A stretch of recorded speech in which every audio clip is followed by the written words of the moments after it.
Welcome to the Machinima Cinematography with the Source Engine tutorial. In this tutorial, you will unlock the secrets of filming in the Source Engine so you can learn how to make movies with it and become a magical wizard of destiny. Results may vary. Okay, the first thing we should discuss is what exactly this guide is about. Well, this guide covers almost everything involved with filming in the Source Engine, from coming up with an idea, writing a script, recording, editing, etc. And while this will be focused on using the Source Engine by Valve Software, a good portion of this applies to any kind of filmmaking, especially in a digital environment. This is a guide to help you turn your ideas and computer game footage into an actual machinima film. Now with that said, this guide does not cover how to animate your scene and your characters. There is just no way we could fit all of filmmaking in and animation. The only thing you're going to learn how to animate in this guide is the camera itself. Now the good news is that if you want to learn animation, we have a guide for that too. It's called Machinima Choreography with the Source Engine. I wrote it and narrate that one too, which could be a good or bad thing depending on your perspective. That guide is meant to complement this one. That one teaches how to animate characters and set up scenes, and this one teaches just about everything else involved with making machinima in the engine. And the other good news is that while there's still a lot to learn, in my opinion, it's a lot easier to learn what's in this guide than in the other one. You have to be kind of hardcore to just dive into the animation end of things. Animators are a different breed. They take oaths, get the tattoos, form gangs, you know how it is. Anyway, between these two guides, you should be unstoppable as far as making machinima. You'll be a one-man studio if you want. That doesn't happen overnight, which is why we have this guide. Here we're going to cover the topics of coming up with ideas, a few tips on writing, voice recording, audio editing, demo recording, camera work, video editing, and some other related topics. The tone of this is going to be very informal, and I try to insert my own commentary and some jokes when I can. They're a little few and far between though, because the main purpose of this guide is to teach you everything I can involved with making machinima, which isn't going to happen if I just make jokes for 4 hours or however long this is going to be.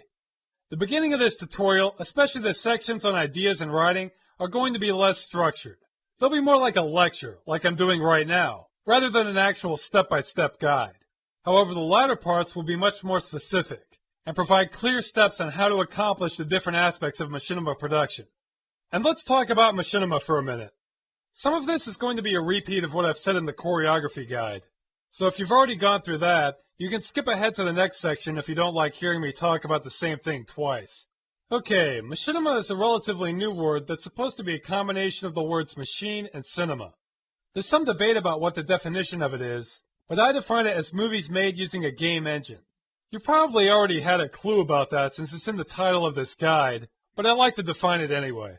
Who knows, in a few years it could become a household word, or it could just remain a niche interest for the gaming community. It's hard to say. Regardless, it's a great medium. You can accomplish things with it that simply aren't possible for an amateur filmmaker and at a minimal cost. Now there are a ton of games out there that you can film in, and there's more coming out all the time. This guide focuses on games that use the Source Engine by Valve Software. The most famous game that uses it is Half-Life 2 and its sequels, but there are several others that use it as well, and more are coming out for it. The Source Engine really stands out against a lot of other games for movie-making purposes because it's designed so that it can be modified for the end user. This gives you a lot of options as a filmmaker. You can position characters the way you want them, create your own environments for them, move them around, interact with objects, play and manipulate animations, have lip syncing for when they talk, facial expressions, a bunch of stuff. Now unfortunately you'll need the choreography guide to learn how to do all that stuff I just mentioned, but my point is that it's very flexible for making movies. In my opinion, it's the best engine available right now for making machinima in terms of what you can accomplish with it.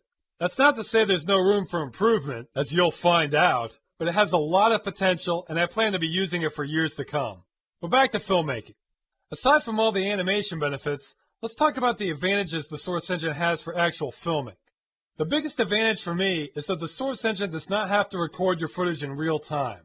I'll elaborate more on this later, but this means that the speed of your computer doesn't matter when you're recording.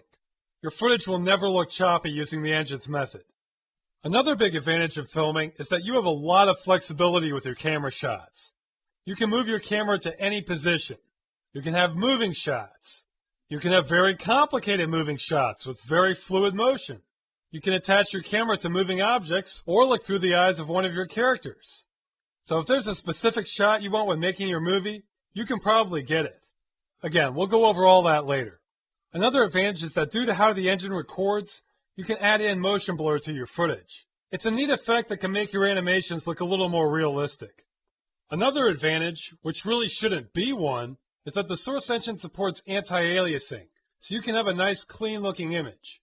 This is a pet peeve of mine, but for some reason, many modern-day games for the PC especially will have amazing-looking graphics but be incompatible with anti-aliasing. This means that you'll always have dodgy image quality with jagged edges to everything. So the bottom line is that you can have good image quality when filming in the source engine. There are lots of little things that I like, and hate for that matter, about the source engine, but those are some of the highlights when it comes to filming. Now Noesis, the company that's producing this guide, says I should tell you a little bit about myself in the introduction here. Well, my name's Ross Scott. Right now I work doing contracts on media-related projects, like this guide for Noesis here, and various odd jobs. I've been making Machinima since 2006, so that's not a very long time, but the source engine has practically consumed my life since then. It stemmed from a desire of me wanting to make movies, but having almost no resources to do so. My main Machinima creation has been a series that's set within the game Half-Life 2 called Civil Protection. It's a comedy series about police officers in a dystopian environment and is still ongoing. It's filmed entirely using the source engine and is the reason I learned all this stuff in the first place. It's turned out to be much more popular than I anticipated and has doubled as a portfolio for me. So feel free to check that out. The episodes are available for free online. In the meantime, let's look at a video that was created specifically to go with this guide and show some of what's possible with the source engine. It's called Galaxy Gold. It's a slightly strange comedy set on a gas station in the middle of space. Looking back on it, I think it might be a little cornier than I originally realized, so you've been warned.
So I rushed in there and sold all 8,000 shares before midday trading. Less than 3 minutes later, the NASDAQ showed a 48% drop. I made out like a bandit. Jeez. Man, I just can't handle the swings the way you do. But that's where the money is. You can't make anything if you don't put it in. But the way you do it, one mistake, you've lost your retirement fund. Don't listen to John, he's a psycho. All you have to do is just pour the money in when the tide's rising. Oh, come on. All you're doing then is fighting inflation. What kind of yields is that bringing you? I got about 6.5 last year. 6.5? Oh, give me a break. My grandmother makes more of that from her bingo game.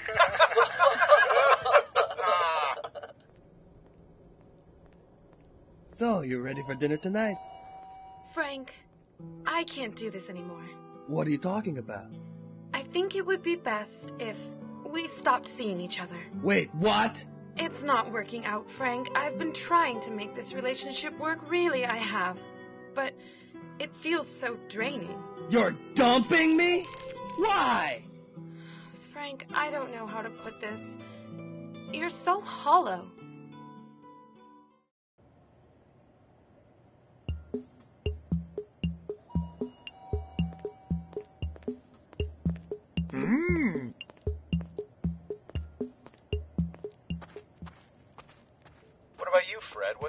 investment strategy? I just put my money in the bank. Oh, the bank! Well, where's the fun in that? I don't know. I think you guys are nuts. Maybe. But at least we'll be rich nuts. Hey, how do you guys drink these sodas?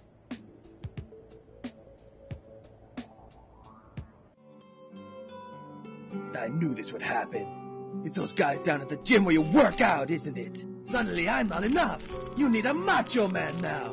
Well, let me tell you something. Those guys don't have half the bone structure I do. No, Frank, this is what I mean. Your personality. I've got marrow in these bones, baby. Frank.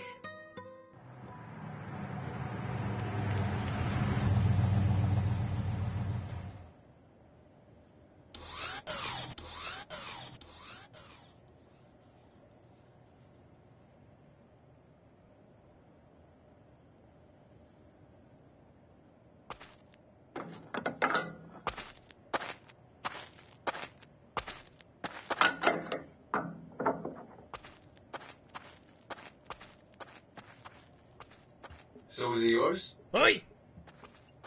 I got him picked up with the pound. And we're gonna put the poor fella to sleep. Well, he looks pretty friendly. Oh, but he can be a handful, have no doubt. So what do you do for a living? Oh, mostly freelance work. Right now, I shoot myself out of a cannon when the need arises. Did you say you shoot yourself out of a cannon? Oi! Doesn't that hurt? Oi! Somebody call the police! A fight's broken out!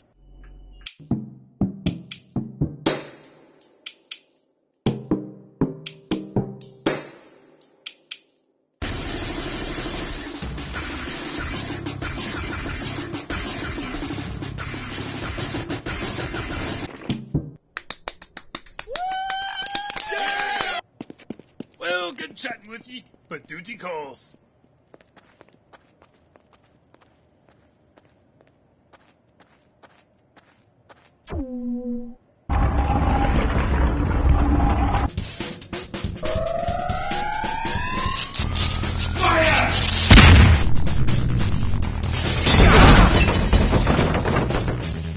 Hey, somebody's gonna have to pay for this.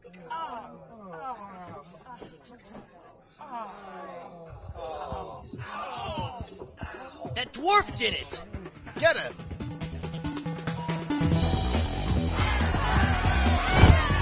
Beat him, big corner!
Okay, that's the video. We'll be referring back to this throughout the guide, and you'll be able to access some of the source files that were used to make this as well. Aside from using it as a learning tool, the main thing I hope you get out of it is some ideas about what you can accomplish with your own movies. So let's get started. There's a lot of different software programs used in this tutorial. Before we begin with the actual lessons, I'm going to go over what software you'll need and how to install it. The first thing you'll need for this guide is a copy of the game Half-Life 2 Episode 1.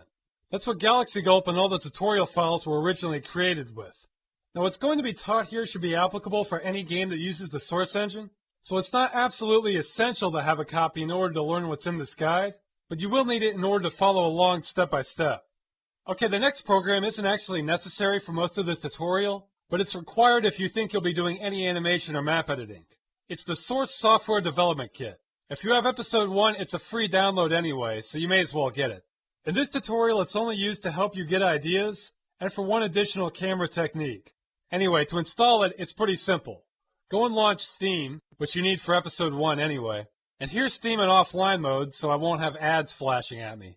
All you have to do is go and click on the Tools tab, then right-click on the Source SDK, and there will be an Install option. If you already have it installed, then you can right-click on it, then click on Launch Game. Or double-click on it, or select it, then press the Launch Game button. Really, as long as you hover over it and mash a bunch of buttons, you should be fine.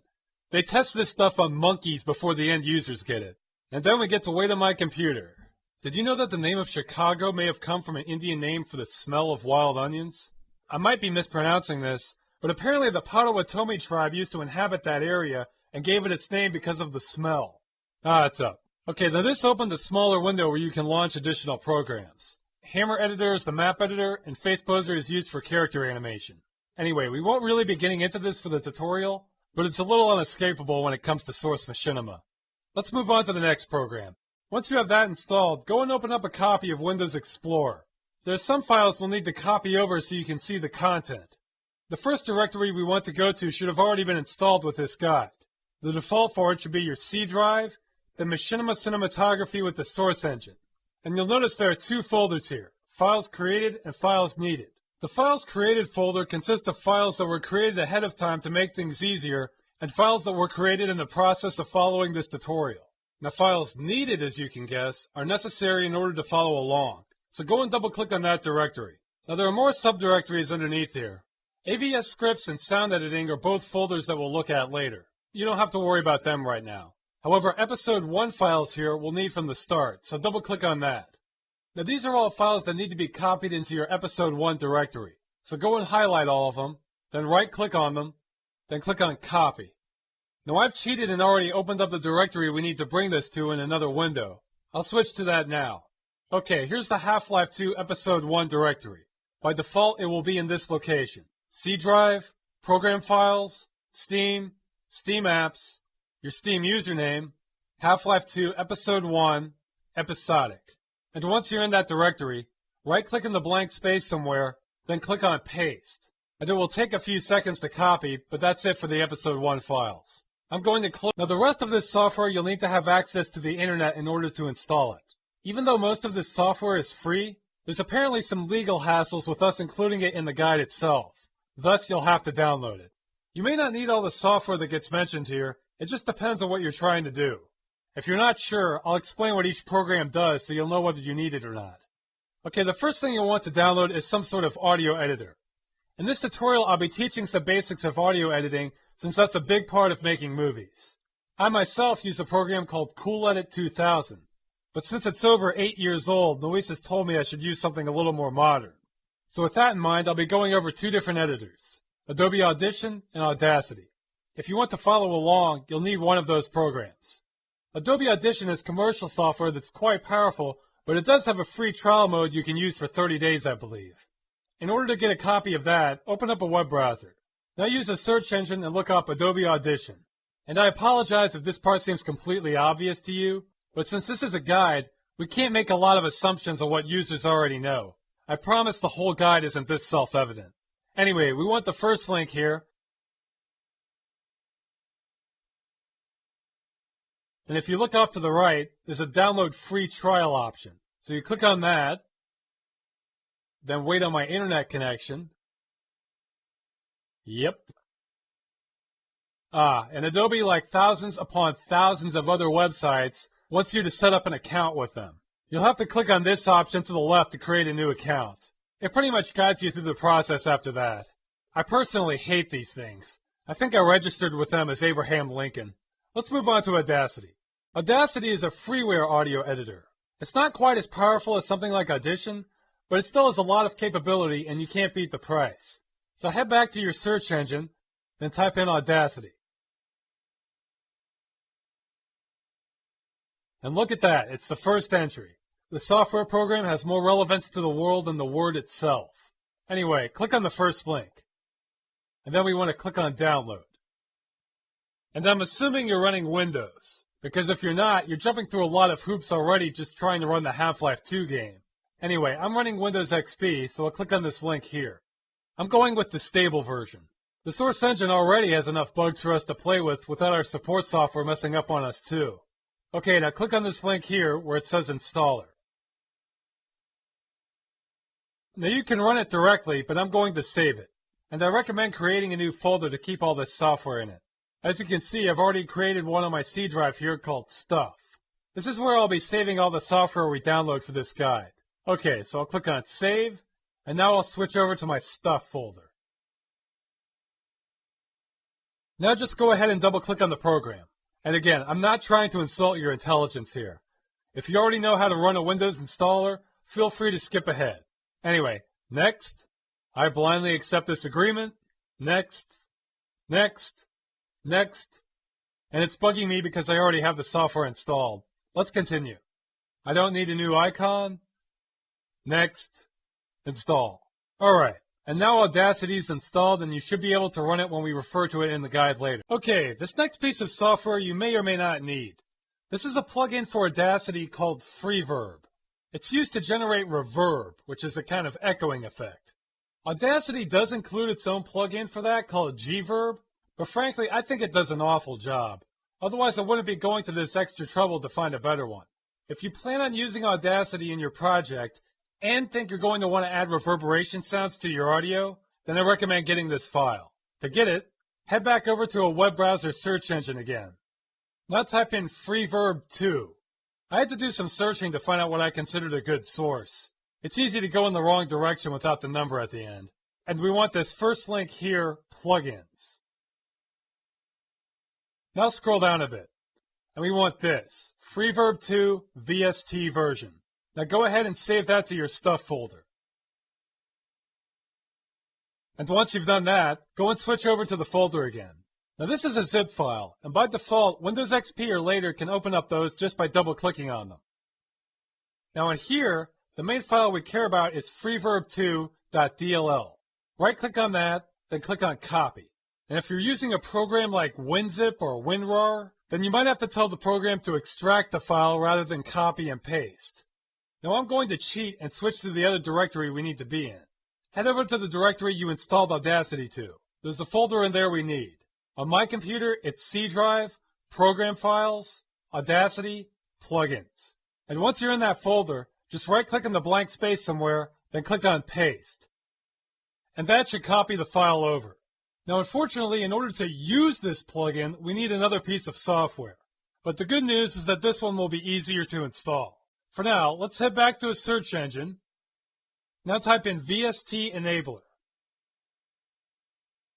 And we want the first entry here, Audacity VST Enabler. So click on that. And it's the first link here, VST Bridge. Click on the link that says Windows Installer next to it. And you can run it right here if you'd like. I'll go ahead and save this to the Stuff folder. Save, Stuff, Save. And now through the magic of Alt-Tab, I'll switch over to the Stuff folder. Then just double-click on VST Bridge 1.1. Then Next, I accept, Next, Next, Next, Install, and Finish. Oh, and by the way, don't skip through contracts like I'm doing right now for something important like buying a house or car. You probably can just sign everything blindly, but that's not a great idea. Okay, let's move on to the next piece of software, Virtual Dub Mod. Virtual Dub Mod is a freeware video editor that will be used throughout this guide. It's not the best choice for editing your final video, but it's very good for processing your footage and making any corrections needed. Go and open up a search engine page again, then type in Virtual Dub Mod. Now there's another freeware program called just Virtual Dub that this is based off of, but I like the interface on this one better. Plus, it's better for working with scripted files, so it's what we'll be working with. Okay, go and click on this first link here, and then go to Downloads. And we want Virtual Dub Mod, so click on the download link across from it. And this file here is the one we want. Then we'll save this to our Stuff directory again. Now we'll head over to the Stuff directory to install it.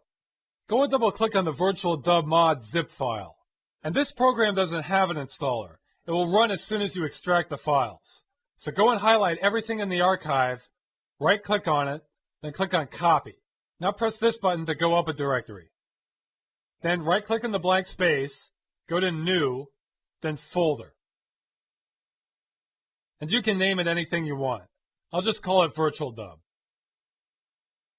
Now double-click on that, then right-click and press Paste. And there are all our files. So all you have to do to run it is double-click on this gray and red icon here that says virtualdubmod.exe. And here's our program. I'll go over how to use it later on in this guide.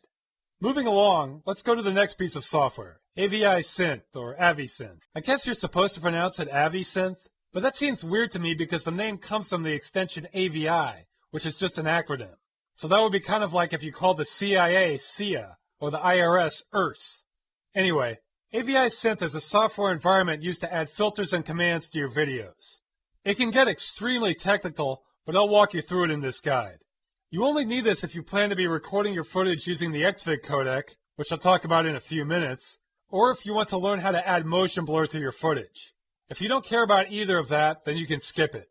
If you are interested though, go over to the search page again, and this time look up AVI Synth space download. I'm adding download because it's easy to get lost trying to find the file you need for this. And this isn't the official homepage or anything, but this first link here is the file we want, so click on that. Now download AVI Synth. And it probably won't matter, but I'm going to get the 2.5.7 one because the one up here could be unstable. I don't know. It says RC4A, which stands for Release Candidate 4 Alpha, so who knows what's changed. Now go and save this to our stuff directory. And we'll switch back to the stuff folder again. Now double-click on the zip file to open it. And actually, this contains an installer inside, so double-click on that to run the executable. Run. I agree without reading any of this. Next. And make a note of that directory. We'll come back to it. Install. And now it's installing everything. And finish. Okay, AVI Synth is installed. You won't actually run any program called AVI Synth. It's just that some scripts we set up for the videos won't work later on without it. Now I mentioned AVI Synth is used for adding in motion blur to your footage. So the next piece of software is actually a plugin for AVI Synth that makes that happen. You only need this plugin if you want to add motion blur to your footage. If so, head back to the search page again. Now type in MV Tools, then enter. And it's the first link here. Click on Download, and download MV Tools. Save it to our stuff directory. Then let's head over there to install it. Go and double-click on the zip file. Once that's open, the only file we care about here is mvtools.dll.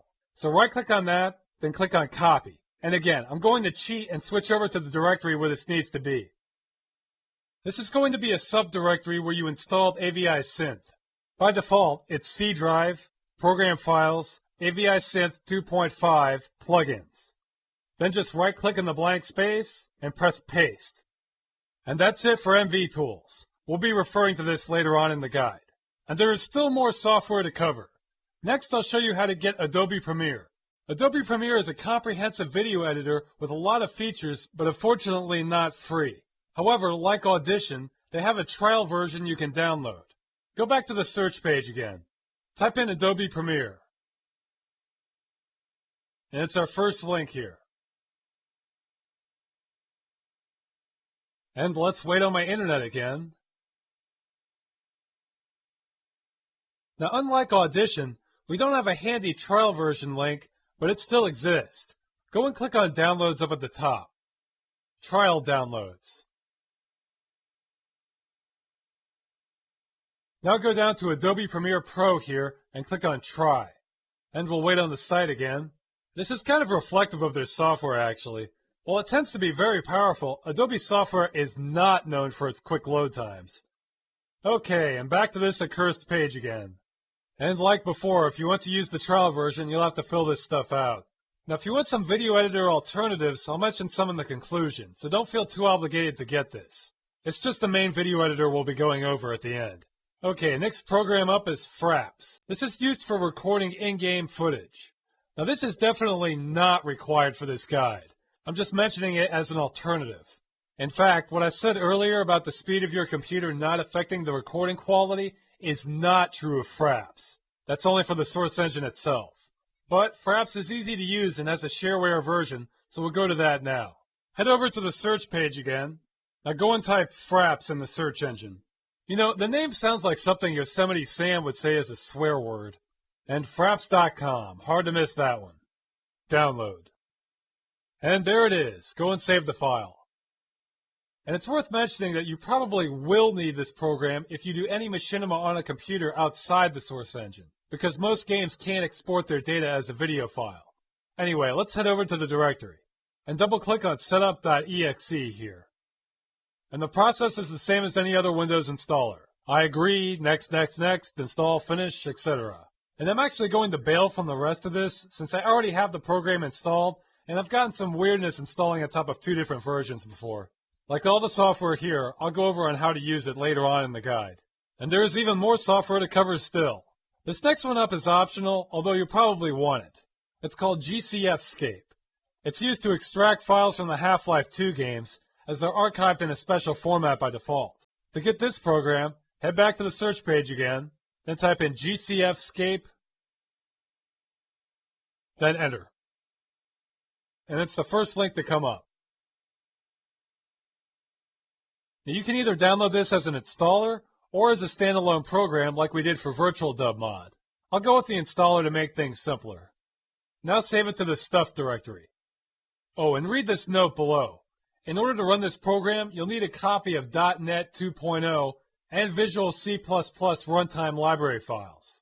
Now there's a decent chance an update of Windows will have all this, but if you can't get the program to run, this is probably why. So you may want to make a note of this in case you have trouble. Alright, now let's head back to Stuff. Okay, since I downloaded the installer, we just have to double-click on that. Then next, I agree to sell my soul to the author. Next. And here you can decide if you want these files to be associated with the program. It's up to you. Next, and install, and finish. Now it's installed. I encourage you to experiment with this program as you learn more about the source engine, as you'll no doubt want to look through the files that come available with the game. And the fun does not end here. We have even more software to cover. This next piece of software is called the XVID video codec. This is used for encoding AVI video files. We use it in the guide for recording video so that it takes up much less space on your computer, and it's practically a requirement for motion blur processing. So if you want to save on your hard drive space when recording, and especially if you plan to learn about motion blur, I recommend downloading this. Go back to the search engine again. Under the search, look up XVID space copy. Now the reason I'm adding this is because the people who developed XVID only release it as source code. So that means it's not really usable for the average user.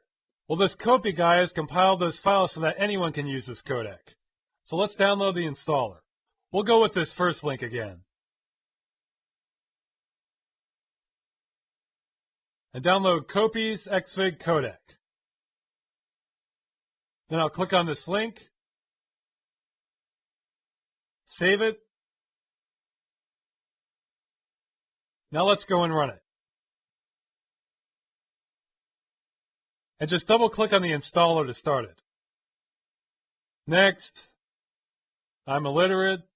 Next. Okay, now this refers to if you want XVID to take over footage from other codecs as well. You may want to uncheck this option to be on the safe side, especially since I think it's possible this could interfere with the tutorial video. Next, install, and finish. Now you'll be able to use XVID later. And we have one more piece of software to go over, then we can get started. This is another video codec called the Huffy UV1. This is used for lossless video compression. I wouldn't say it's dead necessary, but it helps save space and we use it in this tutorial, so I recommend getting it. Head over to the search page again and type in Huffy UV. You know, I might be mispronouncing this one too. It could be Huff YUV, since that part of the name refers to a type of color spectrum, or Huff Yov, Huffy Yov. Who knows? It's this first link here. And we want this link, the pre-built DLL. Now save it. Then switch over to the folder again and double-click on the zip file. Now we'll need to extract these files, so select them, then right-click and press on Copy again. Now go up a directory and right-click in the blank space to make a new folder. I'll call this one Huffy UV. Now double-click on that, then paste the files. And notice the file that says huffyuv.inf. Right-click on that, then click on Install. And that's it. It may not look like it did much, but now it's ready to be used for later. Alright, no more software to install. The rest will already be a part of Windows. Now we'll get started on the guide. You may not need any help with this part, but the first step in making a movie is having an idea for one in the first place. So if you're having trouble coming up with ideas, that's what's going to be covered here. I unfortunately don't have any standard method for this, but I'll share a lot of what I like to do. For instance, if you daydream a lot, like at school or work, that's probably the best possible thing you could do to come up with ideas. Unfortunately, you won't get anything else done, but hey, it's good for ideas. Another way to come up with ideas is to think of a situation that's happened to you or that you've seen, and think about what you would change about that. Unless you're going to be doing nonfiction, you can turn almost anything into an interesting situation. So pretend you have a job that isn't very interesting. That's a real stretch, I know.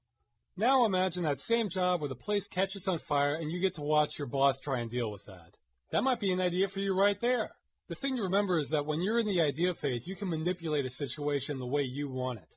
So if you can think of something that you would like to see happen, odds are someone else will too. If you've ever come across a situation where you've thought, if only this happened, or if only I could change that, then that's the perfect place to start for coming up with ideas. Now before you go nuts and become a film visionary, let's talk about brainstorming. The general process in brainstorming is to list every idea you can think of and then work on refining them from there. With Machinima, I actually don't recommend that. The reason being is you're going to have limitations, a lot of limitations. And don't get me wrong, for Machinima, I personally think the source engine has more options for the end user than any other game engine out there. However, you will run into walls and have to account for that.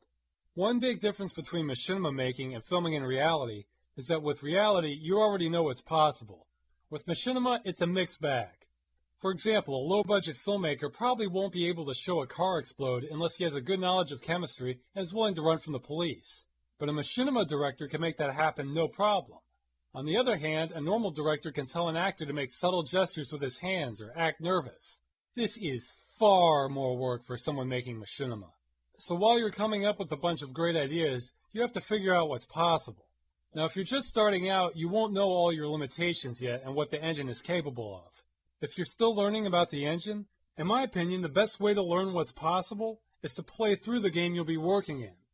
And you've probably done that already, but try going through a second time and really pay attention to what's happening. If you can see something happen in the game, then you know it can be done and apply the same methods to your own work. For example, in Galaxy Gulp, there's one scene with a car pulling up. While my methods were a little different, I at least knew this was possible because when I played Half-Life 2, there's a scene where some police cars pull up to a building. I have the choreography tutorial too. It'll explain most of how to make things happen. But watching how the game does it, then learning what the developers did, is at the root of how I learned what I know about the Source engine. And one of the nice things about Source games is that you can open up the maps and pick apart everything to see how it works. Anyway, I'm getting a little sidetracked. The point is that you should come up with as many ideas as you can, but try to take your best guess at what's possible. Otherwise, you'll be disappointed later when you realize you have to throw out almost every idea you have.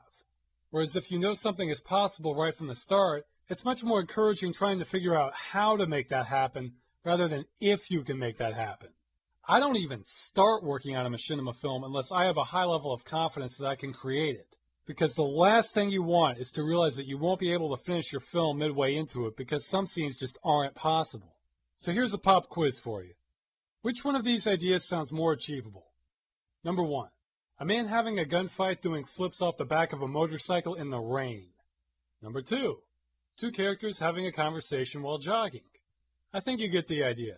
Get to know the game you're working in. The game Half-Life 2 has a lot of residential buildings in it, so if you wanted a scene with people arguing in an apartment, that's a good goal.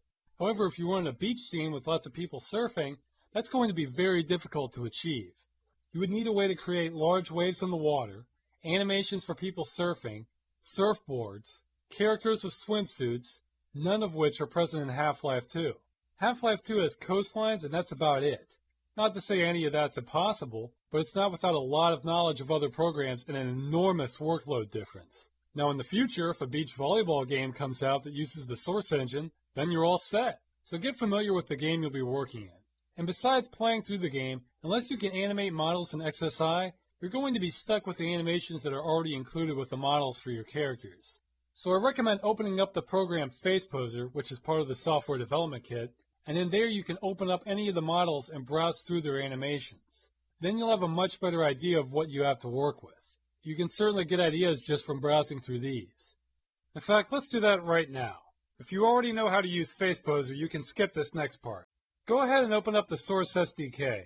I'm not going to teach you how to use FacePoser in this tutorial, but I will show you enough to browse the animations. It's very useful for understanding what you have to work with. If you want to learn FacePoser, you want the Machinima choreography tutorial also made by Noesis. Alright, there's more than one way to preview the animations, but FacePoser has the most intuitive interface, so go ahead and open it up. Once that's up, make sure you have the following windows open: Animations, 3D View, and maybe the Control Panel. You can close any of the others. If these don't appear on your screen, go down to the tabs at the bottom and right-click on the window you're interested in. If it's hidden, you can click on Show for it to appear. Okay, now go to the blank space in the bottom right here and right-click on it, and click Load Model. And here you can browse the different models in the game. Pick any one you're interested in. I'm going to open Breen here, so I'll select him, then click Open.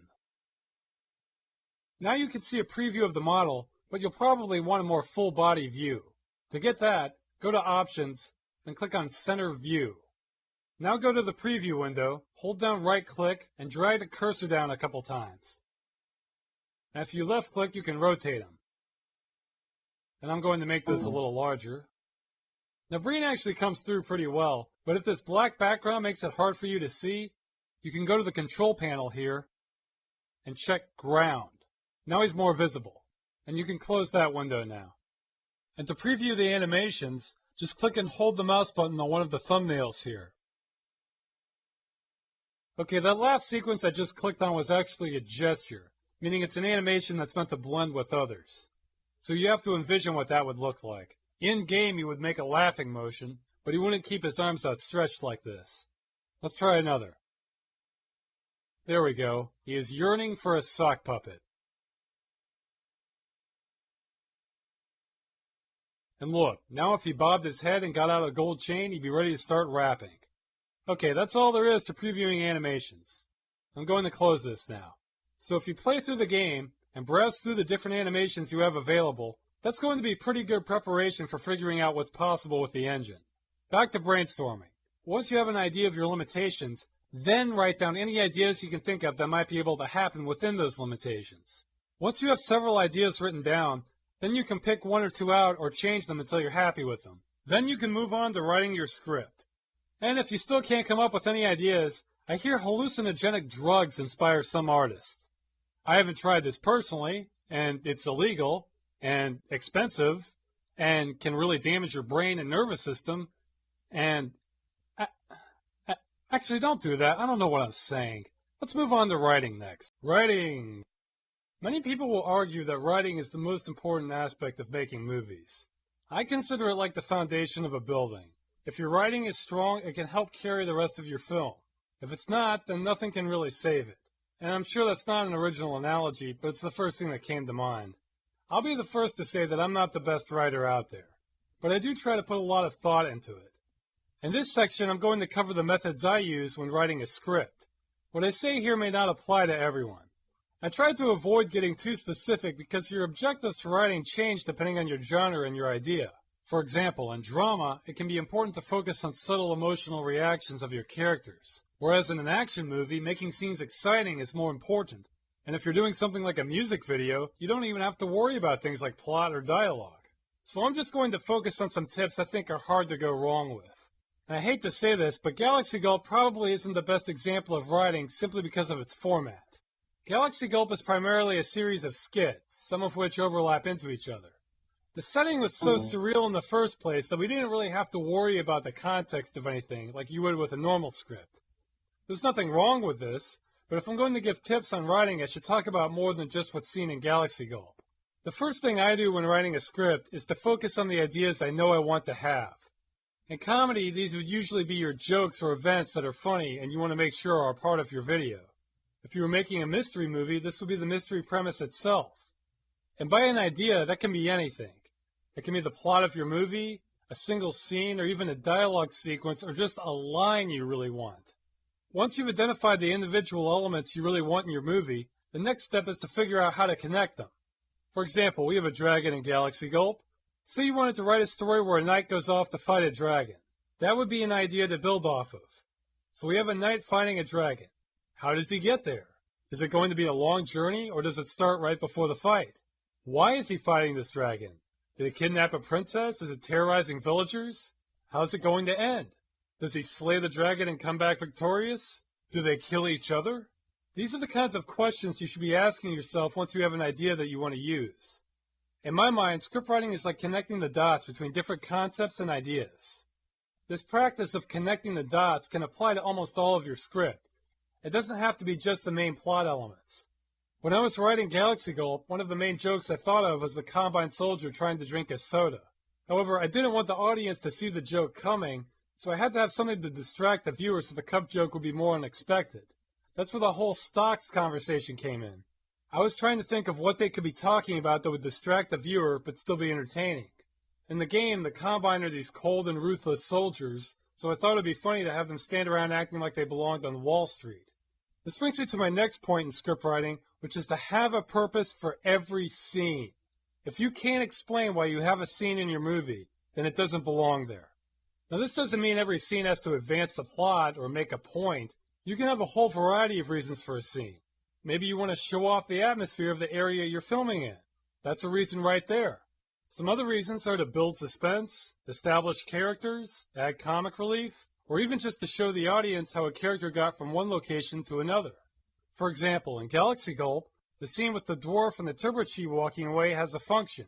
It's to show what's happening to those characters and to give the audience a second or two to wonder if the dwarf is really going to shoot himself out of the cannon or not. If I had cut directly from him saying duty calls to the cannon firing, the transition would be much more abrupt and maybe more confusing overall. Now, this doesn't mean everyone has to agree with why you have your scene, just that you should be able to defend it. And a big part of that is trimming down your script to just the bare necessities. Again, I thought I needed a transition for the dwarf being shot out of the cannon, but that only took about 10 seconds or so.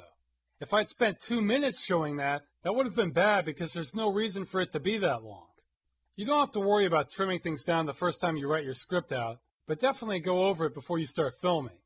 And this doesn't mean get rid of anything good, just make sure that it all belongs in your movie.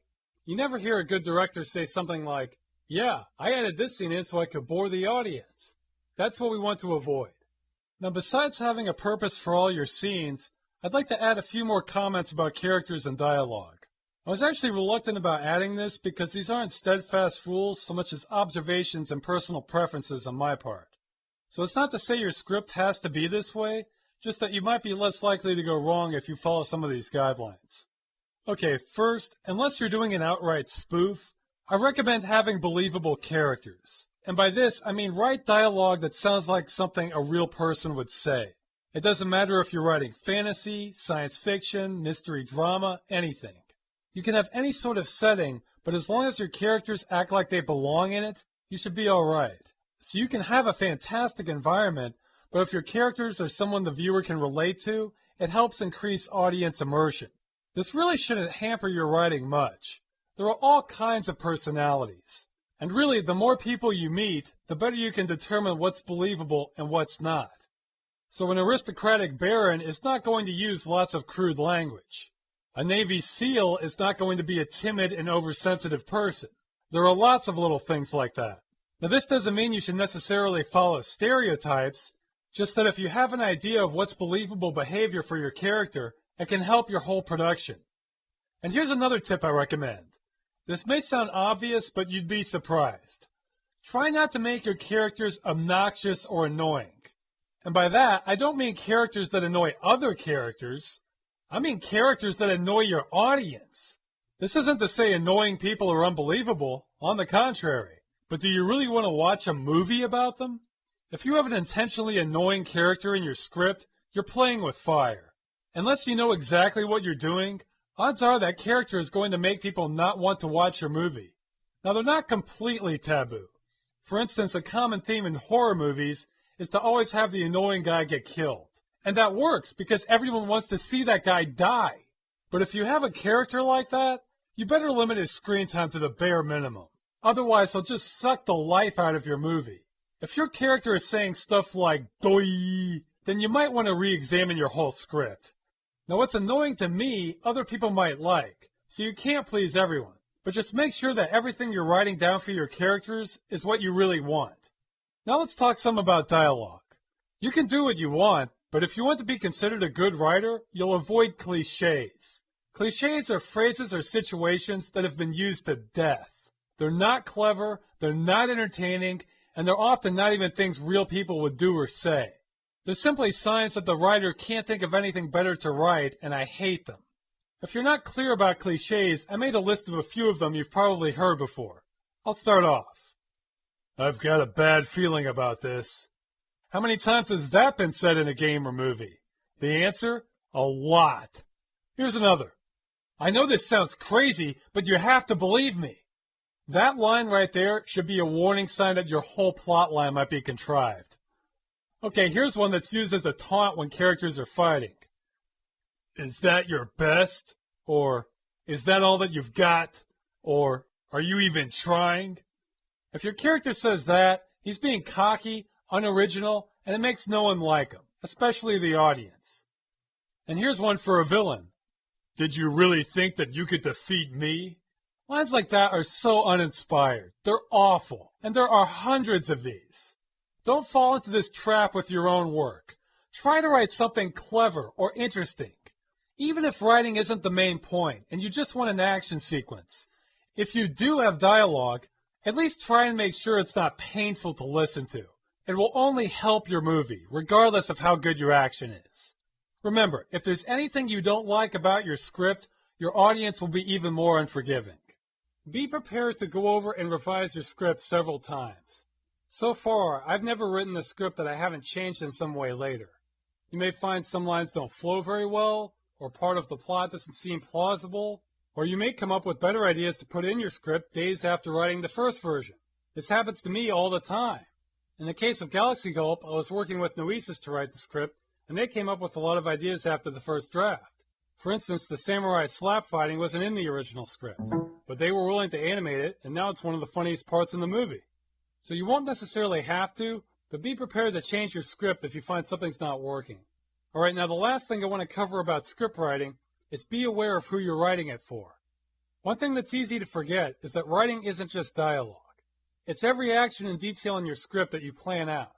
So if in your script a character trips over a rock and knocks himself unconscious, that's writing. Now you're going to want to write out all of your dialogue just so you can remember it and so your voice actors have something to read off of. Beyond that, it sort of depends on your situation. Odds are you're going to be doing most, if not all of the work in making your own machinima. If that's the case, as long as you can visualize what you're trying to create, specifying every little detail in the script isn't necessary. However, if you want other people to review your script, it doesn't hurt to add extra notes to the dialogue. So for voice actors, you may want to indicate whether the character is afraid, calm, inquisitive, whatever tone you're shooting for. If you're working with a group of people who are going to help you animate the movie, then it's a good idea to make a lot of notes. So you can make notes about how a character raises his hand at a certain time or looks at a certain person. Now there is a standard format for movie scripts, but honestly I forget the exact rules of it. Really, it's kind of irrelevant because you're the boss. It's your movie. It's not like you're going to be submitting this to a Hollywood executive. It's just for your benefit and your actors or anyone else who's helping you.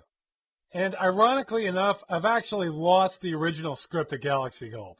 But I was able to find a page of it. So I wanted to show you briefly what a script might look like. Okay, here's one scene I was able to salvage from my computer. This is the breakup scene for the skeleton and the woman in the store. At the start here, I give a little introduction as to what's happening. This actually ended up not being quite how it happened in Galaxy Gulp, but small changes like that happen all the time. Also note that I use brackets to indicate that these are notes for the reader as to what's happening. And below I'll have the character's line. And notice how I skip a line every time the character speaking changes. That's to make it more readable so the actors can follow it better. I'll have their name, then a colon, then the actual line. And I put additional notes in the parentheses here. It doesn't really matter, but the distinction I make is that notes that are part of the delivery of the line, I put in parentheses. And notes that indicate something is happening in the scene, I put in separate brackets. Here's an example of something happening in the scene. This is actually something that was cut from the final video.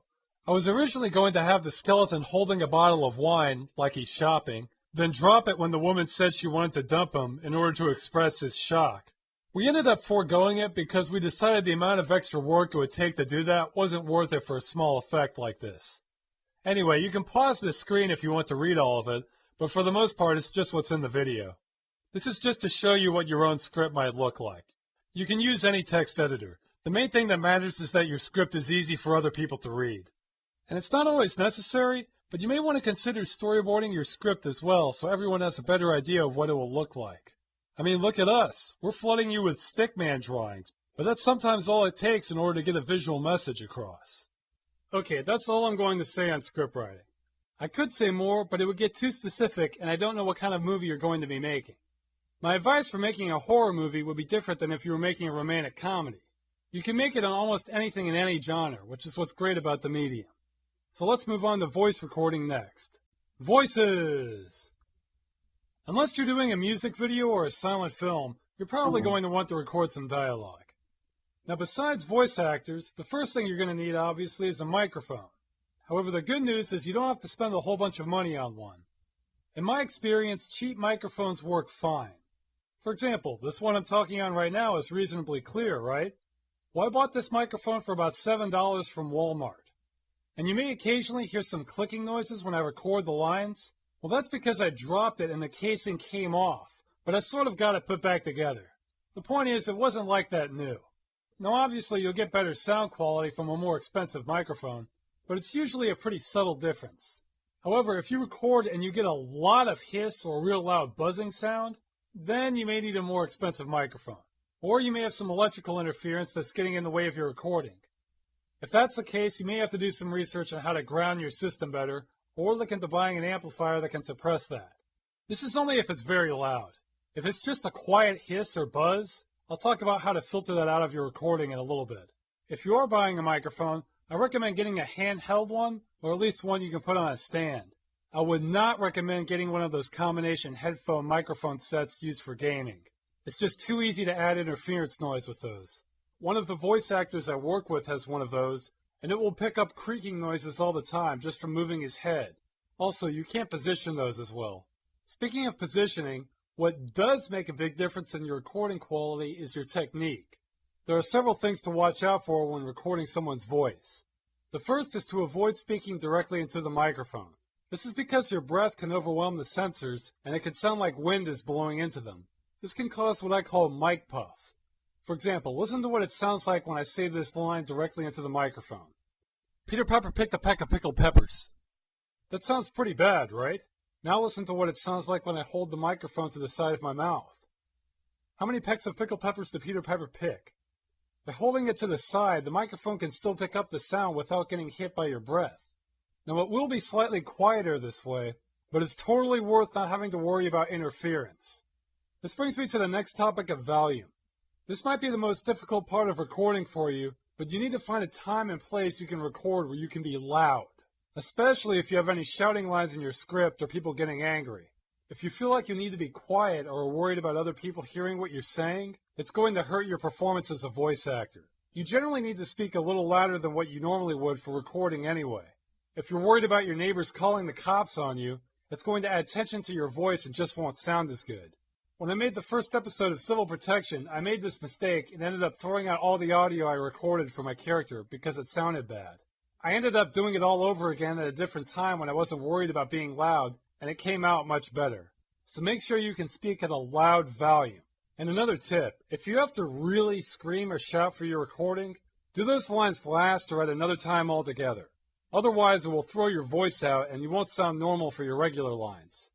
Now, another guideline that will be different for everybody is how far away you should hold the microphone.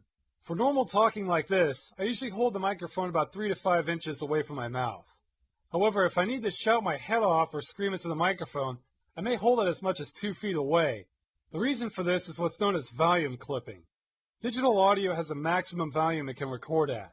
If it goes past that, then the sound distorts and it sounds awful. You can always increase the volume on quiet recordings. It's much harder and sometimes not even possible to fix volume clipping. So you want to avoid it at all costs. Now, to really give you an idea of what volume clipping is all about, I'm going to show you what it looks and sounds like.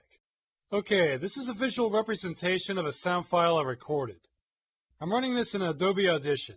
You don't have to follow along for this part, it's just to show you about volume clipping.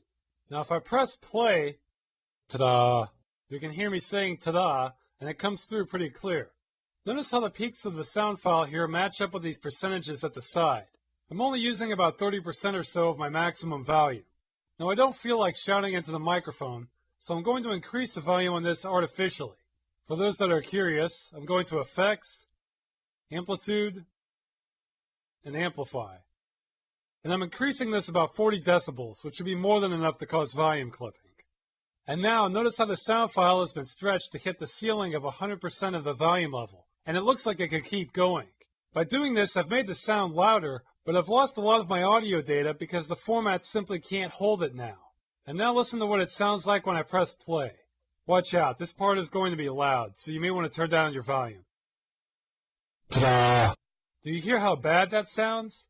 There's not much you can do to fix it either.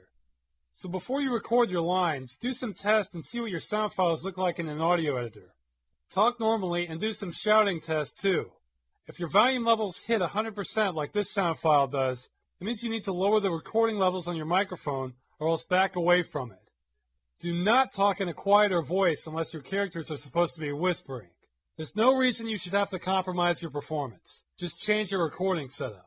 And speaking of your setup, one factor you may not have much control over is the room you're recording in. The louder your lines get, the more likely you are to have some echoing from the room you're in. You can only do so much about that. You should try and get as clean a sample as possible, but if you can only record in one place, then that's what you have to work with. If you have a choice though, rooms that have carpeting or wood walls are going to sound better than something like hard tile or concrete. You basically want materials in the room that can absorb the sound. Now if you want to add an echo effect, because your characters are talking in a cave or something, that's very easy to do. We'll cover that in the next section. Okay, that should cover the basics of recording, though I want to say a few more things about your voice actors themselves. You probably won't have a hard time finding voice actors. You can use friends, family, or you can try your luck with forums on the internet. There's bound to be someone out there who can help you. You should not assume everyone is going to do a great job, however. Odds are the person is going to need direction or coaching to get the kind of performance you're looking for. If you want to do a good job, you should warn anyone that helps you that they may need to repeat their lines a lot. Let them know that right up front. Don't make that a surprise or else you'll just annoy your actors. Now you may not need to do a lot of retakes. You might know a theater major who will nail every take.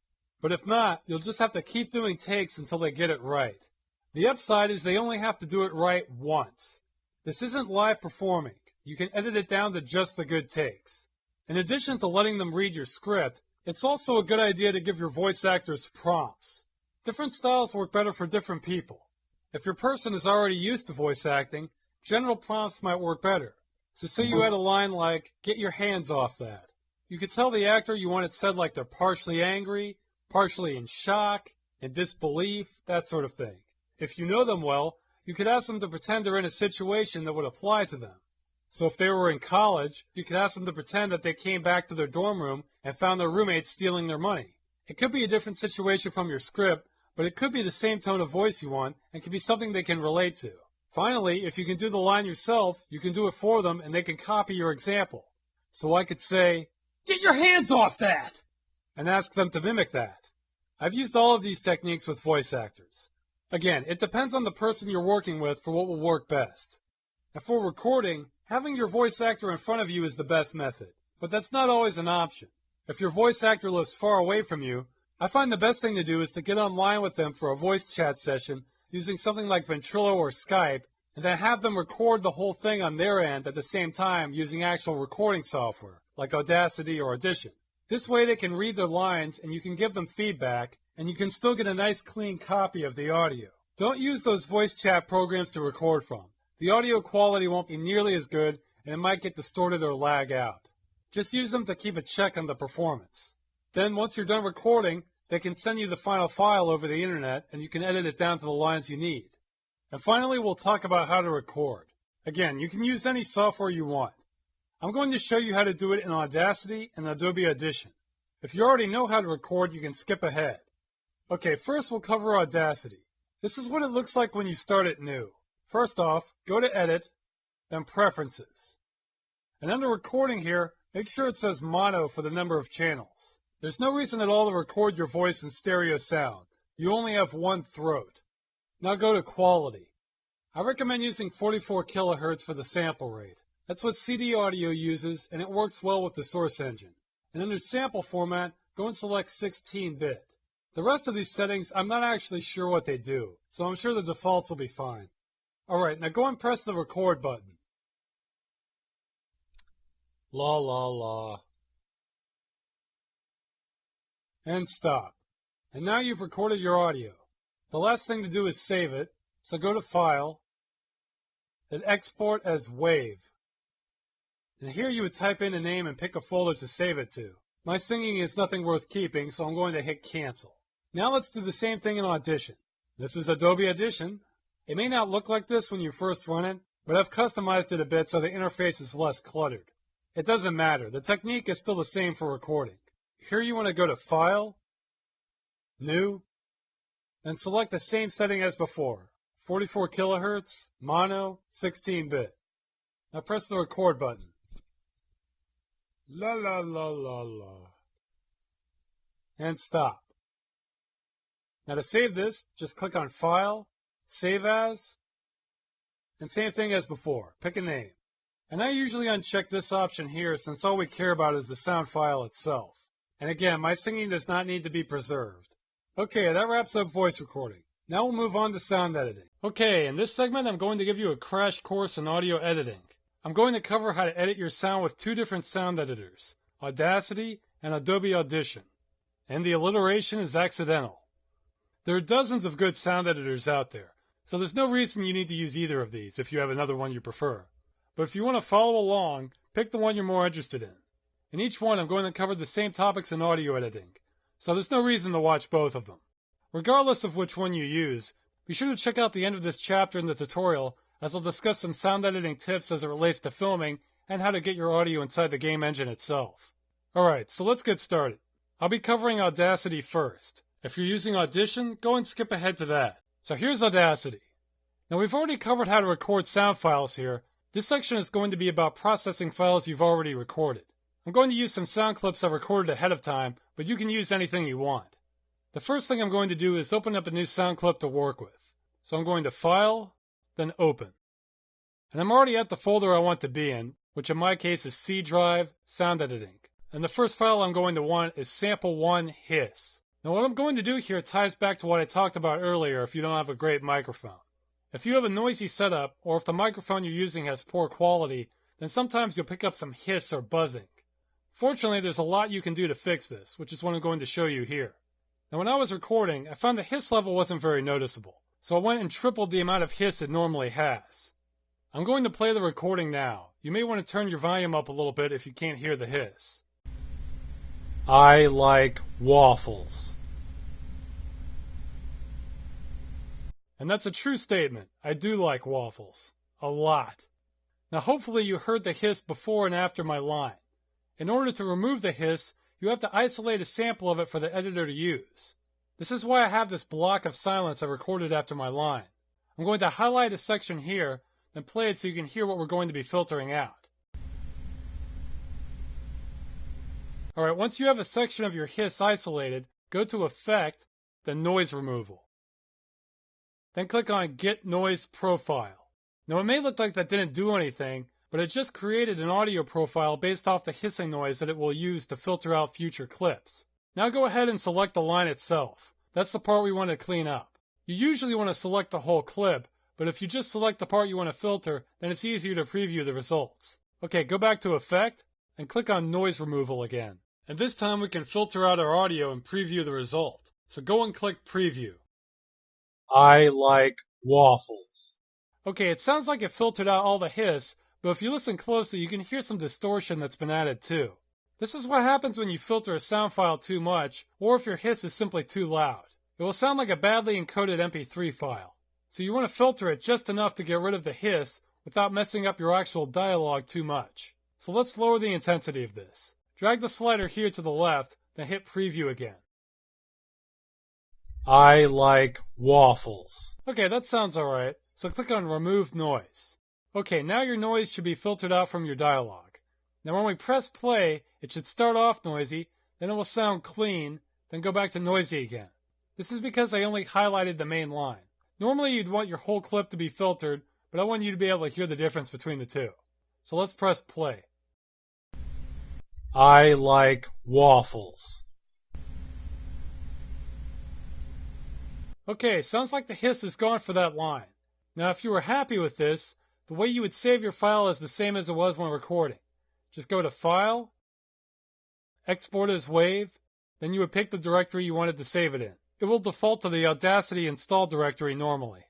Okay, I'm going to cancel this, then I'll close this sound file by clicking on this X here. Now we'll move on to the next section on volume adjusting. Now you may remember I opened a new file just by clicking on File, then Open, but if I were to do that again, it would open up a new window of Audacity for every time I did. So instead, I'm going to go to Project, then Import Audio, and we want Sample 2, Volume Fade. Open. Now this clip is just me whistling. I thought we could make the sound fade in, get a little louder, then fade out. Here's what it sounds like normally.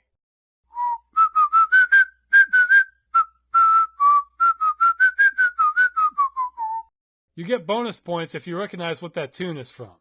Now the first thing I want to do is make the beginning section fade in. So highlight the beginning section here, then go to Effect, and Fade In. Pretty simple. Now when you press play, the volume fades in. Now let's make the ending fade out. Go and select the end segment here. Now go to Effect, and now select Fade Out. Now if we play it, you can hear the sound start to fade away. And finally, let's make the middle segment a bit louder. Go and select these three notes here. Then go to Effect, then Amplify. And it's set at a 14 decibel boost, which would be a pretty big increase. Let's lower it to 3 or so. Then press OK. Now deselect that, and let's play the whole clip.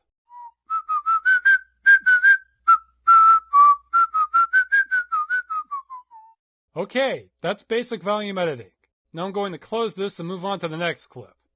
Again, Project, Import Audio, and this time it's Sample 3, Reverb. Okay, here we're going to learn about adding reverb to a clip. Reverb stands for reverberations. This is what most of us would call an echo. So if you're in a cave or a cellar somewhere, the sound that lingers from that is going to be the reverb. This is useful for having your sound match up with your environment. Now in sound editing, this is different from an echo. An echo is your original sound bounced right back at you. So when someone shouts, echo, echo, echo, in a giant canyon somewhere, that's what it's referring to. It's kind of rare that you need that effect, but reverb is used all the time. So I'll show you how to add that. First, let's hear what this sounds like normally. Where am I? I don't sound lost enough. Let's make it sound like I'm in an underground room somewhere. First, highlight this whole clip by pressing Ctrl-A. Now go to Effect. And see, you might think it's echo here, but it's not. Keep going. What we're going to want is freeverb here. Now if this entry doesn't show up, you need to head back to the intro and learn how to install it. Audacity comes with a plugin to create reverb, but it's not very good. I found this free add-on one was much better. So assuming you have this, go ahead and click on it. Now you'll have several settings here. First, let's hear what it sounds like. Where am I? Okay, that's not bad, but it sounds faint and kind of off in the distance. To make my voice sound closer, we need to increase the dry level here. Where am I? That's better. I'll increase it a little more. Another value that's useful is the room size. This determines whether it sounds like you're in the shower or else an arena stadium. If I lower it, Where am I? it sounds like I'm in a hallway now, so I'll increase it a little bit. Where am I? Okay, that's a little higher than I want. Now I'll lower it some. These other settings are more subtle. You'll have to experiment with them for yourself to get the kind of sound you're looking for. I'm going to make a few more adjustments, then press OK. Now let's play the whole clip. Where am I? Okay, that sounds better. I definitely sound lost now. I mean, best case scenario, I'm in a parking garage somewhere. Worst case, I'm trapped in a cave-in 500 feet below the earth, with an axe murderer, and I'm running out of air. Alright, so that's how you create reverb. I'm going to move on to the next effect. Close this window, then Project, Import Audio. And we want Sample 4, Pitch Change. As you can guess, for this wave, we're going to change the pitch. This is useful for situations where you want your character to have an abnormally high or low-pitched voice. First, let's listen to the clip normally. I'm feeling pretty hungry. Okay, now let's make it sound like a 400-pound ogre is saying this line. Select the entire wave by pressing Ctrl-A, then go up to Effect, then... where is it? Change pitch. Now most of the options here are if you want to change your pitch exactly, like a musical note. However, if you drag this slider at the bottom, you can change it by a percentage amount, which is much more intuitive to me. Okay, let's see how this sounds by clicking on Preview. I'm feeling pretty hungry. Pretty good. Alternately, you can go in the opposite direction and sound more like an elf. I'm feeling pretty hungry. But I like the ogre voice better, so I'm going back to that. Now let's hear it again. I'm feeling pretty hungry. And that's about it. It's pretty simple. This is also handy if you're low on voice actors. Maybe you can substitute a few extra roles yourself. Okay, I'm closing this, then back to Project. Import Audio. Sample 5, Bandpass Filter. Okay, for this next part, I'm going to try and make it sound like I'm talking over a radio. We use this effect in Galaxy Gulp when the Combine soldiers are talking. First, let's play the audio normally. This is Unit 5 to Central. We've got a 211 in progress. Over. Okay, that sounds like something a cop might say over a radio. Now let's filter it. And I hate to say this, but I tried several methods in Audacity to achieve this effect, and I wasn't entirely satisfied with any of them. I'll show you what I consider the best technique, but you may want to consider experimenting with another audio editor if you're going to use this effect a lot. Okay, so first select your clip by pressing Ctrl-A. Now go to Effect, then click on FFT Filter. What this will do is allow us to filter out some frequencies the way a real radio would. You can map out which frequencies to allow by simply clicking on your graph here. For Galaxy Gulp, I used a frequency range of about 440 Hz to 7 kHz. Unfortunately, the measurements here aren't very precise, so we're going to have to take our best guess.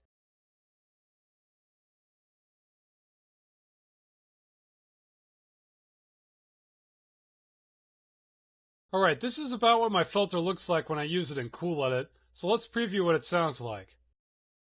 This is Unit 5 to Central. We've got a 211 in progress, so... Sounds like it could use a little more of a boost. I'll raise these values a bit above 0 decibels.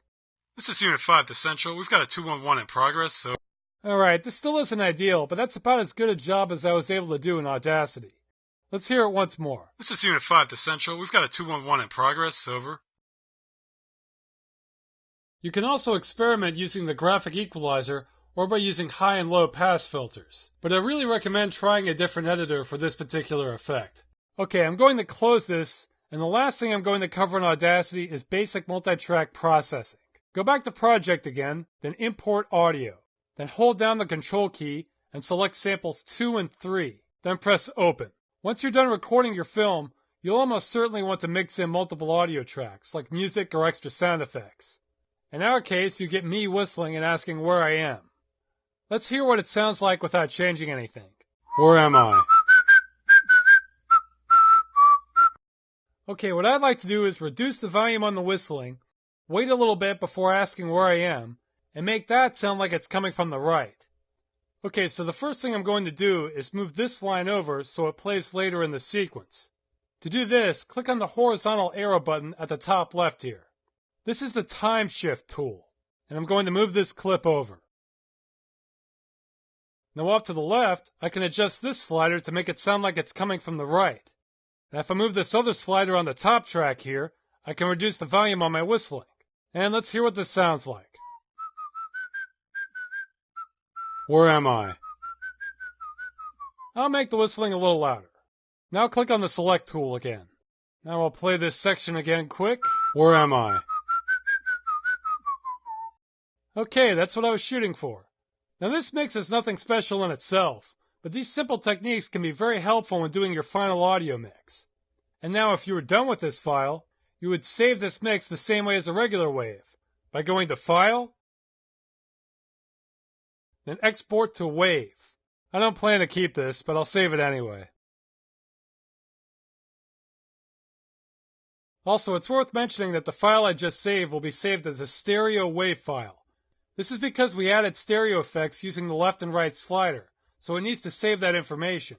Mono sound makes the most sense for your voice recordings, but your final mix should probably be in stereo sound. Alright, that's it for Audacity. Go ahead and skip past the audition section. There I'll talk a little more about sound editing and getting your audio in the game. Okay, this is Adobe Audition. If you already watched the Audacity section, you can skip this part. Seriously. You'll question what you're doing with your life if you don't. We already covered recording in the previous segment. This part will focus on processing sound files you already have. I'm going to cover several basic audio editor functions that are useful in making Machinima. I'll be working with clips I recorded ahead of time that you can follow along with any sound file you want. Now the default interface here is set up for multi-track mode, which is used to work with several sound files at once. However, we're only going to want to work with one file at a time for now. So go and click on the button that says Edit here, and this will switch you to a simpler interface for sound editing. Once you've done that, the next thing you'll want to do is open up a sound file. So go to File, Open, and make sure it says Open. If it says Open Session, you'll still need to switch to Edit mode. And I'm already in the directory I want, which is C Drive Sound Editing. And I'm going to open Sample 1, Hiss.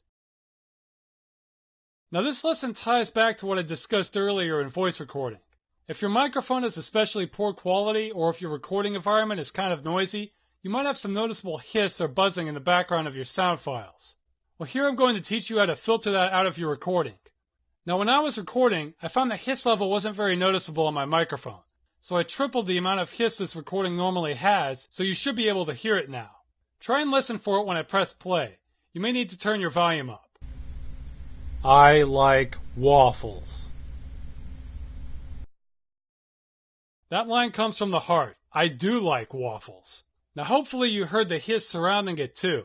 The way the software filters out the hiss is by taking a sample of it and subtracting that noise pattern from your original clip. So we need to get a sample of the hiss by highlighting it here. That's why I have this block of silence after the dialogue. Now when I press play, you should be able to just hear the hiss. So once that's selected, go to Effects, then Restoration, then Noise Reduction. And now click on Capture Profile to get a sample of it. Once you have your profile, you may as well select the entire clip since you want to eliminate the hiss. So press Select Entire File here. And you may notice this slider here. Right now I have it set to filter out 90% of the hiss, which I find is a good value in general. You want to avoid filtering the clip too much, otherwise your dialogue will get distorted and sound like a badly encoded MP3 file. Alright, let's preview what this sounds like. I like waffles. Sounds like there's still a little hiss in waffles, so maybe I'll increase it a tad more. Let's hear it again. I like waffles. Well, unfortunately, waffles still seems to have a little noise, but I don't want to go overkill on this clip, so I'll leave it where it is. It's still cleaner than the original file. If I was really trying to kill all the hiss, I might isolate this problem area, then run it again. But that's not necessary for this tutorial. Go ahead and click on OK. Now you can see the clip looks a lot cleaner. Let's play it again. I like waffles. Alright, well it's not perfect, but this clip was doctored to begin with. I will say in general, this feature does a very good job at eliminating your hiss level. Now if you wanted to save this clip, it would be the same as it was in recording. Go to File, Save As, and you would pick your name and directory. I'm just going to cancel this, then close this clip.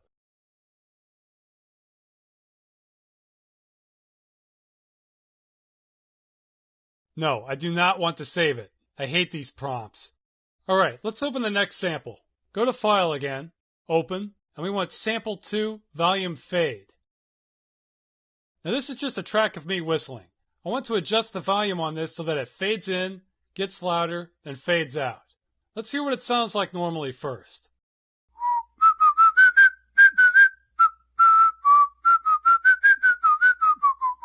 You get bonus points if you recognize what that tune is from. Okay, so let's fade in the first section. First, highlight it in the editor here. Then go to Effects, Amplitude, and it's been called to my attention that your menu may say Amplitude and Compression. This is just a version difference of Audition. The functions should still be the same. Then Amplify/Fade. Now when it first loads it, it will probably be on the Constant Amplification tab here. What we want is the Fade tab, so click on that. Now you'll notice all these settings are in decibels, which are loudness measurements. Unless you're a sound guru, you probably don't think in those terms, or at least I don't.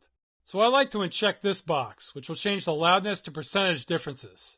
And actually, the program remembered my settings from earlier. So right now it sets the initial volume level to 0%, which is silence, and ends on 100%, which is its original volume. That's also what this fade in preset is off to the right here.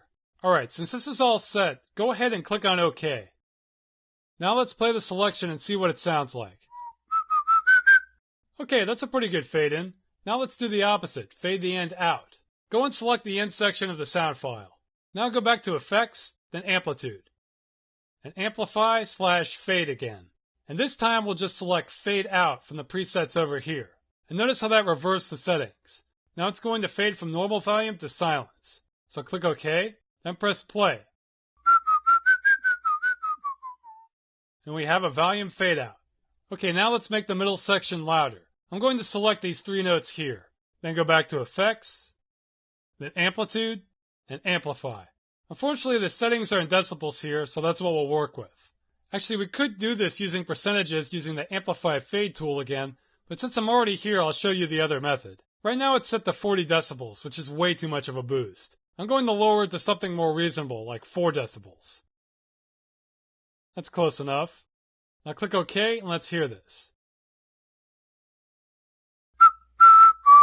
That sounds a little louder. Now let's hear the full clip.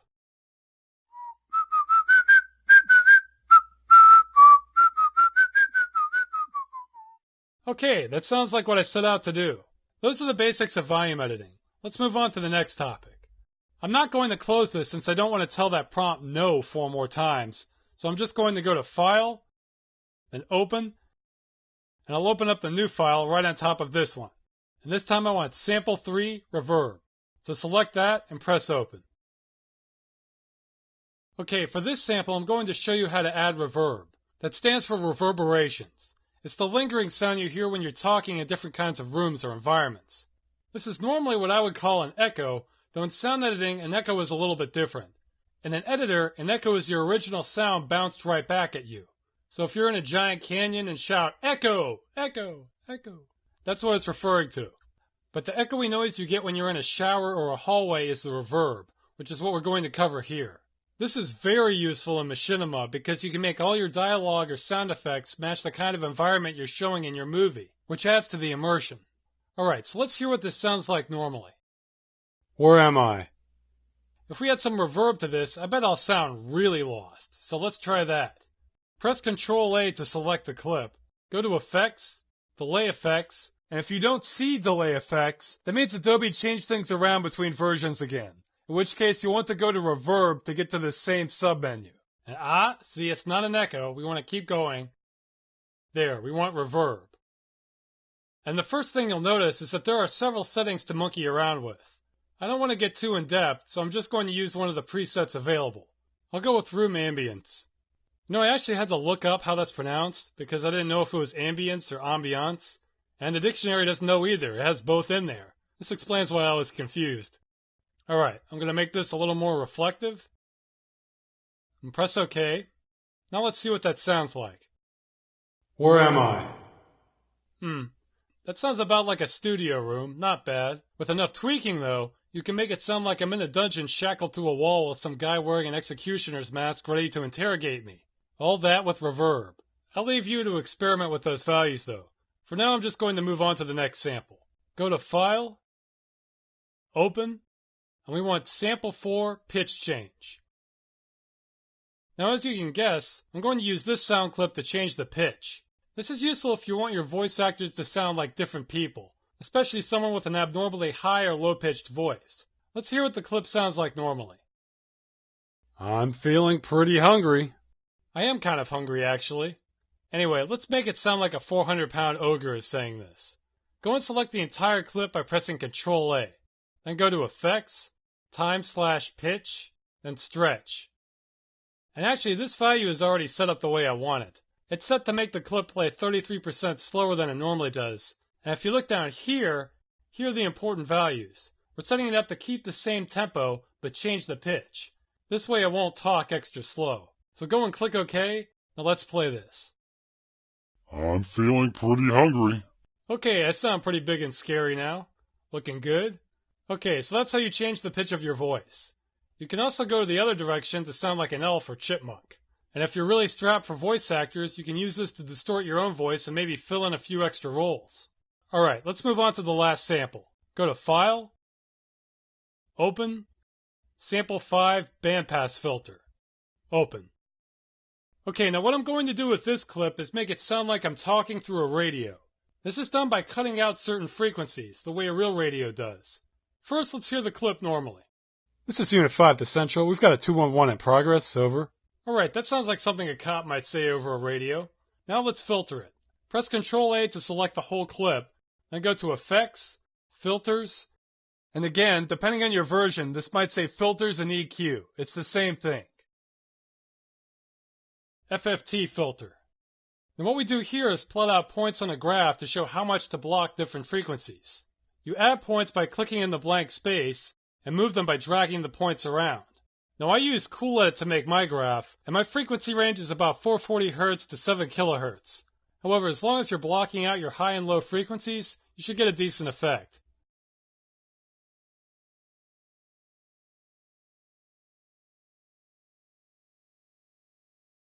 Okay, let's see how this sounds. This is Unit 5 to Central. We've got a 211 in progress. Over. This is Unit 5 to Central. Okay, that sounds a little different than what I used for Galaxy Gulp, but definitely sounds like I could be talking through a radio now. However, if you want even more of this effect, there's some already made presets you can use off to the side. Let's try telephone receiver and see how that sounds. This is Unit 5 to Central. We've got a 211 in progress. Over. This is Unit 5 to Central. Okay, that might be a little overkill. Let's try telephone voicemail. This is Unit 5 to Central. We've got a 211 in progress. Over. Okay, that sounds pretty decent. I'm going to go ahead and click OK. Now let's hear it again. This is Unit 5 to Central. We've got a 211 in progress. Over. Okay, so that's how you create a radio effect. Now the last thing I want to show you in Audition is basic multi-track processing. We're going to need a couple clips to demonstrate this. Go ahead and close this track. Ah, nuts, I forgot about the prompts. No. Okay, I'm going to View, the multi-track view. Now my screen probably looks more like your interface when you first start Audition. These extra functions take up at least a third of my screen space, so I generally avoid this view unless I know I'm going to be working with multiple sounds at once.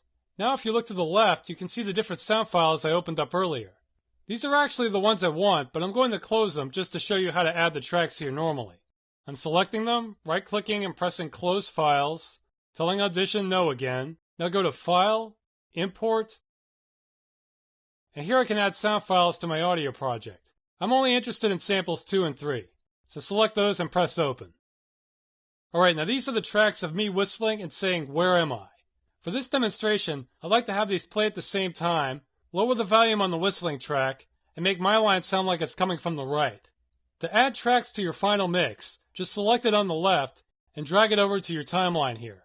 And to move it around, just hold down the right mouse button and move it to the left or right. And if you want to zoom in or out, you have buttons for that down at the bottom. You can also zoom by holding down Control and moving the scroll wheel on your mouse. Okay, that's our whistling track. Now we'll add the dialogue one. I'd like to have it start midway, so I'll drag it towards the center here. Alright, let's hear what this sounds like.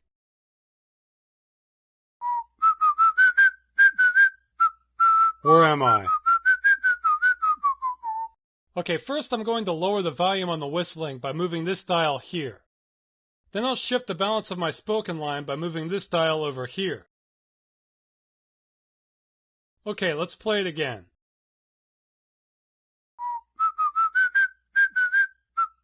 Where am I? Alright, that's what I was aiming to do. Now this mix is nothing special in itself, but you'll find these techniques are very useful when working on the final audio mix to your video.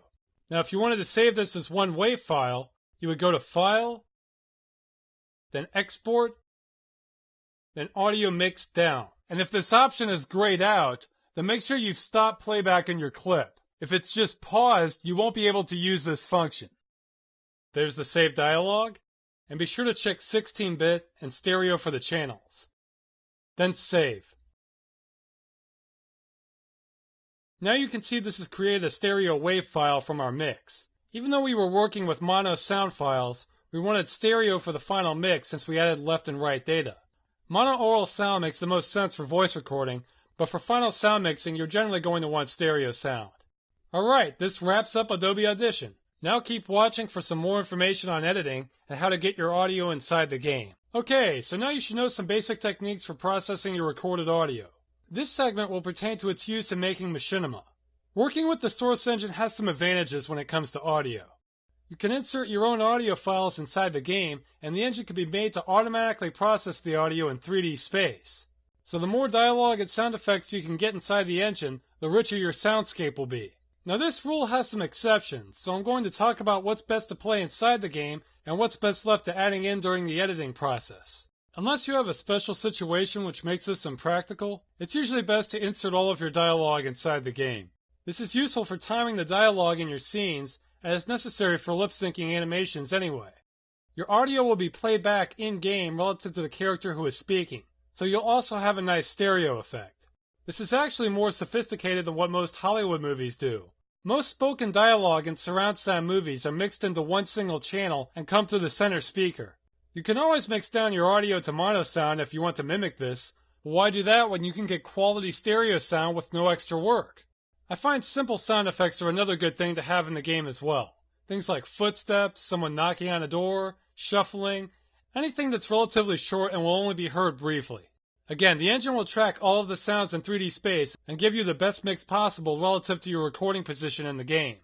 That said, there are some sounds you do not want to have playing back inside the game. The rule of thumb here is that any sound that's going to carry over from one camera shot to another is typically best left to adding during the editing process. For example, say you're filming in a city environment and you want some background city sounds like cars moving, a crowd talking indistinctly, maybe a faint police siren.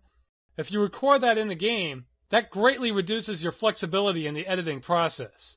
Because say in editing you decide you want a scene to end 3 seconds sooner or decide to cut one camera shot altogether.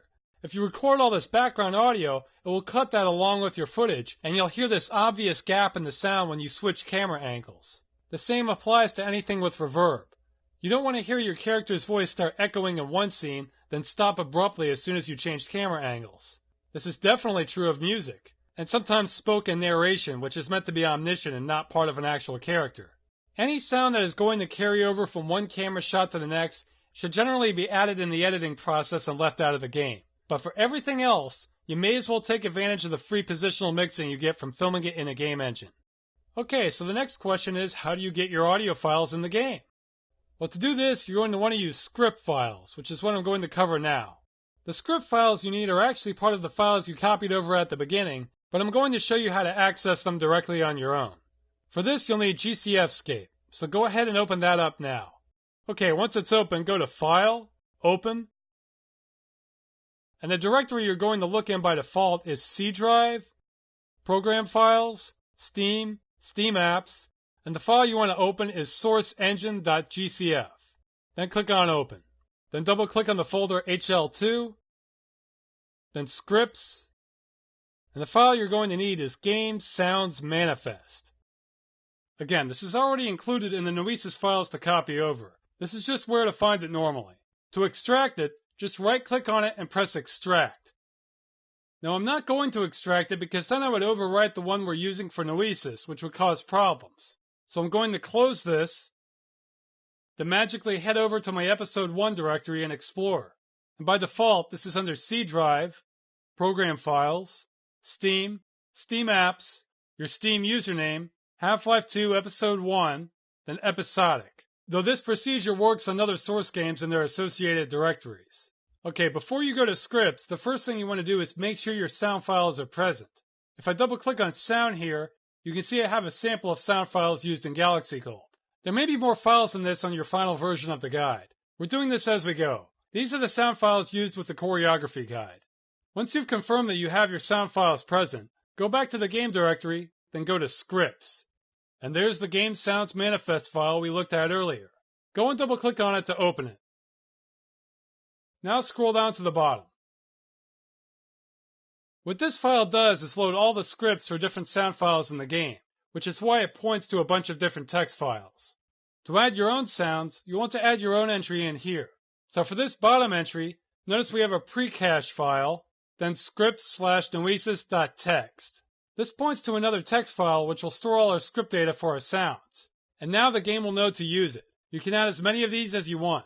So our next step is to close this, then open up that file we're referring to. Now the easiest way to add your own sound files to the script is to simply copy and paste other entries and just change the names appropriately. But we'll run through what all these entries do. This first value in quotes is important. This is what the title of the sound file will appear as in the SDK. It's a good practice to keep this the same name as the sound file itself to avoid confusion. On the next line, you'll want the start of a curved brace symbol here. This denotes what instructions for the sound file this name represents.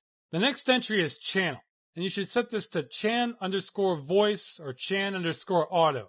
This determines what the sound is associated with, and isn't a big deal for Machinima.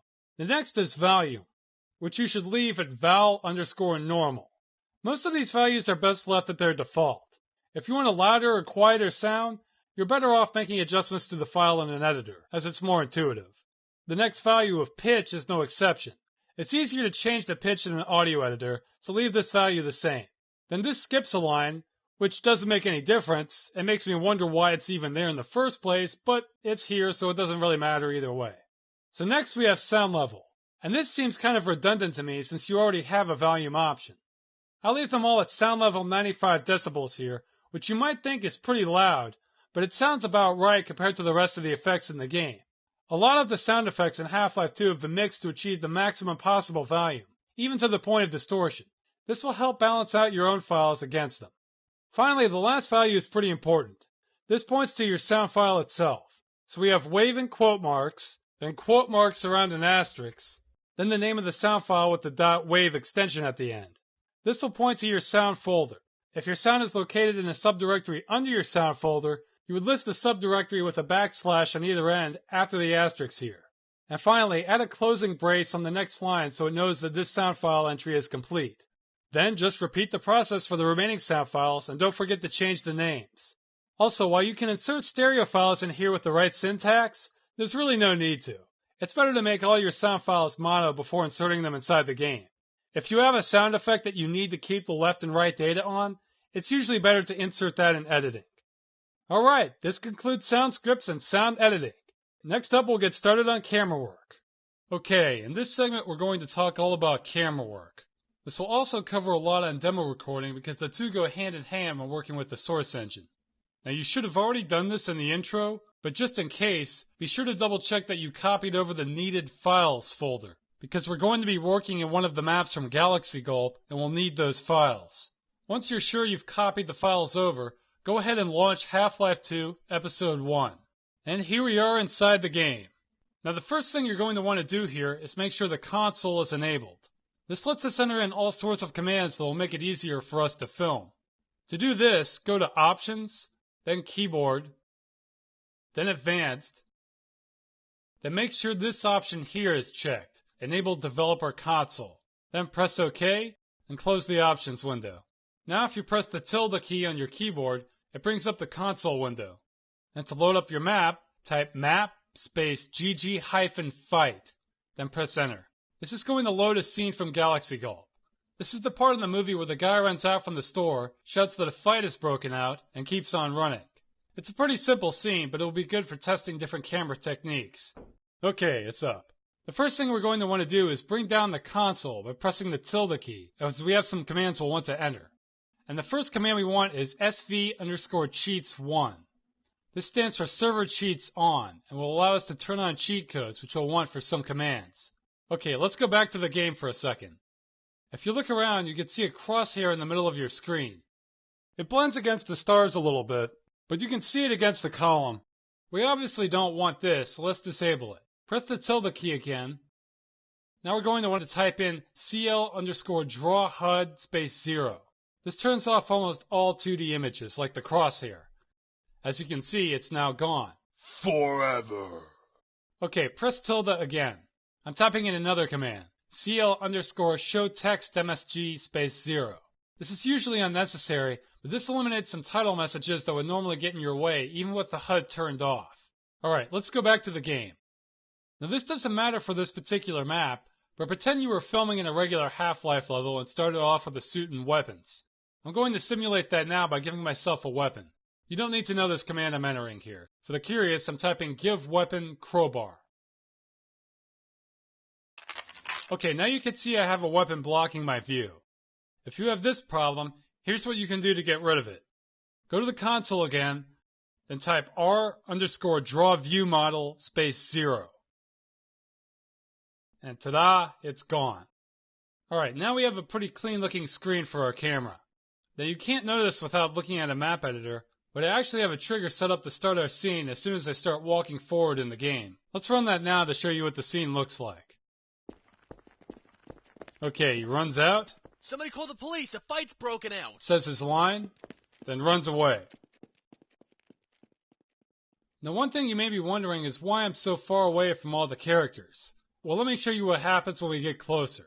Unfortunately, you are not a static observer. Okay, notice how he turned to me a little bit? Let's really cause some problems. We were looking to join you, Dr. Freeman. Yeah, see, look at this. This is ludicrous. We serve the same mystery. They're all talking to you and running around following you like groupies. Alright, well this scene is thoroughly ruined, so let's run it again. Open up the console, now type restart, and this will reset the map to the beginning. And it should load faster this time since it already has the map cached. Now to prevent that from happening again, we need to tell the computer AI to ignore us. To do this, bring down the console, then type no target. This is a cheat code that requires that cheats be turned on before it will work. Now normally when you type this, you get a confirmation saying that no target is on or off. I honestly have no idea why it's not showing that right now. But when I tested this earlier, it still worked, so we should be alright. You have to watch it though. If I were to type this again, it would turn no target back off. Alright, now let's watch the scene again. This time let's get up close and personal. Somebody call the police, a fight's broken out. See, nobody's looking at me. And now I can watch the fight without everyone freaking out. This is like when celebrities wear disguises so they can go out in public. Now you're not entirely invisible to the world. You can still bump into things and cause other problems. So on that note, let me show you how to walk through walls and fly around. Go ahead and bring up the console again. Now type in no clip and press enter. Now if I move around, I can fly anywhere I want. See, I can go right through the window. Get a close-up view of the samurai.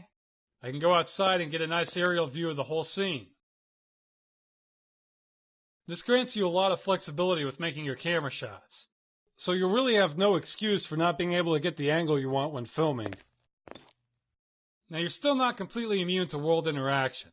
It may be hard to tell, but notice how the doors still open for me when I pass through them. You can still cause problems for the scene when you're in this mode, but your interaction is very limited, allowing you to film more.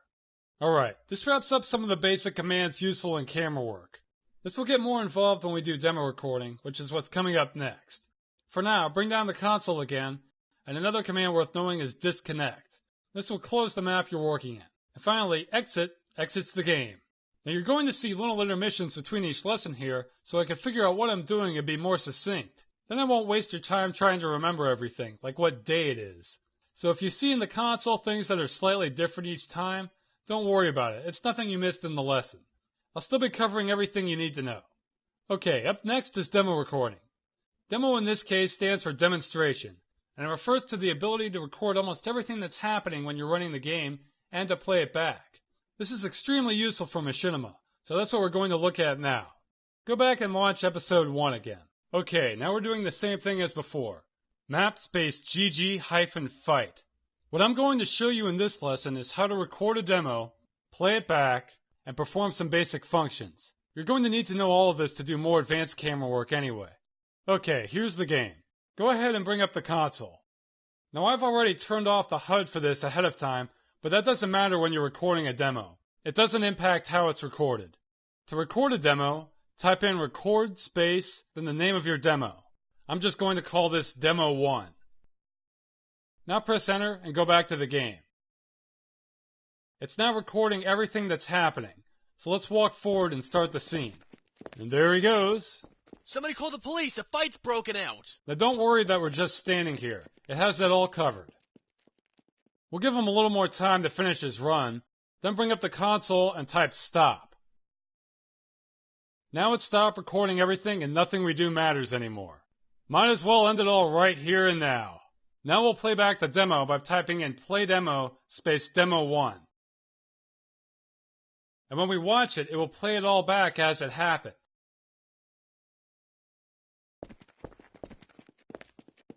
Now while it's doing this, go ahead and press Shift plus F2. This will bring up a new menu. Go ahead and click on Pause. From this menu, we can manipulate the demo playback and do all sorts of things with the camera. Let's restart the demo here by pressing Stop, then press Play. Now go and pause it again. Now say you want a different view of this scene. All you have to do is click on the Drive button here, and if you hold down the left mouse button on the screen, you can steer the camera controls and use the WASD keys to navigate. Now I can fly anywhere. And unlike the no clip command, this method is completely non-invasive. It will have zero impact on your scenes playing correctly. Oh, and notice how if you look back to where we were standing, nothing is there. It's like we don't exist. Well, as far as the demo is concerned, you don't. Whenever you record a demo in a source game, the person recording always shows up as invisible. So you're just the cameraman. Unless you have something specific in mind, don't plan on making yourself a part of the scene. It won't show up properly. Speaking of some other things you shouldn't do, try not to jump, duck, or fire a weapon when you're recording either. All of these things will cause your screen to jerk accordingly no matter where you are when you play back the demo. Firing a gun will also cause a muzzle flash, which you don't want in your camera. Don't use the game flashlight, and really don't even walk around unless you plan to cut out your own footstep sounds. Demo recording works best when you just start your scene, then sit there. Okay, I want to show you a few more things with the navigation. If you hold down the shift key when flying around, it will reduce your speed to a walking pace. And if you click resume, notice how, whoa! Okay, I'll explain what just happened. Let me pause this. Alright, before the game went crazy, what I was going to say is that the view you get when the demo is paused like this is not always what it's going to look like when you play it back. Often after you move around, the camera will shift up or down when you resume playback. So if you want to line up your shot perfectly, you'll have to do it while the demo is actively playing. The downside to that is that unless the demo is really long, it will sometimes run to the end before you're finished adjusting your shot, and then you might have to start over. And speaking of starting over, you probably noticed how 1 minute I was resuming playback on the demo, then the next I was suddenly sent back to the start position. Well, this is a really frustrating bug of the engine. What was happening is that after pausing, I clicked on the screen again while I was in drive mode. For whatever reason, that caused the game to reset my position. Now this won't happen every time you unpause the demo or use the drive button. Best I can tell, it's rather random. Unfortunately, this bug applies to all versions of the engine so far. And actually, while the game Half-Life 2 Episode 2 is about the same as this, for some other games that use the Episode 2 engine, like Team Fortress 2, this problem is about 10 times worse. I'll go into more detail on that later. Anyway, this is just an unpleasant fact of manipulating demos. Alright, back to the demo. I'm going to go and restart it again. So I'll stop, then press play. I'm going to see if I can recreate the camera movement glitch I was just talking about. Let's find a good shot. Here, we can do a close-up on the crowd. Remember, hold down shift to move the camera more slowly. Okay, I have a nice close-up on this bystander here. Good framing and everything. Now let's resume this and watch what happens to the camera. Oh, that's a slap to the face. We'll have to adjust this while it's playing. But no! We've run out of time! Well, these are some of the pitfalls of using demo playback. However, did you notice how this time when I went into drive mode after pausing it, my camera did not reset? I didn't do anything differently, yet it decided to behave. Again, best I can tell, this behavior is random. If I knew what caused it and could avoid it, I would be a happy man. Alright, now there's one more thing I want to show you in this chunk of the lesson, and that's how to navigate to different points in time. See, you're getting a bargain. You bought this guide and you're getting time travel. That's a deal. Okay, let me show you how this works. Now when I press play again, the camera will actually remember your last position. However, I find when you do this and go into drive mode again, it is highly susceptible to resetting itself like you saw earlier. Let's have a look. Okay, I'm going to click on the screen. Yep, I was afraid of that. Oh well, that's not what I wanted to show you anyway. Let's go ahead and pause this for a minute. Do you notice on the playback window it says tick here? Right now it says 711 out of 1180. And up here under time it says 10 seconds out of 17. These both correspond to each other. Ticks are the way the demo records the data that occurs in your scene. It uses them to record the differences in time in the demo, then uses the engine to fill in the gaps when it plays it back. Now you can actually jump around to different parts of the demo this way by entering the tick number you want in this box here. Now unfortunately there's no ratio of how many ticks are equal to 1 second. It varies with each demo. So you'll have to give it your best guess based on the percentage of the demo it's already completed. I'm going to enter in 100 here, then press go to. Boom, it just reset everything and went back in time. Now you'll notice even though I entered in tick 100, it jumped to tick 105. It simply rounds to whatever tick number it likes best sometimes. It's still going to be within milliseconds of your original time specified. Oh, and while I'm on the topic, I should mention it's generally a good idea not to start too early with where you're scanning. This demo here, for instance. I found that the game would lock up if I tried to scan to a tick that came much before number 100. This only applies to the ticks at the beginning, so it's really not an issue if you give yourself an extra second or two when you start recording your demo. Okay, if we press resume, he's running out the door again. We're back in time. Now if I enter in 500, then oops, something looks wrong. Okay, 500 breaks the space-time continuum and causes him to turn into a freaky leg mutant. Actually, even though this looks nuts, I doubt this is a problem. I think it's just a glitch from being paused. I bet if we press play again, it will immediately look correct. Let's see. Yeah, see, he immediately snapped into place. And notice we can keep following him. When you record a demo in single player like this, it records all the data that's happening in the level. We don't have to be anywhere near the action to capture it. And that ends the demo again. Alright, that's basic movement and time seeking when using demos. One of the great things about demo recording is that it will play back the same way each time. So all you need is one good demo recording and you can get all your camera shots from that one demo. The only thing that will be different in demo playback are physics objects bouncing around. So things like ragdolls will look slightly different each time, but the sequence they move will be extremely similar in every playback. Alright, next up we're taking off the kid gloves and I'll show you how to use the demo smoother. This is what will let you perform almost any camera movement you can think of. You'll be able to create some really neat shots with this. Oh, and sorry about the leg thing. Hope I didn't give any of you nightmares. Okay, now we're going to learn about Demo Smoother. Demo Smoother is a tool that allows you to create complex camera shots and is one of the biggest reasons to record demos in the first place. Every shot you see in Galaxy Gulp that involves camera movement was made using the Demo Smoother.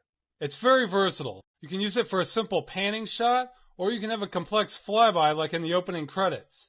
However, due to the bugs we encountered in the last section, it can be a pain to use sometimes, so you've been warned.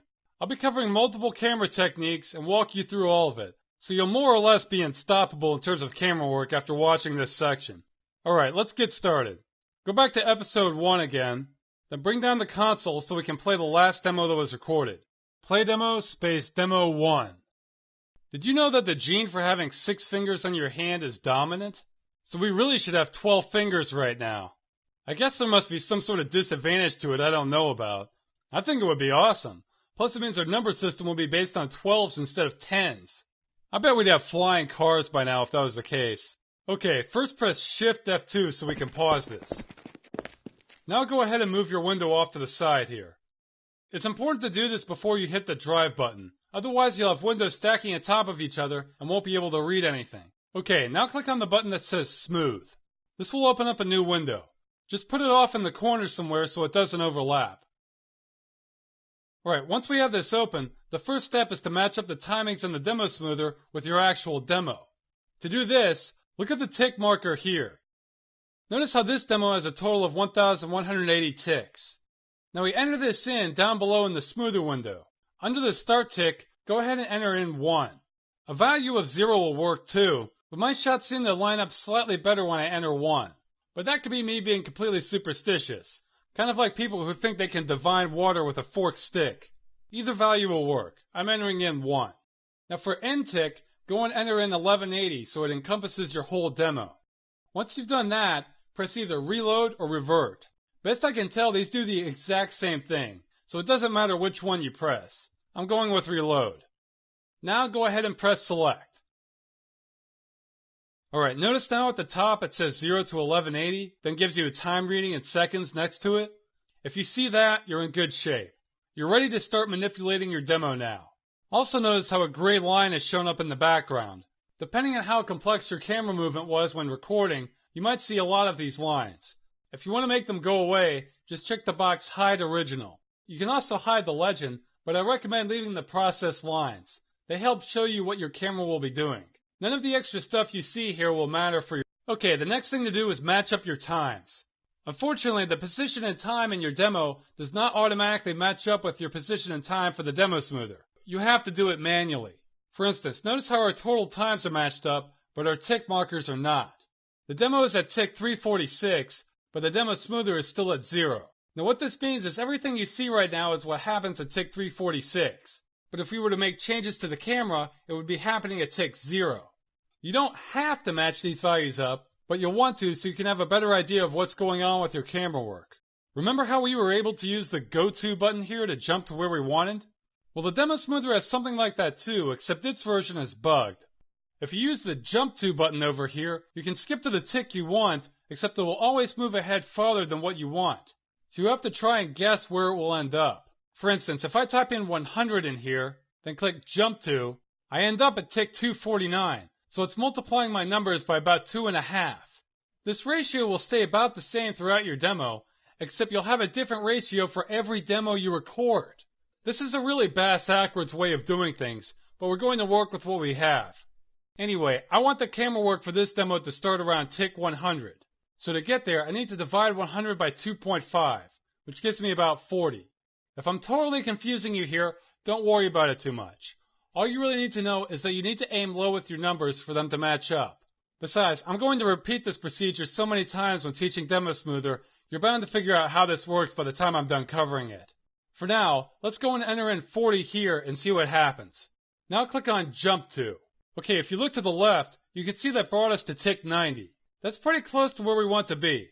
Now if we want to close the gap to tick 100, we can actually jump forwards and backwards with the arrow keys down at the bottom here. I apologize that they're a little hard to see. Don't worry, I'll be repeating this part of the process a bunch too. When you click on these, it will skip ahead or backwards to tick numbers that it likes. It usually does this in 2s or 3s. So I'm going to go down here and click on it a few times to get to where I want. Okay, this brought me to 101, which is close enough. If I go back, it takes me to 98. So it will jump around some, but the ticks here usually line up with the ones for the demo playback tool. Alright, so now I'm at 101. Let's go and bring the actual demo to the same tick mark by clicking here. And I'll type 101.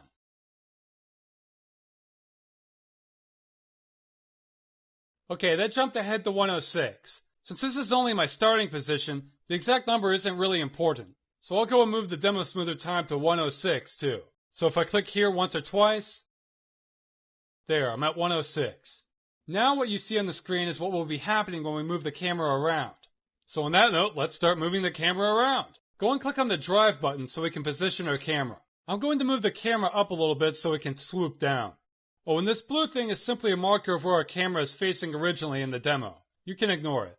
Okay, I thought for this first exercise we could make a shot where the camera flies through the window, goes into the store, then circles around to look at the samurai.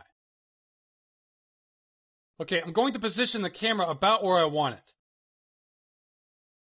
Then I'll click on resume to see how much my camera moves. Okay, that sunk down a bit, so I'm going to... Whoa! Okay, that sunk down a lot. That's just the demo playback tool being buggy again. So I'm going to reposition this shot. Now keep in mind that just because I hit resume on the demo playback, the demo smoother is still set at tick 106. So we can still line up our shot for this even if our numbers don't match up. Okay, I'm going to hit resume, then try and reposition my camera before the timer runs out. Pressure's on. Alright, this is where I want to be positioned. So I'm going to click on pause and... Yay, it didn't reset my position. So now our camera is set up where we want it to be, when we want it. So let's save this position. To do this, go and click on the Make Key button here. What this has done is create a keyframe which the demo smoother will use to calculate camera positions. Now we're free to move our camera around again and don't have to worry about losing this spot. And speaking of which, remember earlier when I was talking about that camera view reset problem and said that it was about 10 times worse in some Source games? Well, this is exactly what I was referring to. In Team Fortress 2, and some games that use the Orange Box SDK base version of the engine, every time you create a keyframe, it will reset your camera position. This might not be such a big deal for this map, but believe me, it gets old really fast. It makes me not even want to work with that version of the engine. Let's keep our fingers crossed and hope Valve fixes the problem sometime in the future. Okay, back to making keyframes. Let's bring the demo view back to 106 again by pressing on Go To, since it still has the last number entered. Okay, 105, close enough. Let's fly around. Oh, and if you look back, you see a green box there now. This represents our keyframe we just made. We'll do more with these in a minute. Okay, I want to fly down to the window here, so it will make sense to make the next keyframe right around here. You generally want as few keyframes as possible, but you'll need them every time you start making new curves, which is what we're going to be doing at the window here. Actually, let's back up. I'm skipping a step. Right now, we're still at tick 106 on the demo smoother, so we need to estimate how long it will take for our camera to fly to the window. So I'm going to click on resume and try to visualize the camera flying there in my mind. See, it's going to fly down there, and that should be good. Let's pause it. Alright, now let's position ourselves again.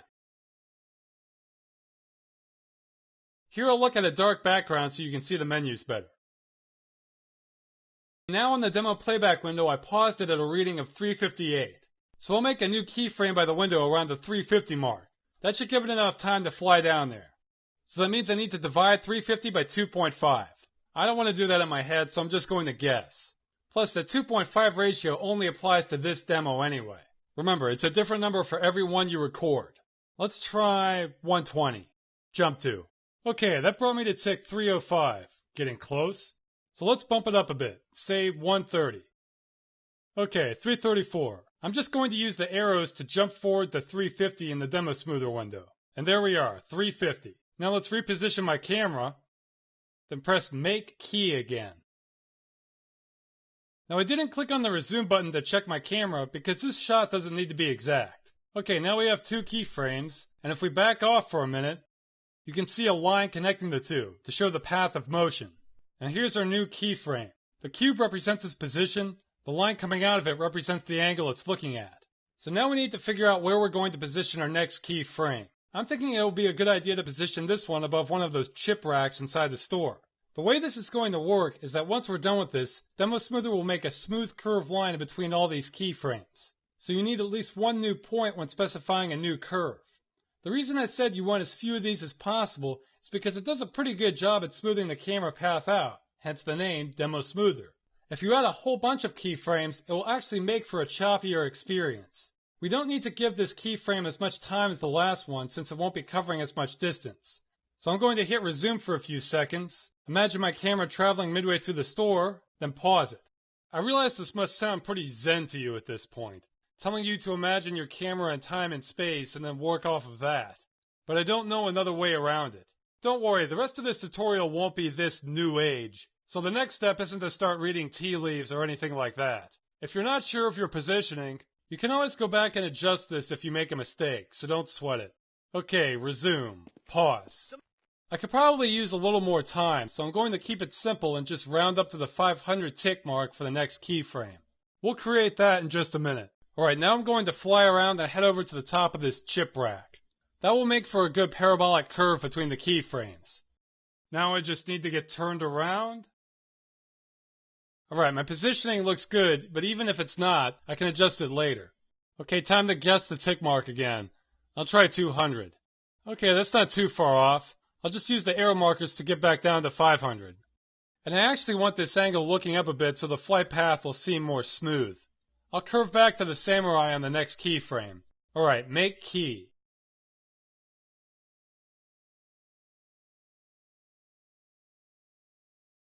Unfortunately, this path goes straight through the wall. We're going to have to adjust that second keyframe once we're finished. For now, let's finish off this path. I'm going to head over to the other end of the store where I can get a view of the samurai. And as for what tick to use, I think I'm just going to stick with the round numbers and make this one 750. That will slow the camera down once it gets closer to the samurai, and we can always preview what this is going to look like before we commit to it. Okay, this looks like a good spot. Let's try this at 300. Geez, I can't even read that tick mark. Hold on. Okay, 789.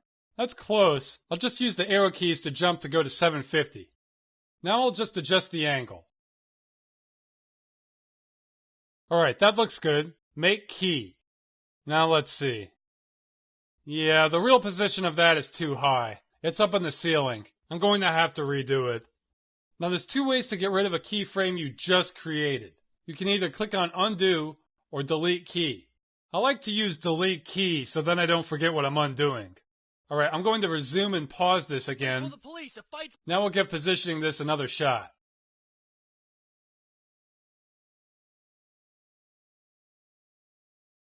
Make key. Now let's look at that. Okay, that looks better.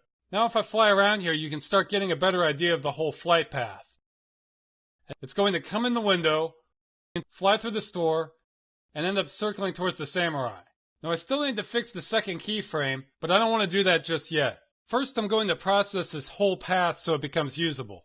Let me find something dark to look at so you can see these menus. Here, the dragon will do. Okay, to process your keyframes, go to Process, and you'll notice you have several options here. Most of these aren't very helpful.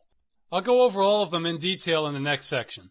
For now we're only concerned with two of them, spline angles and spline origins. What these do are smooth out and average the values of your keyframes. Spline angles adjust the angles that the camera is looking at, and spline origins adjust their positions in space. You'll want to run both of these, but the order doesn't matter. I'm going to do spline angles first. Now if you click on it again, this is actually a bug of using episode 1. The menu will flash very fast and shut itself off, making it unusable. To fix this, just check the back off option, then uncheck it again. Now you can use the menu again. And if you look at the path here, when I select spline origin, you can see a bunch of small lines appear. I'll zoom in on this for you. All these lines pointing out of the main path represent the angle the camera is at for each tick. Now that we've created our flight path, if we disable drive mode, you can actually get a first-person view of what this will look like. Since we're at tick 750, we're at the end. But if you use the arrow keys, you can see where the camera is at each individual tick. And while drive mode is disabled, if you click on the Show Process button, you can get a preview of what the whole sequence will look like. Let's do that now. It will take a second to start. This track is kind of cool. Reminds me of a roller coaster. Okay, not too bad. The last curve actually turned a different direction than I hoped, but I'm just going to leave that for now. We still should fix it flying through the brick wall, so let's focus on that. Once you've processed your path like this, one handy feature is that you can skip to your different keyframes. That's what the plus and minus key buttons do on your window. Let's look at this from another angle.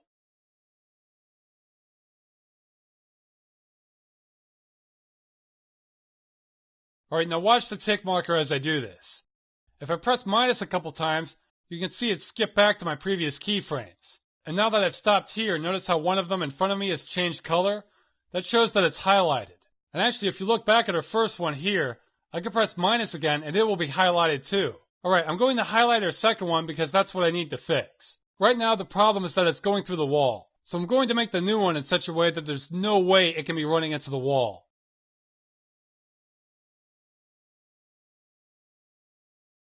Okay, this position here looks pretty good. So I'm going to press delete key to delete our old one, then make key to create the new one. Now let's back off a bit. Okay, you see that new green keyframe there? You can also see the original path in a different color, but the green one is the new one and won't run into the wall. Alright, now that I have that set up, I need to reprocess this. So I'm going to Process, Spline Angles,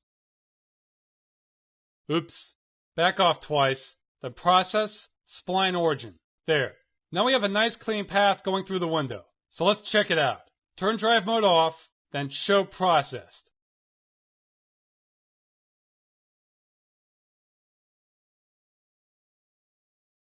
Ooh, nice flyby over the chips. Okay, except for that last curve not looking where I was expecting it to, this looks like a pretty sweet curve. And if I wanted to fix that, I could change the orientation of that keyframe or add a new one. But as far as teaching this goes, that would just be a repeat of what we just did. So I think this particular camera path is done. I'll fly against a dark background so you can see the menus again. Alright, there is one last crucial step in this whole process. If you forget this step, all your work will be for nothing. See the button that says Save here? Go and click on it. Now what you did was create a new demo with the same name as yours and the extension _smooth at the end. So in our case, this is demo1 _smooth. When you play that back in-game, it will show you this new camera track instead of the original recording. We can go ahead and close this now. Oh, and I should mention that when you play back a demo after using Demo Smoother, you might get some visual remnants like that floating 1.020 number. But that's only temporary. All you have to do to get rid of that is relaunch the game. Okay, I'm going to click on Stop, and let's watch the final product. Bring up the console, then type play demo space demo1 _smooth.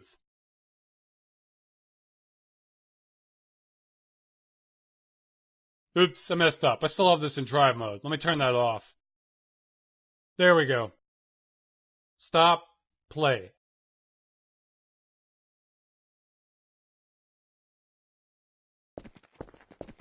Newspaper. Somebody call the police. Ships. A fight's broken out. Samurai. Fight. And you can still fly around in this demo just like any other. But now you have a cool flight path as a default that's permanently saved. Now this was a complex flight path. You can just as easily have two keyframes and make your camera go in a straight line. Setting up keyframes like this I'd say accounts for at least 90% of my moving shots when I use Demo Smoother. Now there's more to Demo Smoother than this, which I'll cover in the next segment, but first I want to take a quick intermission, if you will, and talk about the demo naming. As I mentioned earlier, when you save a demo like this, it always adds the extension _smooth to your demo name. However, this will overwrite any demo file that already has that name. So if we were to make a new change to Demo 1, like I plan to do, we would lose this work. So I'm going to name this to Demo 2 if you look for this file in the tutorial files. Okay, I'm going to switch to Windows Explorer for a minute to show you how to do this to your own demos. The demos will be saved in the game directory of whatever source game you're running. Now you're probably getting sick of me saying this, but Noesis tells me I better keep saying it, so I'll be saving the C drive, Program Files, Steam, Steam Apps, your Steam username, Half-Life 2 Episode 1, Episodic. And if you look down here, I have demo1 _smooth.dem. I'm just renaming this to demo2.dem. Demdemos.dem. I'm going to do a similar procedure for the other demos I create later, but I'll let you know when I do. Okay, that's it. Okay, head back to Episode 1. In this section, I'm going to show you how to use targets with the Demo Smoother. Targets are points of interest for the camera to look at. Really, they don't do a whole lot that you can't already do with keyframes, but there are a few situations they work better for.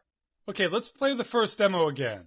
Same thing as before. Go to the console, then play demo space demo 1. Did you know that a fungus has properties of both plants and animals? However, when it comes down to it, it's more like an animal than a plant. They can't create their own food the way plants can with photosynthesis, so they have to rely on consuming other organic matter to survive. So if you have any friends or relatives who are vegans, but they still eat mushrooms, you should give them a hard time about it. Alright, go and press Shift F2. Then let's pause this. Now go and reposition your windows like before, and do the same for the smoother window. You have to do this before you go into drive mode, otherwise you'll have to start your position over. Okay, now we can go into drive mode and fly around. I'll look at a dark background so you can see what's happening. Okay, in the last section I promised to explain what all these different values mean for processing. The spline angles and spline origins is what we covered in the last section. You're never going to go wrong using these options. In fact, some of the other processing methods require you to create them first. Moving up to the top, smooth selection angles and smooth selection origin is a little misleading. This behaves in a very similar way to spline angles and spline origin, except it doesn't do as good a job. It actually has jerkier results than what the spline values use, so there's really no reason to use it. Linear interpolation angles and origin is pretty simple to use, but there's not much point. What it does is take your first and last keyframe in your demo, averages their values, then averages them over the entire length of your demo rather than the times you selected. So what you end up with is a very slow-moving straight line that ignores all your curves and timings. I can't think of any situation where you would want this, since you could always just create 2 points with spline angles and origins and accomplish the exact same thing, but have much tighter control over what you're doing. Spline angles and origin, we already covered these. Next are look at points and look at points spline. These have to do with targets. I'd argue these are the only other values on this list worth using. We'll be covering how to use them in this lesson, so I'm going to skip them for now. Okay, all these 2-point origin values do more or less the same thing. These actually seem to do the opposite of what they say they'll do, but they will accelerate or decelerate your camera based on what you pick. Now that would be pretty useful, except it behaves like the linear interpolation values. It only takes the first and last values and makes the whole movement last the duration of your demo. Now you might be able to work around it by limiting the number of total ticks in your demo, but in my opinion it's a lot more trouble than it's worth, so we're going to be skipping it. You can accomplish similar results with the spline origin process anyway if you get your timings right. And finally, the auto setup key functions. This could have a practical function, but if it does, I'm still unconvinced. What this does is that say you already have a camera path laid out and ready to go.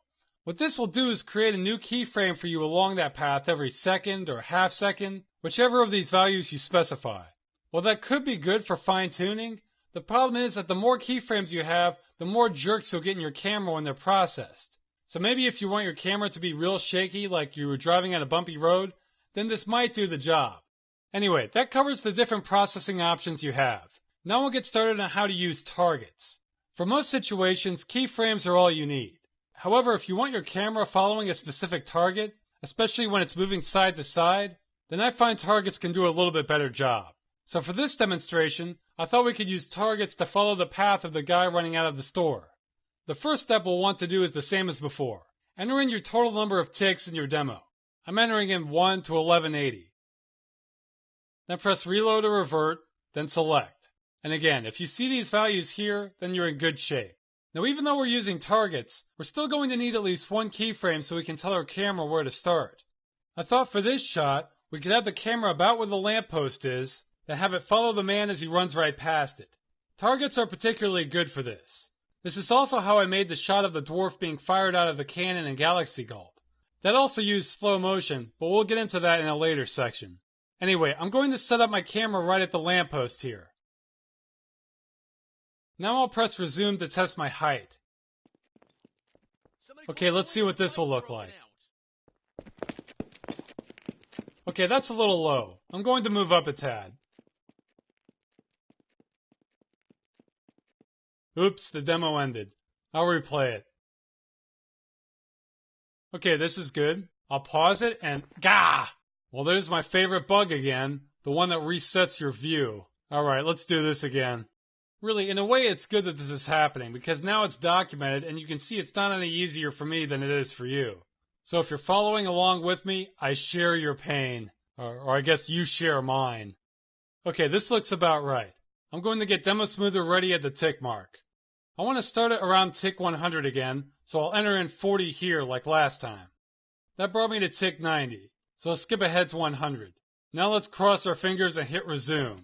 Okay, this looks like about the right height, so I'm going to pause this and make my key. Now the angle on this doesn't actually matter, because our targets will override that. The only important thing here is the position. Okay, let's back up a bit and take a look. Alright, that position looks fine. Now even though we only have one point, we still need to do the spline origin command. This is because targets will only affect what your camera is looking at, not its position. So click on Process, Spline Origin. Okay, now that that's set up, we need to start thinking about camera shots. I want to follow the guy running out of the store. Since the camera is set up at the lamppost, we don't need to worry about where the camera is pointing until he starts to exit the store. So I'm going to rewind the demo here and figure out where we'll first start to see him. I'm entering in 100 here, pressing go to. Now it's gone back in time. Okay, our camera is going to be here. Let's fly around and see when it'll first be visible. I'm going to click on resume, then pause it as soon as he gets out the door. Okay, that's close. Let's move our view over here, then inch forward using the arrow key for the rest. Okay, that position looks good. This will be a good spot to place our first target. Now when you create a target, it creates a red cube directly below your position. So you'll want to hover above where you'll want it to be. Also, for a moving target like this, I find it's better to aim your target slightly ahead of where he actually is. Kind of like how snipers leave their shots so they can kill people. It's the same thing. Sort of. Anyway, you create your target by pressing this button. Oops, wait, I made a mistake. What did I forget here, people? What? That's right, my ticks aren't lined up. I'm creating this at tick 101, and I need to be at 356. So I'm going to delete this target and fix that. Okay, I'll try jumping to what? 140. I can barely read that, but that says 363. That's pretty close. Here, I'll adjust our view so you can see it. Alright, now I just need to use the arrow keys to adjust the tick mark. Okay, now we can create our target. Alright, that made our target, but this view isn't the best for judging depth, so we'll have to move our view out for a minute to get some perspective. Yeah, see, that's what I was afraid of. The target in this case is a little high. We're interested in the guy himself, not his haircut. So let's go back and readjust this. Okay, I'm going to try this position. Now you may think I'm even higher than before, so why would this be a good spot? Well, unfortunately, when you're in pause mode like this, you can run into problems with the positioning again. Remember earlier how I said if you hold down shift you can slow your movement? Well, unfortunately that seems to impact the distance of how far below you your targets are created. When I move around a bunch like this, I usually anticipate them being farther away from me than before. You usually end up having to resume playback before it will reset. Okay, so I'm going to delete the existing target, then create a new one pressing the same button. That looks promising. Let's check it from another angle. Alright, that's exactly what I was shooting for. Something at the torso level positioned a little bit ahead of him. Alright, that's where the camera will first start looking when we're done. Now we need to figure out where we want our next target. The rule of thumb with keyframes is to use as few as possible. With targets, the rule I use is to use them whenever your subject changes its velocity or if you really want the camera focused on him for a particular scene. So when we get to the point where he runs right in front of the camera, we may want a few more targets for that part. For now, I'm going to create the next target when he slows down, which will happen when he stops to talk to the dwarf and the turbo chi. I'm going to inch his progress forward with the arrow key, then make a new mark when he starts to slow down. Okay, there, he's starting to stop. I may have gone a little over actually, but that's close enough. Okay, that tick is at 423, so I need to guess what to enter in for the demo smoother position. I'll try 160. That's pretty close. Now I'll skip to 423 using the arrow keys. Now this is about the spot I want, so I'll click on Make Target. Oh, that one looks good. Let's see. Yeah, that's about perfect. Nice. Okay, he's slowed down, so we'll want to hold this position until he starts to move again. So let's figure out when that is. I'll hit resume. Okay, he's starting to take off again, so let's create a new target in about the same spot. I'm going to rewind this to tick 550 and inch along again.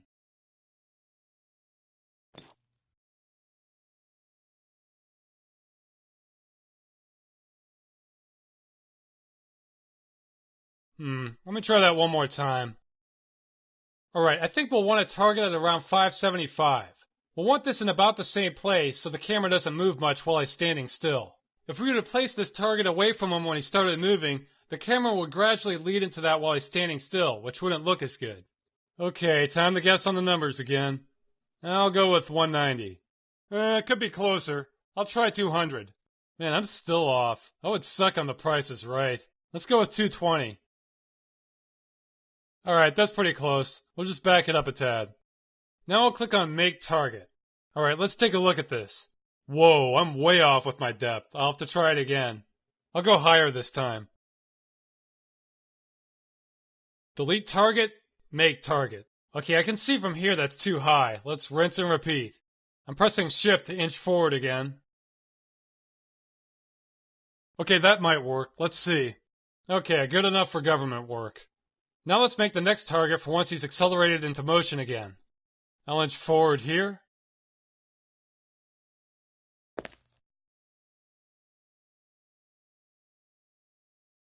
Okay, he seems to have his speed up at this point.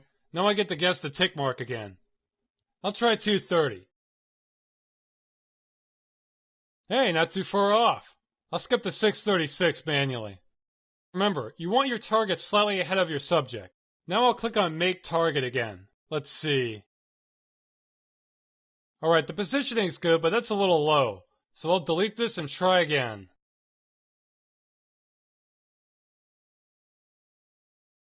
No, that's still too low. No, it's still a little too high. I feel like Goldilocks here, except there is no just right option. It's like there's 5 bowls of porridge and they're all too hot or too cold. Let's try it again. Nope, I can see that one is too low from here. You having fun yet? Alright, let's try again. Well, that one's not too bad. I think I'm just going to lower my standards and go with this one. Let's keep moving forward. It would be cool if we could have this guy run right by the camera, so let's make another target right as he passes it. I'm going to inch forward again to get to the position I want.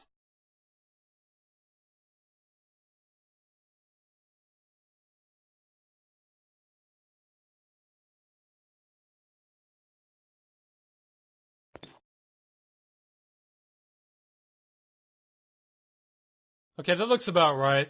Now I'll do the same thing in the demo smoother. Okay, we're both matching at 663. Let's create a new target. That's a little too low. At the risk of losing my sanity, I'll try and redo this one.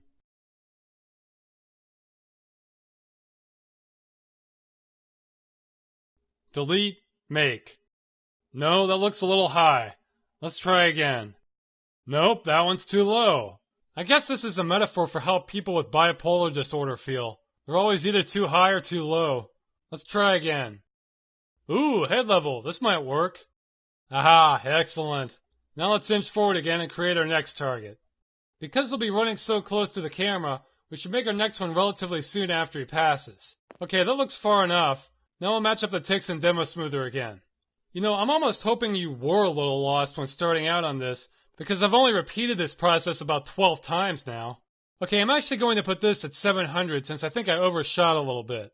In which case I'll make the target where his body is since he exists in the future. Get it? Make target. Okay, how's my height? Well, that's not perfect, but I can live with it. The farther away your subject gets from the camera, the more lax you can be with your targets anyway.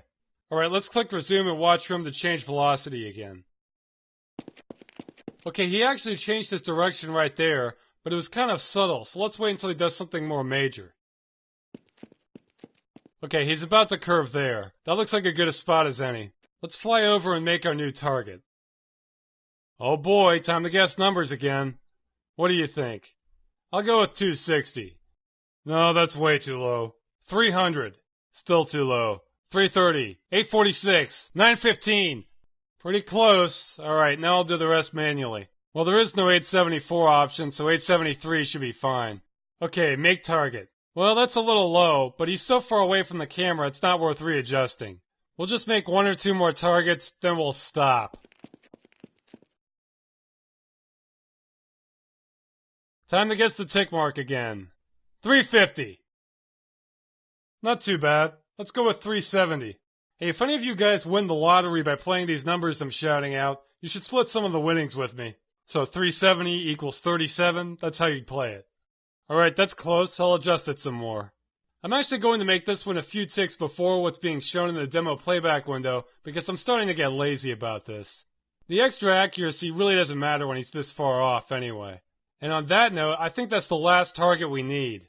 He only runs in a straight line after this, so there's no point in making a new target since it would still be looking in the same place. So let's back up and get a full view of this. The camera will stay in one spot, but should track him the entire time. Now let's go ahead and click on Process. You have 2 options here. look at points, and look at point spline. Look at points more or less averages your angles when looking at targets, and look at point spline does a similar job that spline values do for keyframes. I find both actually can look good depending on the situation, so definitely experiment with them. Let's use look at points first. See, it created our angles there. Now turn drive mode off and click on show processed. Now you won't actually see him run out of the store, but we'll be able to follow the camera movements. Okay, it comes out the store, says his line, takes off again, goes by the camera, and runs away. Okay, let's pause this. That looked a tad jerky to me, like a pinball or something. Let's see if look at point spline does a better job. I'm going to go to drive mode so you can see the differences in the angles when we change it.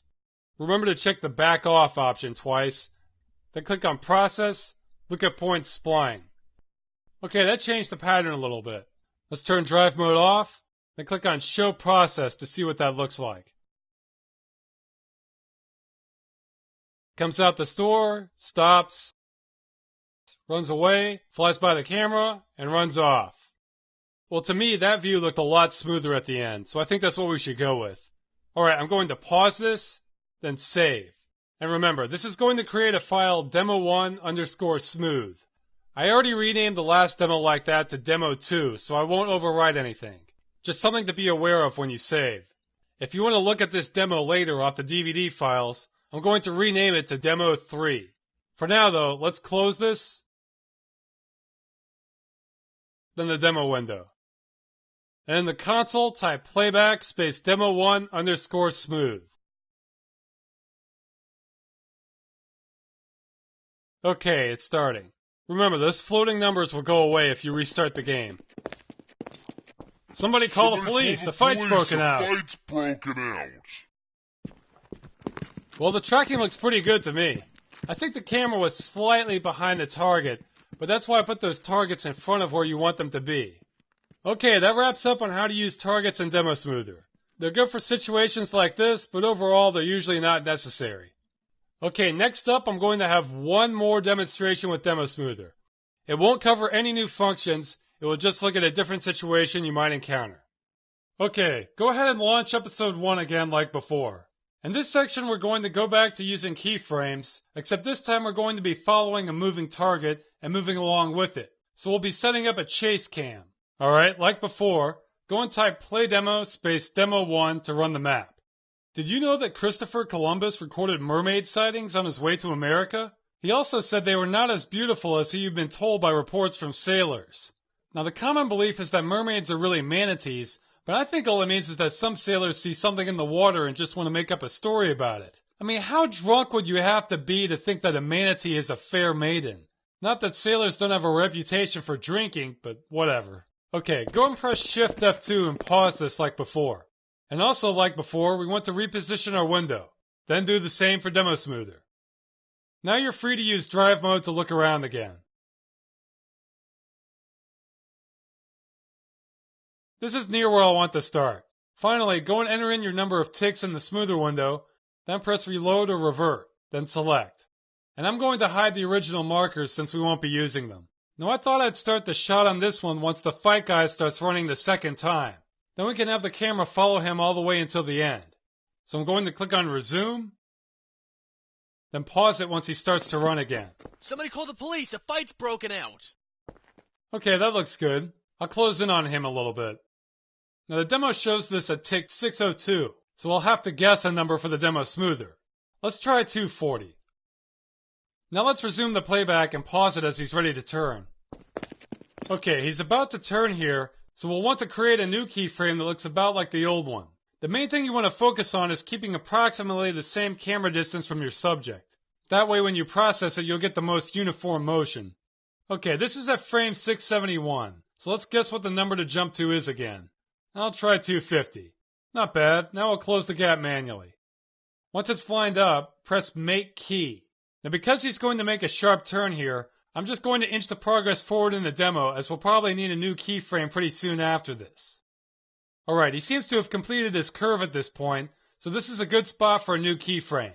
Now after I line up the camera, I'll skip ahead on the Demo Smoother to match up my tick marks again. Are you guys noticing a pattern by now? Make key. Okay, I'm going to back up and take a look at our path so far. Oops, looks like this is turning into more of an arc motion than I hoped for.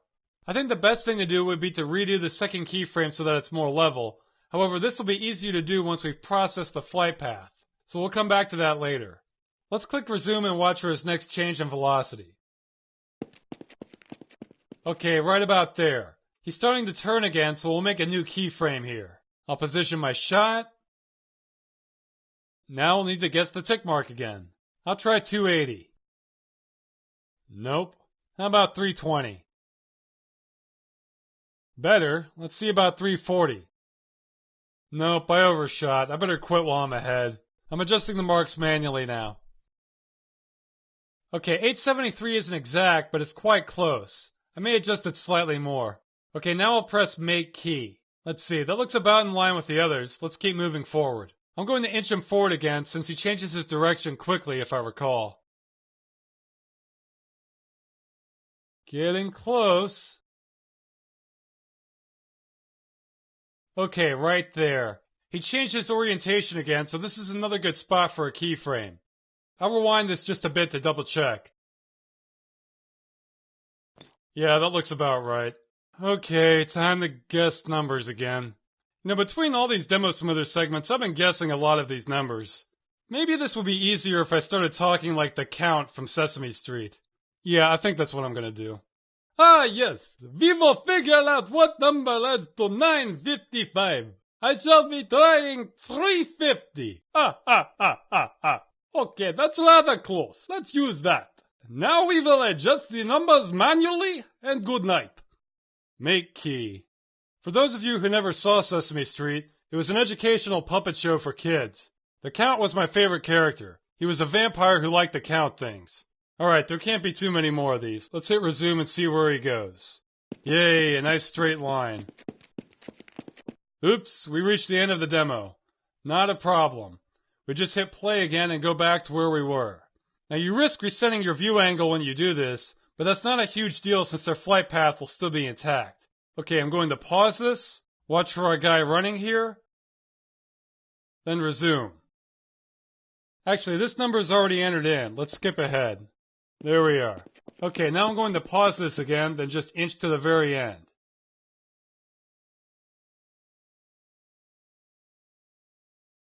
Okay, tick 1180, end of the line. I'm going to rewind this just in case it acts strange if I use the very last tick like this.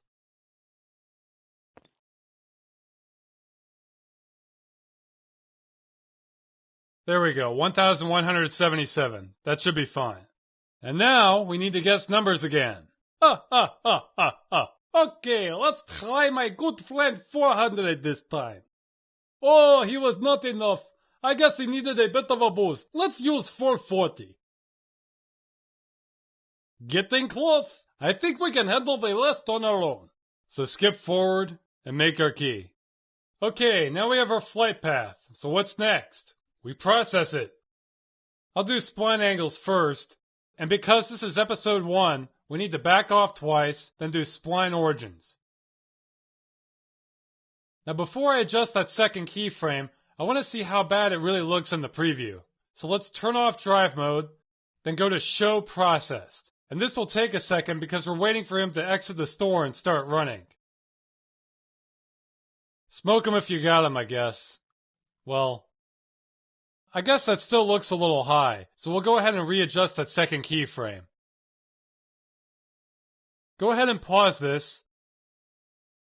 Go back into drive mode. Now we want to use the plus key button to skip to the right tick mark. Once that's done, I'm going to situate myself underneath the keyframe and try to get a better position. Okay, that looks good. Now I'll skip to that point in the demo so I can see what I'm looking at. 671, go to. Okay, I should change this a bit. Let's try it around here. Delete key, then make key. That looks more level to me. Now let's reprocess this. Spline angles, back off, spline origins. Now show processed. Oh, oops, turn drive mode off. I'll try and skip ahead a bit here. There we go. Okay, well we won't know until we see the final demo, but that looks pretty good to me. So let's take a gamble here and save this. Now again, this is going to save as demo1_smooth, but I'll rename this later to demo4 if you look for it in the tutorial files. Alright, let's bring up the console and watch this. Play demo space demo1_smooth. And we can close our demo window here. Actually, we could skip ahead, but I'm sick of guessing numbers, if you can believe that. Somebody call the police! A fight's broken out! Seems to be keeping a pretty good eye on him. Whoa, getting a little close, but he's okay. The scary predator cam didn't get him. Alright, this concludes Demo Smoother. Despite the annoyances that come with it, I'm sure by now you can see its potential for creating cool camera shots. Now we'll cover some odds and ends on demo usage. The field of vision command determines how much of the scene you can see on the screen and how curved the image is. It's useful for certain kinds of shots in machinima making. It's also worth paying attention to because unlike many commands, your field of vision settings are recorded when you record a demo. So you can have your HUD on or off, your weapon invisible or not, and that has no impact on your demo. But if you change your field of vision, you better be sure that's what you want to see in your final shot. Alright, go ahead and open up episode 1 again. And this time we won't be loading demo 1 again. Pretty crazy, huh? We're going to record a new demo for this. So go ahead and launch the map again. Remember, map space GG-fight. Here in the United States, our 26th president, Theodore Roosevelt, was a pretty interesting guy. Besides all the stuff he did for the country, like starting the FDA, the national parks, breaking up monopolies, there's some other interesting things about him too. For example, he used to try to play volleyball with his Joint Chiefs of Staff using a medicine ball, which is much heavier. He also went blind in one eye from a boxing match while he was in office. Also, while he was campaigning, he was shot in the lung before he was due to give a speech, but since it wasn't lethal, he went ahead and spoke for 90 minutes anyway before getting medical attention. Can you imagine a president doing anything like that today? I can't. And you know, that cup isn't turning this time. I really don't know why. It's like it only turns when it wants to. Oh well. Go ahead and open up the console. First make sure your cheats are on. SV_cheats space 1. We'll need that to change the field of vision. Now go and type FOV and press enter. This tells you what your current field of vision is set at. The default here is 75 degrees. You can set it anywhere from 1 to 179 degrees and will get different effects depending on your number. If we look around here, you can see everything looks pretty normal. Now type in FOV space 25. Do you see how much that changed your view? You can tell we're zoomed in because things have a flatter appearance. Now go and bring up the console again. I'm going to record a new demo while I have my field of vision at 25 degrees. This will affect your demo playback. So I'm typing record and I'll call this FOV test. Enter. Alright, I'm recording now, so I'll walk forward to start the scene. Somebody call the police! A fight's broken out! Now bring up the console. And this will pause the recording in single player. I'm going to change the FOV to something outrageous, like 140. This will make my view appear more like a funhouse mirror. Now let's go back to the game. I have a few glitches on the side there. Now you see when I look around how distorted everything is? It's actually a very cool effect. It could be useful depending on what you're filming. It would be great for something like a music video or a dream sequence. Okay, I'm bringing up the console again, then I'll stop recording. And now I'm going to set the field of vision back to normal by typing FOV 75. Okay, back to the real world. Sort of. Alright, let's watch the demo we just recorded. Play demo space FOV test.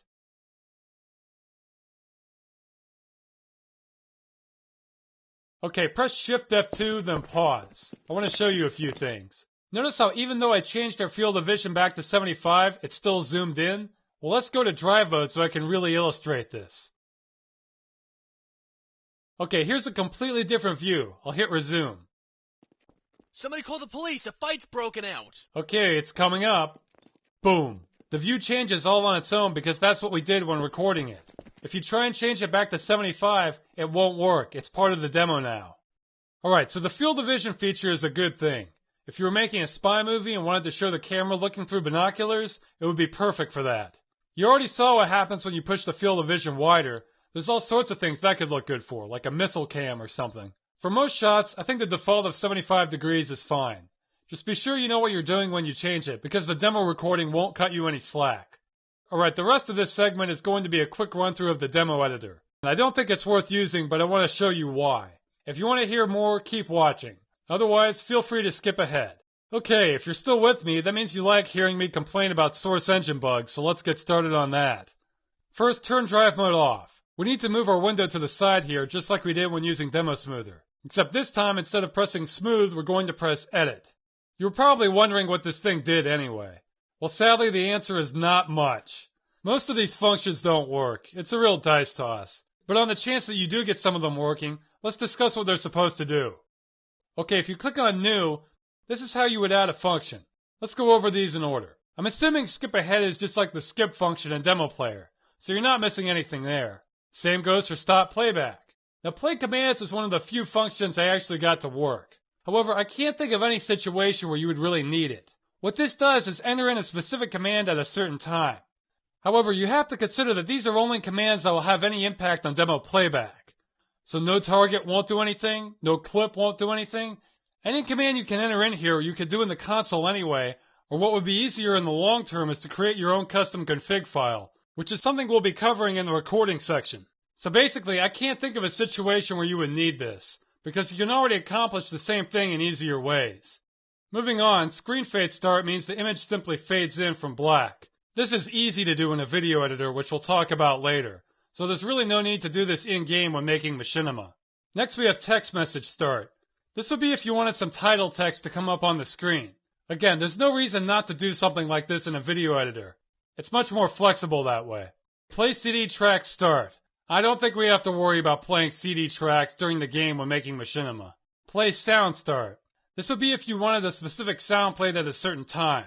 But it's better to either have that play in the game itself, which is covered in the choreography guide, or else add it in during editing, which we cover in this guide. Alright, a bunch of stuff that's grayed out. Pause. Again, the demo playback window already does this fine.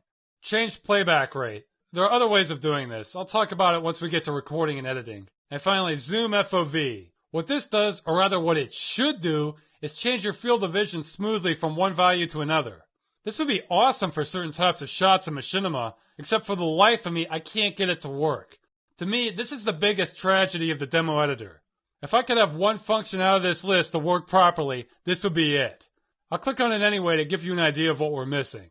Now the way I read it, you would have been able to select your timing mark using seconds or tick marks, choose the field of vision you wanted to change it to, choose how long the transition would take, how long to hold it, and how long it would take to release it. The whole thing sounds great, yet you could hold me at gunpoint and I still wouldn't be able to get this thing to work. If any of you watching this out there miraculously do get this function to work, by all means contact Noesis or myself and let us know. It's not like this is a must-have feature, but I can think of some situations where it would be useful. Alright, so that's the demo editor. Let's move on to the next section. Okay, this next section will require knowledge of the program Hammer, which is part of the Source Software Development Kit. If you don't know anything about that program, you're either going to have to skip this part, or else pick up a copy of the choreography guide that's meant to complement this. You really should treat this next section as an expansion to the choreography guide. For what it's worth, this is the only part of this guide that you'll need to have knowledge of Hammer or any other part of the software development kit for. If you want to know what you're missing, what I'm going to teach here is how to attach a camera to an object in the map or view the world through the eyes of an NPC. I didn't even use this method when creating Galaxy Gulp. Everything you see in there was created using Demo Smoother and still shots. But this method can still be useful for some situations. Okay, if you're still with me, go ahead and open up the Source SDK. I'm going to hit the ground running with this and act like you've already watched the choreography guide, so you've been warned. First, go and fire up Hammer. We're going to open up the same version of the map we've been doing all the demo work in. There's one entity in particular that adds some additional functionality to camera work that you can't get with Demo Smoother. Alright, once it's up, go to File, Open. We're going to go to that same directory I won't shut up about. C drive, Program Files, Steam, Steam Apps, your Steam username, Half-Life 2 Episode 1, Episodic, and for this one, Maps. Then open up ggfight.vmf. Open.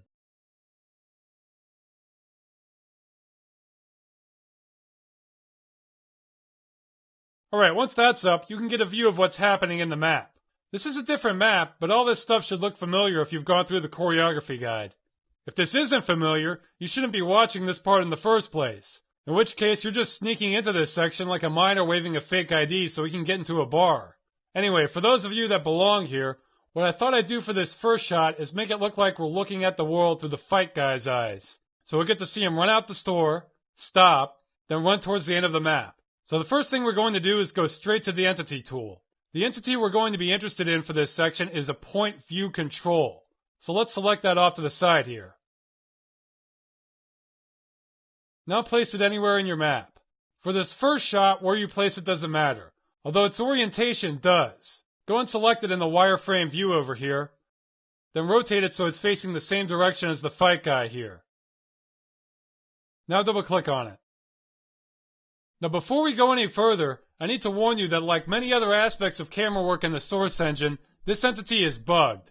I've seen all sorts of strange things happen with this entity, so I only use it when I have a definite need for it. The examples I'm going to show you in this section will work, but I can't promise what will happen if you stray off the beaten path. I plan to cover the various bugs as I go, but there's always something to surprise me. For example, on one test I did, I found the camera worked perfectly the first time I ran it in a map, then every time I ran it afterwards, it would face 90 degrees away in the wrong direction, and I still don't know why. That won't happen in this particular demonstration, and hopefully it won't happen to you. But just be aware we're getting into some uncharted territory here. Okay, the first entry that's important is the name. I'll just call this camera. The next important entry is parent. Since we're going to be viewing the world through the eyes of an NPC, we want the parent to be the NPC himself. You'll see in a second here, the name of our NPC is Fight Guy. Okay, entity to look at. Here's our first bugged function. It will not be the last. Now you can probably guess what this does. It acts similar to a target in Demo Smoother, something that the camera should be looking at. This only partially works in Hammer. If you specify an entity for the camera to look at, the camera will in fact look at it. However, it will be slow about it. For example, I tried to recreate that shot we did in Demo Smoother, where the fight guy runs right by the camera using only the view control here, telling it to follow him as an entity. Well, the camera was about 2 to 3 seconds behind the entire time, making it completely impractical. If this had been a real cameraman, I would have suspected him of aiming the camera with one hand and eating nachos with the other. So you can use this function, but you're simply better off using targets in Demo Smoother. The next entry, target attachment name, is just an extension of the previous function. So if you want a delayed shot of looking at someone's head instead of their torso, there you go. Hold time. Okay, this one is an enigma to me. What this supposedly does is tell the camera how long to take the view away from the player and give it to the camera. When I was testing, I found most of the time this doesn't do anything. And now I question whether I was just going crazy, but there were 1 or 2 times when it did work. Since I wasn't able to get it to work reliably, I recommend leaving it alone. When I do that, it seems to interpret 10 seconds as an infinite amount of time. Also, like the description says, there's a flag you can check to enable an infinite amount of time, but I don't trust that either. If you want your camera to hold the shot for a specific amount of time, there's another way to do this that's more reliable that I'll cover in a little bit. For now, I recommend just leaving this value alone and assuming your hold time will be infinite. Okay, path corner. In theory, I'm guessing this is how you tell your camera to follow a specific path, like a walk path or a train track. In practice, this doesn't really work as advertised. I'll show you what it does do as part of this section. It's not especially helpful, but I like to prove that I'm not making these things up. If you want your camera to follow a specific path, then your best option is to use Demo Smoother. It will save you a lot of pain. For now, leave this blank. Okay, next value. Interpolate position to player. This really doesn't have much use in Machinima. This would be more for someone creating a playable mod who wanted to show a transition to a cutscene or something. So just leave it on no. Okay, initial speed, acceleration, and stop deceleration, we'll talk about in a little bit. For now, just ignore these values. Now let's head over to flags. The first thing you want to do here is uncheck the default options of Start at Player and Follow Player. These will only cause problems when using this entity for camera work. Now you can try checking infinite hold time, but I really don't trust that, and that's what it seems to be at by default. So I'd go ahead and leave all this blank. Now go ahead and hit Apply, then Close. Okay, we'll be looking through the eyes of our NPC here, Fight Guy. You can see his name if you click on him. So we need a way to make the camera use his view. Now you might think parroting the camera to him would be enough and you could simply adjust the view manually. Well, this does work and it's a good option for trains and other moving objects, but not NPCs. We would only be attaching the camera to his body itself. So it would still move where he went, but it wouldn't look the direction he's looking, bob up and down the same way, etc. We'll want to add an extra step. Go and select the Entity tool. And the entity we'll want is a Logic Auto.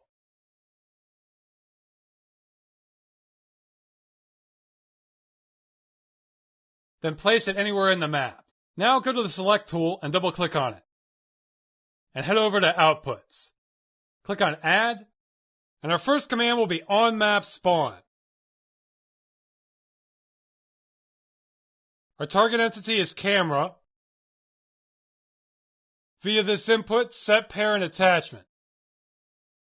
And the attachment point we want is Eyes. Then click Apply. Now I already knew the attachment point ahead of time. If you forgot how to find that out, consult the choreography guide. There's a section in there where I use the model viewer to list all of your model's attachments. Okay, now this is all we need to do here. But for future reference, if you're using the Episode 1 engine or later, you can select the Set Parent Attachment Maintain Offset option. And it will do the same thing, except remember your camera's position in space relative to your attachment point. But we're already set to look through his eyes, so we won't need that for this demonstration. Now go ahead and hit Apply, then Close.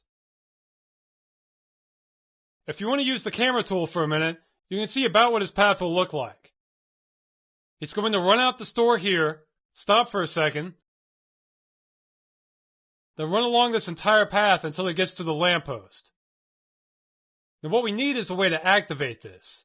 So head back over to the player's spawn area. Then use the Select tool to double click on the trigger I have set in front of the spawn. Now go to Outputs, and you can see some of the values I already have set here. These send the Fight Guy and the cop running when you walk over it.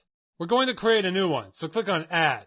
And we want On Trigger, Target Entity Camera, then Enable. And Apply, then Close. Now it's set to steal our view away once we walk over this target.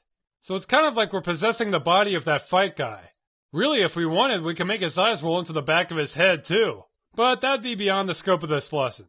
Alright, remember how I said your camera is set to take away your view for an infinite amount of time, even though we didn't check that box? Well, I meant it. We need a way to tell the camera to release the view after our Fight Guy is done running. So let's head back over to the end of his running path, and we'll use a trick that was already covered in the choreography guide. Go and double click on the last path corner here. Now go to Outputs and click on Add. Now type in On Pass, Target Entity Camera, and the command we want is Disable. Then hit Apply and Close. Now this camera shot is good to go. All we have to do is run the map. But as a bonus, I thought I'd show you what happens when you try and use path corners like the feature mentioned earlier. I thought one neat shot for this would be to have the camera pan along the front of the store sign. So let's go and set that up. First go to the Entity tool, as we're going to create a second point view control. Now go ahead and place it near the sign.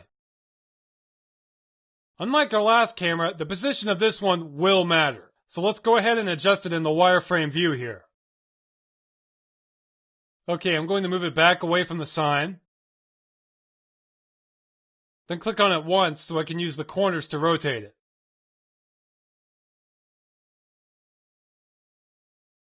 Or it can just deselect itself every time I try and click on it. Now I want to go to a different axis view so I can raise the height. And finally, I'll move it off to the side here. Okay, now our camera's in position. So let's make our supposed flight path. I say that because the camera seems to ignore the path after the first point, but I'll go through the motions anyway. You can use either path corners or path tracks. I've had the same results with both. I'll use a path corner for this one. So go and select one of those in the Entity tool, then place it somewhere near the camera.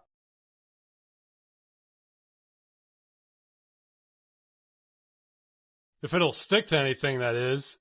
There we go. Okay, now go back to the select tool and adjust the position of this in the wireframe view like we did with the point view control. We're going to want this located right next to the camera. And before we make the rest of the corners, double click on this so we can give it a name. I'm going to call this Cam Path. Then hit Apply and Close. And another refresher, simply hold down Shift to create the rest of the corners on your path. I'm convinced the point view control will ignore this, but I'll try it anyway.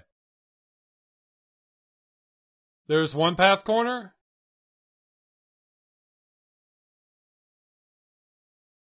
And there's another. Notice how I have it set to stop once it gets to the end of the sign. Alright, we have a simple path. Now we need to set the values for our camera itself. Go ahead and double click on the point view control. Now give it a different name. I'll call this one Camera 2. We can skip a lot of these values after that. Path corner. We'll want to specify that one. Our value here is Cam Path, the first point on our path. We can ignore interpolate position. The next value we care about is initial speed. This is the speed our camera will take off at along our path. Now when I was testing this, I found that the speed values were similar to those used by other objects like trains or dynamic props, except they were off by a factor of 10. For example, a speed of 150 is about a walking pace. So if you want that speed for this camera, we'll have to enter in 1500. Finally, as for acceleration and stop acceleration, in theory, this could be used to accelerate or decelerate your camera by a given amount, but in practice, they cause the camera to act totally unpredictably. I advise against using these values at all. Let's let sleeping dogs lie here. Alright, now go to Flags, and like before, uncheck the two default values. Then hit Apply and Close. And you know what? I changed my mind. Let's change the course of this path so I can show you how obvious it is that the camera will disregard it. Instead of telling it to stop at the sign, let's make it back up away from the sign once it reaches the midway mark. So I'll just drag this path corner over here. Now we have an L-shaped flight path for it to follow. Okay, now it's set up to run the second camera and fly along that path. Or try to, anyway. We just need a way to activate this. We don't want this starting before the first camera view is finished, so let's head back over to that end path corner and use it to time this correctly. Go and double click on the path corner, then go to Outputs again. And we want to add a new output. On Pass, Entity Camera 2, we want to enable. And I'll hit Apply. Oh, and to make sure this behaves properly, it's not a bad idea to add a small delay to this second camera. If we have it occur at the same time the old one disables, it can lead to erratic behavior. I'll add just a second delay here, then hit Apply. Now it will follow the fight guy, give us our original view for a second, then cut to the camera panning along the sign. And we're set to run this. So go to File, Save As, and I'm going to call this Point View Control after the entity. Click on Save, then File, Run Map. And I'm not going to do a full rad rendering for this, so you guys are just going to have to live with overbright lighting. Okay. You may have heard before that we only use 10% of our brains. That's not true at all. MRI scans show just how active our brains are. I think what started the myth was the fact that you could have some people in accidents or stroke victims who've had brain damage but were able to recover their functionality anyway. All that means is we're adaptable and neuron paths can get rewired. So it's like if a hurricane were to wipe out part of an interstate and then construction people made a whole bunch of detours. Try convincing a bunch of truckers they weren't using the road before it went down.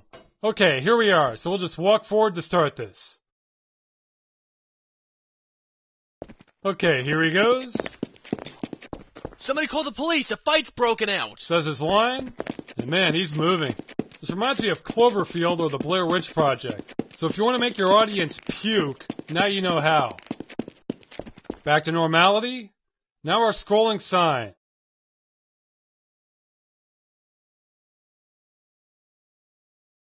And as you can tell, our point view control is totally ignoring our flight path. It's just going to float off into space forever. Alright, this concludes the use of point view control. Next, I'll talk briefly about some basic camera tips. Okay, this section isn't going to go particularly in depth. I just wanted to mention one or two things about camera work in general before we move on to the next chapter. First off, if you have any sort of film background, it will help you out. Almost everything that applies to regular camera work also applies to making machinima. All I'm going to mention here are just a few basic rules you'll generally want to follow. None of these are 100% applicable, and I'm sure there are many more beyond what I'm going to cover. I'm not even going to talk about lighting because that gets so complicated you could probably make a tutorial on that alone. If you already know filming inside and out, you can skip this. Otherwise, it's worth a quick watch. I've broken some of these rules in the past and even broke some in Galaxy Gulp, which you might be able to spot. Anyway, let's get started. The first thing I want to talk about is framing. Framing refers to how your subject matter is positioned in your shot, and is controlled by where you place your camera. The rule here is that you generally want your subject or subjects centered on the screen. If you're talking about people, this is going to mean their body, and especially their face. You generally shouldn't be focusing on anything else unless you want to emphasize something in particular. So if you want to show a guy reaching for a gun, then you might want to focus on his hands. Most of the time your characters are going to be talking and moving around, so you want to focus on the face and body. Let's look at some examples. Alright, I would consider this a well-framed shot. We're focused mainly on the face, or where his face should be anyway. It's obvious he's the center of attention. Now let's look at another. This time we're a bit farther out, but this is still a well-framed shot. We're focusing on his whole body, so there's no way the audience is going to get confused about what they should be looking at in a shot like this. Now let's look at a bad example. Okay, this is a similar shot as before, except now we have no border around the body. Notice how the tip of his feet and head come right into contact with the edge of the screen. This gives a clustered feel and feels unbalanced. It's okay if you can't fit the whole character in the one shot. It would be better to move the camera up a little bit and focus on his face rather than try to squeeze him in like this. And speaking of balance, let's take a look at another example.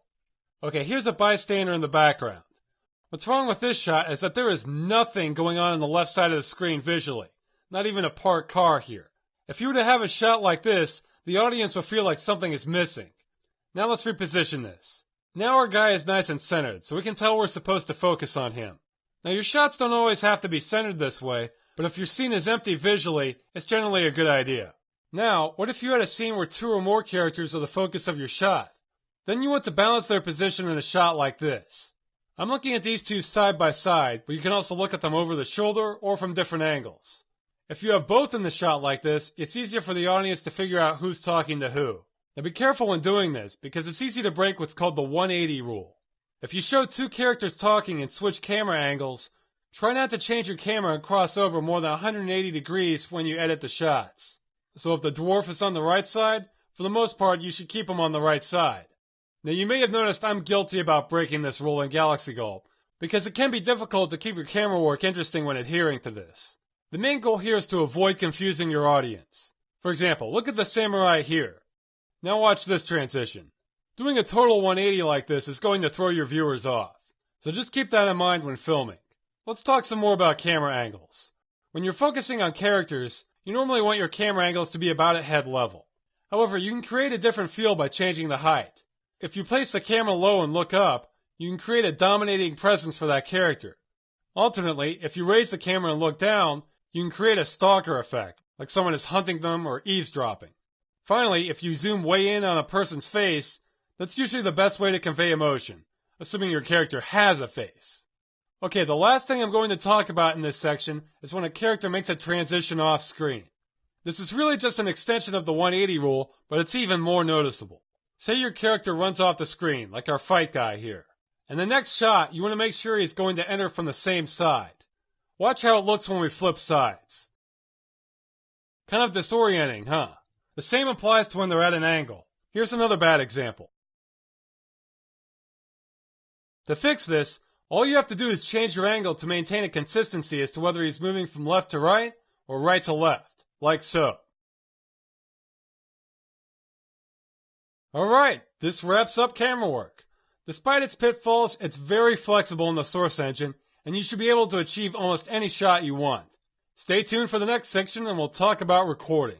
Alright, this next chapter is going to be all about recording footage from the game.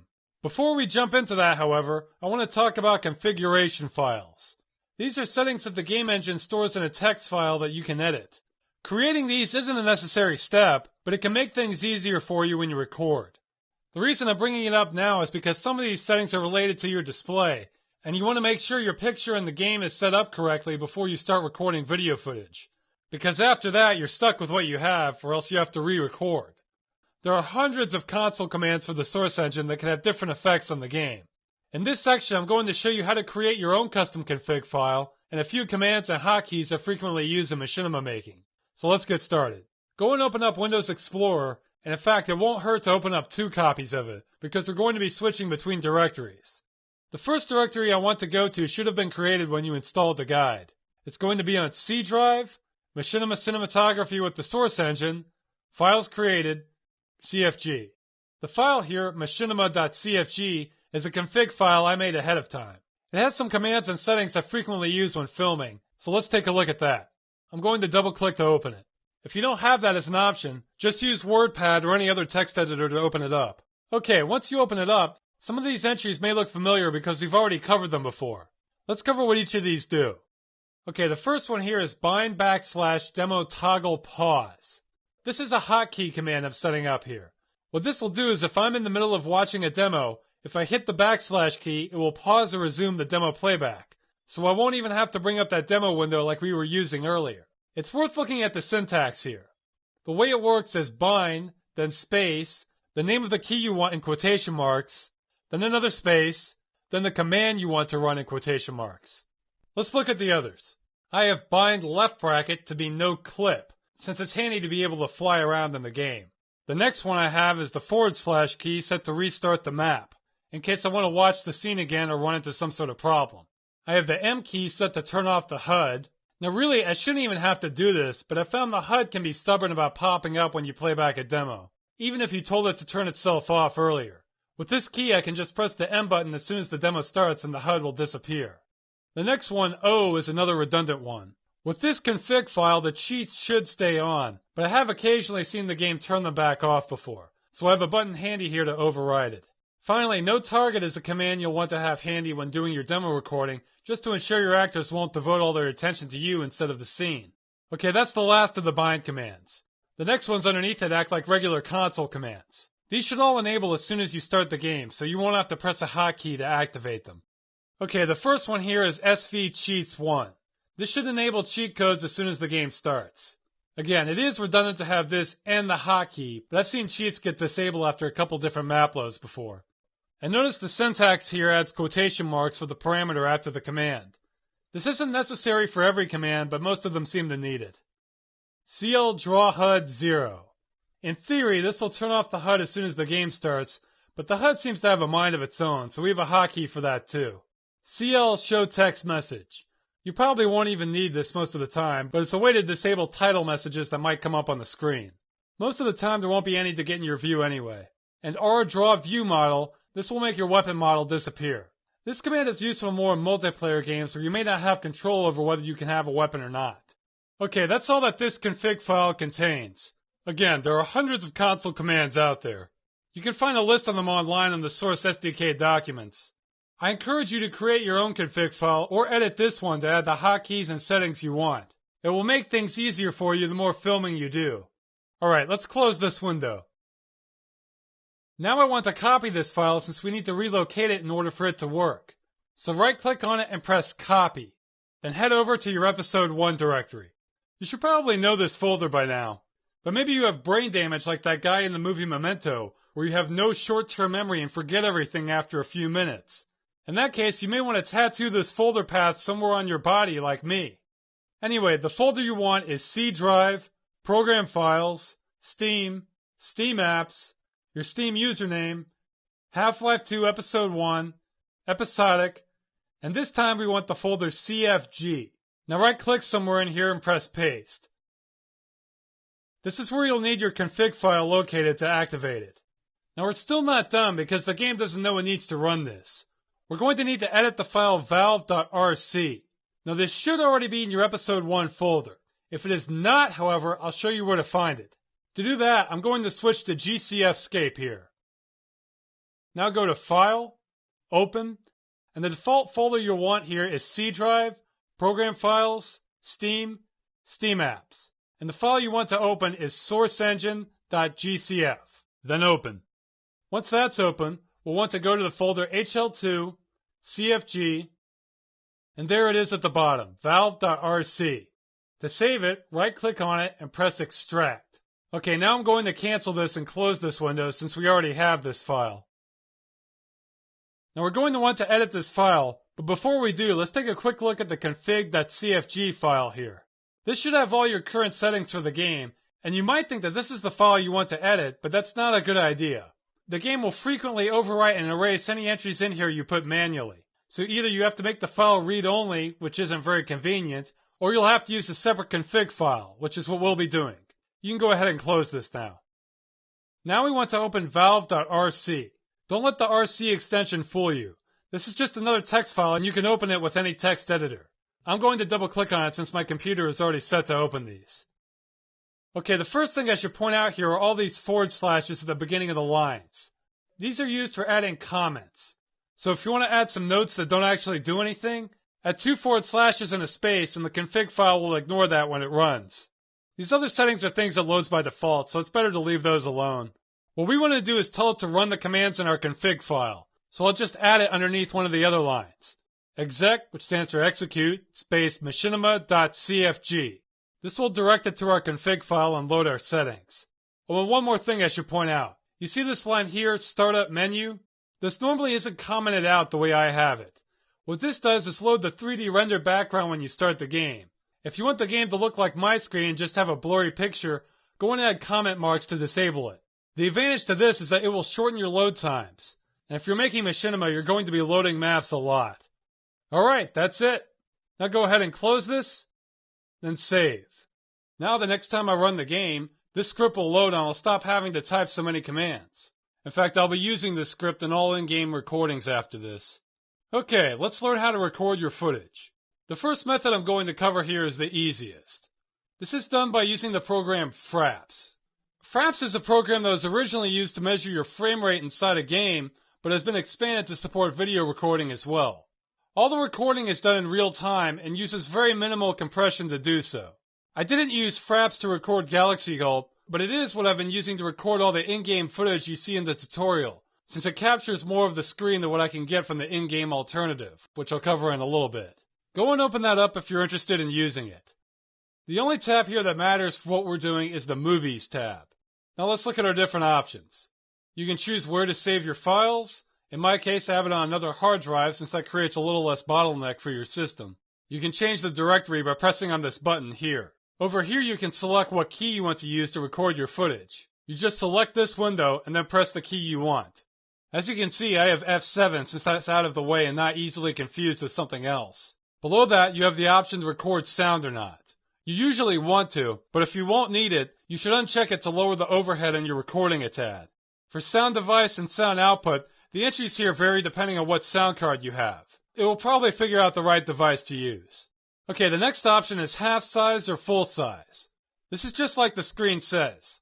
The only reason I can think of to record at half resolution would be if your footage is too choppy to keep up at full.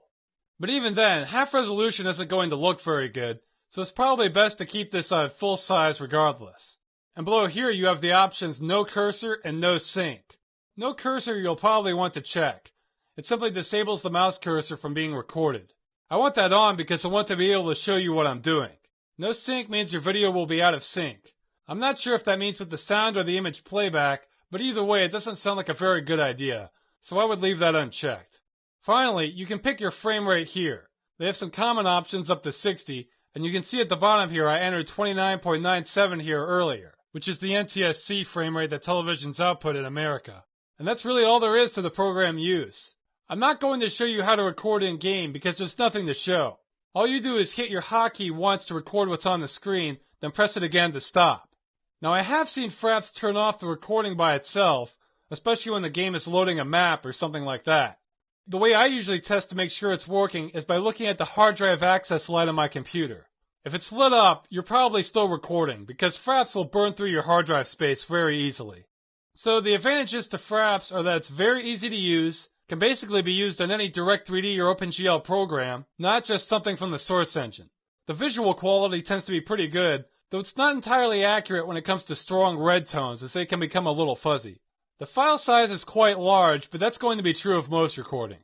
Your recording length is only limited by hard drive space. So why not use Fraps for everything? Well, there's one reason above all others, and that's performance. Fraps records all its footage in real time, whether your computer can keep up or not. So you have to consider that not only is your computer going to be rendering a full 3D game, but it's going to be recording everything that's piped to the screen at the same time. This puts about as much strain as you possibly can on your system. Unless your computer is completely optimized and you're recording a simple scene, you're bound to get some dropped frames. Meaning, instead of getting 30 frames per second, you may only get 28 or 23 because your computer can't keep up. The end result is that some scenes may look a little choppy. Also, the speed of your CPU and graphics card come into play, and especially if your hard drive is defragmented and how fast it is. You can have the fastest system on the planet, but if your hard drive is very fragmented, it can still bring it to its knees. It can be frustrating having to worry about all that, but as luck would have it, the Source Engine includes its own built-in recorder that does not have to run in real time and is capable of capturing every single frame, guaranteeing 100% smooth footage. It has some limitations and bugs, but I'm going to play the same scene back to back. First recorded in Fraps, then recorded in the Source Engine. These won't look exactly the same because of how the physics work, but you'll see the difference. First up is Fraps. Let's watch.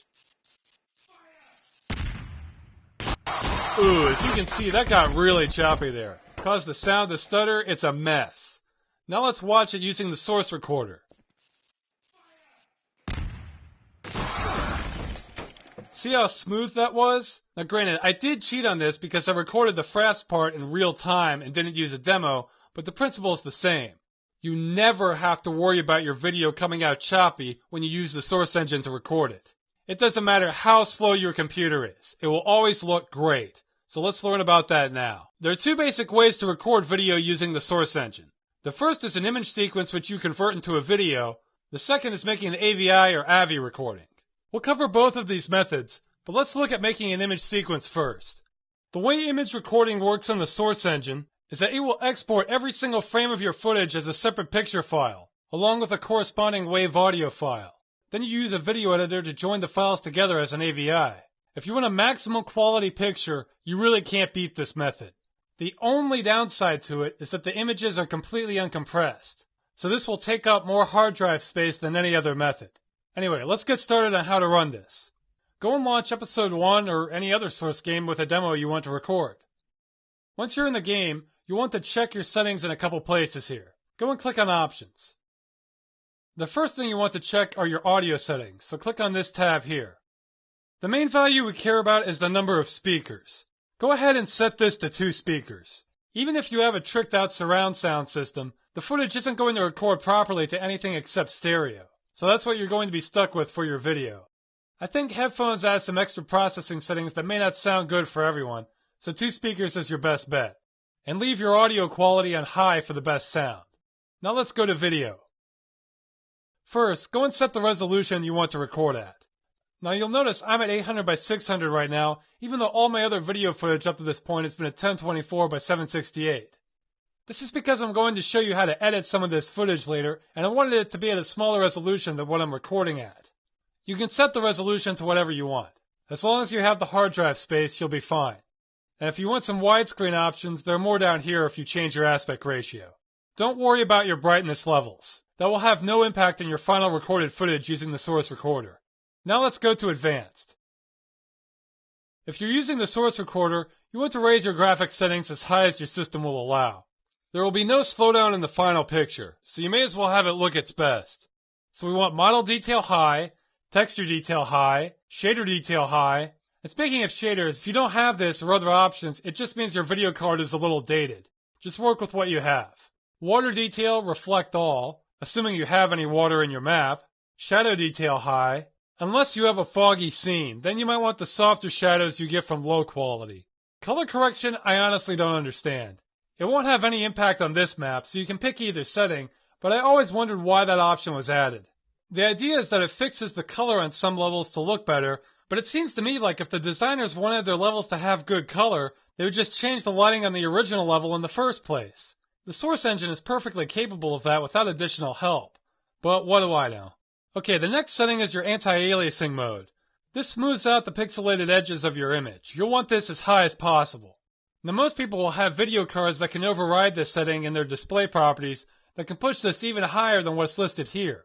However, that all depends on what video card you have, so I can't show you how to do that. You probably have an NVIDIA or ATI card, but maybe some of you have something exotic like a Matrox or S3 one. So if you have no idea how to change your 3D settings, just use what's offered here. The same goes for filtering mode. This determines how to filter your textures at a distance. Anisotropic filtering looks the sharpest, but again, you'll probably have options for this under your video card settings as well. Wait for vertical sync or V-sync normally makes your image look smoother on your monitor by not rendering the image ahead. However, this makes no difference when it comes to actually recording your footage, so it doesn't matter what you select here. For HDR, or high dynamic range, it won't matter for this map, but this really depends on your own preference. For maps that support it, I find HDR to be frustrating when recording because it will change your light exposure settings on the fly, and even then there will be a delayed reaction to all changes. So if you're looking at a sunset and some guy runs across the screen, that's going to change the light values of your whole scene and make it not look as good for a few seconds. If you want the bloom effect that comes with HDR, however, you can still get some of it by selecting the bloom option and it won't change your light values on the fly. Unless it's overwhelming, I haven't found any downside to using that. So I personally don't like using HDR, but it's up to you. Now click OK, then hit Apply, then OK again, and we'll get started on actually recording. Go ahead and bring up the console. Now the first thing we want to do is specify the frame rate. You can use any number you like. It will accept decimal places too. If you know you'll be showing this on a regular TV, you may want to use 29.97 frames per second for NTSC, or 25 frames per second for PAL footage in Europe. Regular movie films use 23.976 frames per second. Since I show my stuff on a computer and normally distribute my videos online, I like to use 30 frames per second to get a nice smooth frame rate. To set this value, type in host_frame rate, and notice how it shows the default value at 0. That means that it's set to render as high a frame rate as it can. But since we'll be outputting the video, we want to set a fixed number, so I'll use 30. Also, be warned, setting your frame rate as a fixed number like this will cause your game to run very fast when it's not recording. So just set it back to 0 when you want to operate normally. Okay, now we'll enter in the command to record the individual frames themselves. Go and type Start Movie, space, then the name of your movie. I'll call this Flyby. Now press Enter. Okay, notice this message in the console at the bottom, how it will start recording as soon as you leave the console. If you disable the console right now, it will record the menu screen, so you want to make sure the next thing the game displays is our demo itself. Alternately, don't bring up the console while you're recording unless you want to end your movie, because it will keep on playing without recording and screw up your footage. Okay, so let's start recording. I thought we could record one of the demos we processed earlier. So I'll type in play demo space demo 2. You know, I've heard the closest relatives we have to dinosaurs are birds. I believe it. If you've ever seen an ostrich foot, it looks straight out of the movie Jurassic Park. Also, they're warm-blooded, and I think it's possible the dinosaurs were too, but who knows. I mean, we still have alligators and crocodiles, and they're cold-blooded lizards that are pretty vicious, but then they're a lot smaller too. Alright, now this may look a little choppy and slow to you, but that's totally normal. The more your computer has to work, the longer it takes. The end result will still be completely smooth. You may not hear any sound either. Again, it's nothing to worry about.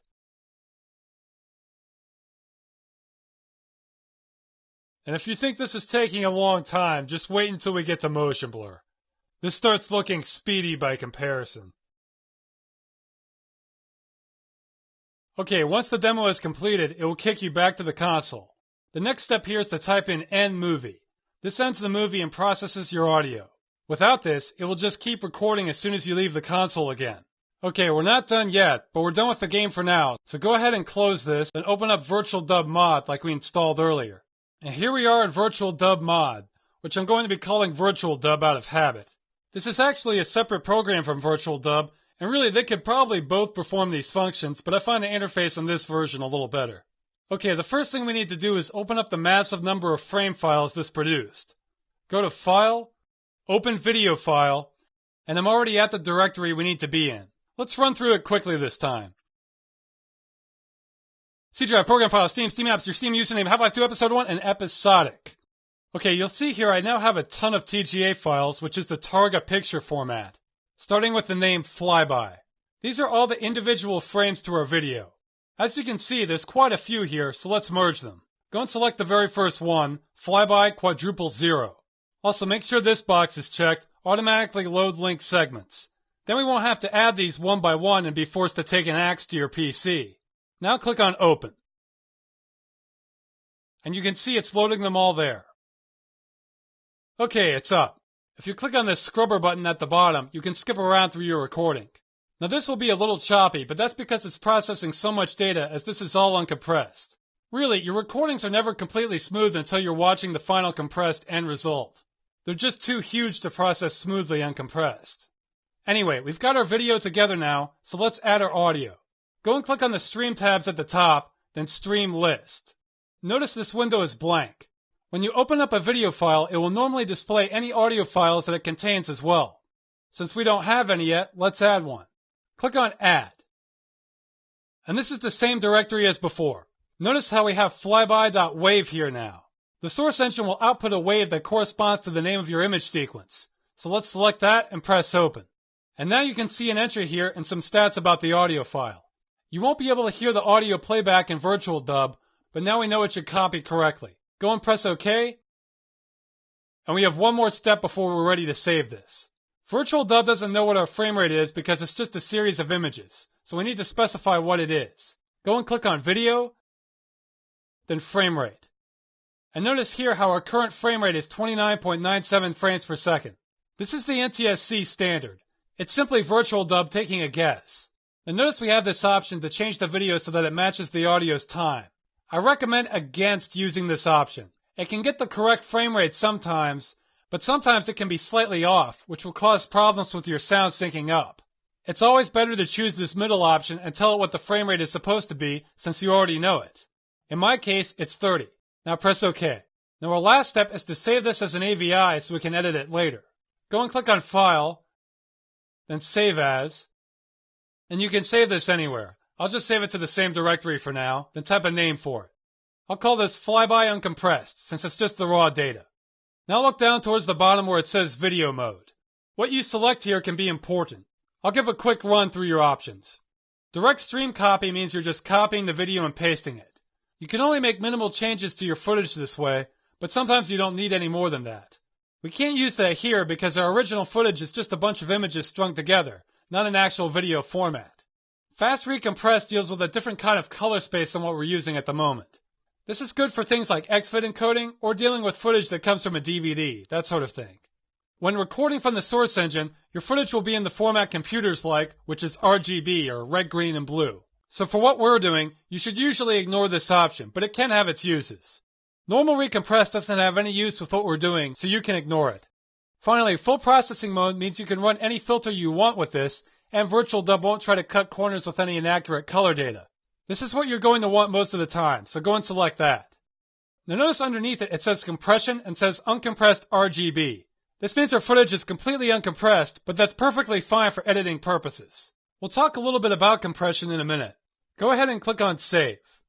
Okay, now it's processing our footage. If you want to speed things up a little, notice how the image is moving? If we uncheck it, that frees up a little CPU power. Let's look at some other things here. Notice how the processing priority is set to idle. This determines how aggressive the application is in using the CPU. If you set it to idle, you can run other programs while it's running and it won't slow down anything. The rest of these settings will ramp up its priority.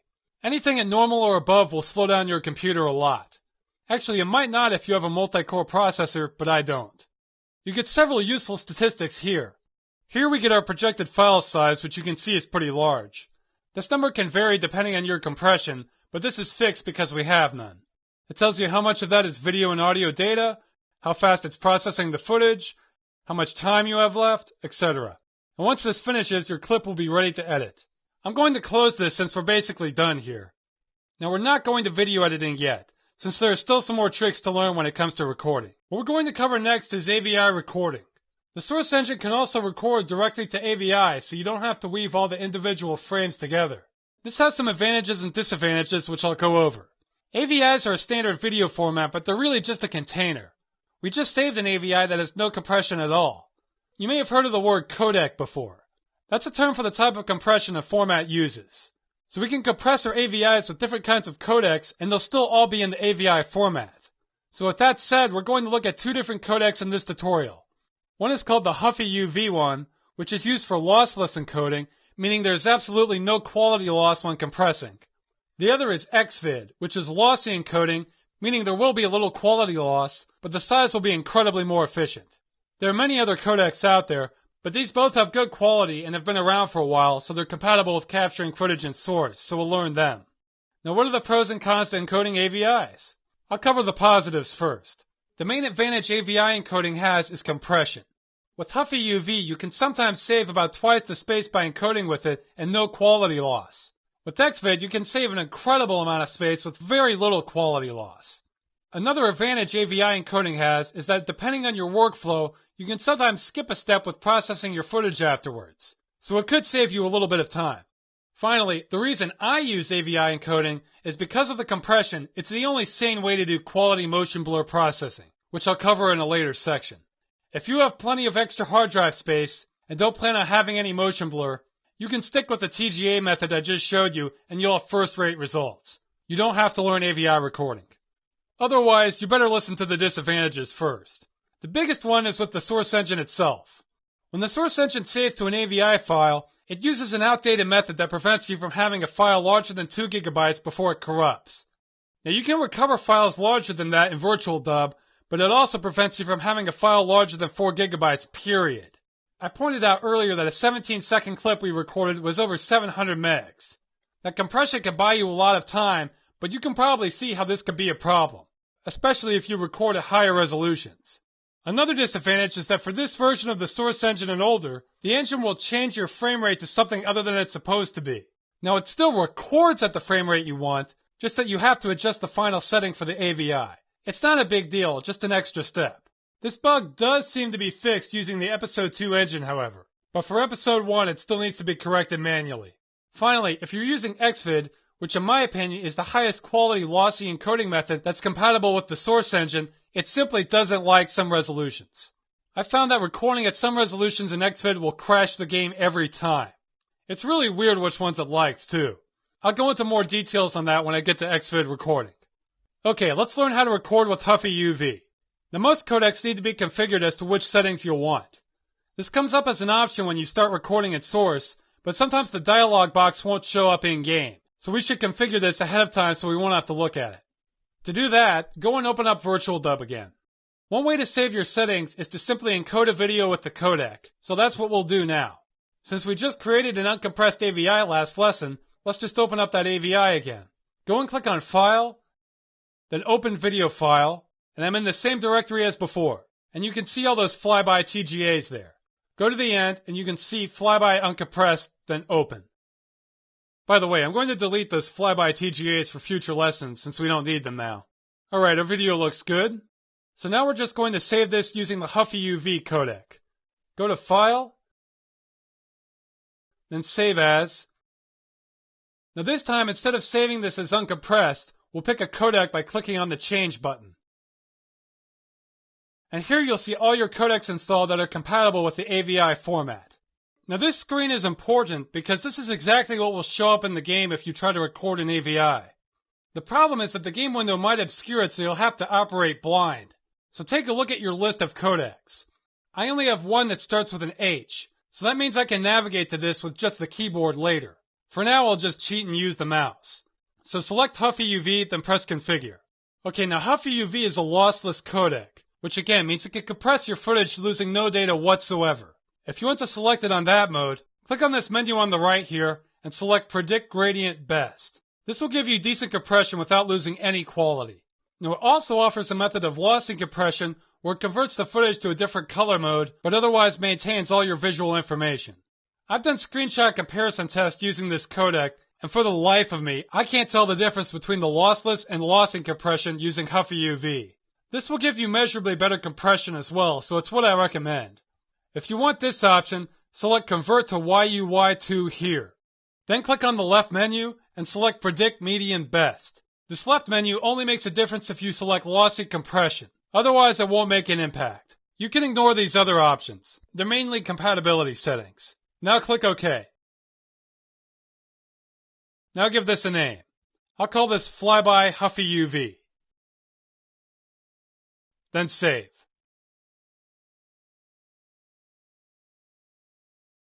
I'll uncheck these boxes here. And notice how the predicted file size is much smaller than the original. That's the compression doing its stuff. Okay, well I don't have to watch the rest of this in code. This was just for you to set up the codec. Once you're ready, let's head over to the game and record something. And here we are in the game. The process here is going to be very similar to what we just did in the TGA method, but I'll go over all of it. First, let's bring up the console. Now set your frame rate again. Host _ frame rate 30 or whatever one you want. Next, we're going to tell it to start recording. Type in start movie space the name of your movie, which I'll call flyby-huffy-uv, then space AVI, which is what lets us record to an AVI file. Then press enter. Okay, now don't press anything. Here's where things get tricky. If you're lucky, you had a recorder menu pop up like you saw earlier, asking you to select your codec, in which case just select Huffy UV and press OK. If you're unlucky, it looks like your computer froze on you. Well, the good news is your computer is not frozen. What happened is the dialog box came up, you just can't see it. Remember earlier how I said Huffy UV was the only codec I had that started with an H? Well, odds are it's the same for you. If so, just press the H key, then Tab, then Enter. That will select the Huffy UV codec, which will already be configured because we made a recording with it earlier. If you have more than one codec that starts with an H, you'll have to press H multiple times until you reach it. I realize this is a pretty makeshift method of recording, but we have to deal with these bugs somehow. This is guerrilla warfare AVI recording, people. You may as well be dodging bullets. Okay, back to the console. Notice how it says it's ready to start recording the movie. We're good now. Now type play demo space demo 2. Andrew Jackson was another interesting American president. He was in 13 pistol duels, mostly over insults towards his wife. In one, he was shot in the rib cage, but still stayed on his feet, then returned fire and killed the other man. He was also the first president to have an assassination attempt. His assailant came at him with akimbo pistols, but they both misfired, which prompted Jackson to rush at him and start beating him with his cane. At his funeral, his pet parrot started shouting obscenities and had to be removed. Okay, the rest of this is going to be the same as before. It's going to be choppy, but the end result will be smooth and an AVI. And a reminder, don't bring up the console unless you're prepared to end the video. It's like the saying, don't point a gun at anything unless you're prepared to shoot it. Same deal. Also, never switch your focus to another window while recording like this, or else it will mess it up too. And like before, type end movie, and we're done recording our clip. Now we still have an extra step, which I'll talk about now. Let's head back to Virtual Dub. Okay, let's open up the clip we just recorded. Go to File, Open Video File, and I'm defaulting to that directory I keep mentioning, except this time we want to go up a level. It's still C Drive, Program Files, Steam, Steam Apps, your Steam username, Half-Life 2 Episode 1, but now that's where we stop. And ta-da, there's our video that we recorded. So select that and press Open. And you can see we can scan it. And if you go to Streams, then Stream List, our WAV audio file is already included with the footage. If you want a new word, this means the audio has been muxed. Now go ahead and click OK. And everything looks good, except we have one problem. Go to Video, Frame Rate, and what is this? It says our current frame rate is 30.303 frames per second. Am I going crazy? Did I not type 30? You were watching? Okay, let me explain what's happened. The Source Engine has a bug that causes it to change the frame rate on the AVI it's recorded to be a little bit off from your original setting. Again, this only seems to be a problem with older versions of the engine. This appears to be fixed in Half-Life 2 Episode 2, so if you're working with that, you can skip this next part. But it won't hurt to double check either way. Now the good news is that it really did record the correct number of frames in audio according to what you specified. So this really is a 30 frames per second recording. It just changed the directions for the AVI playback. Now you may think that 0.303 frames per second isn't a big deal, but you don't want that. The difference will add up fast. If you have a minute's worth of recording with people talking, by the end of it their lips won't be matching what they're saying and it will look like the slow parts to a Jackie Chan movie. So all we have to do is click on the same middle option as before and type in 30 to correct this. Now press OK. And we need to save these changes, so click on File, Save As, and this is one instance where we'll want to use the Direct Stream Copy option. So go down to video mode and select that. It will just copy the data directly and won't make any other changes. Now give it a name. I'll call it Flyby Huffy UV Fixed.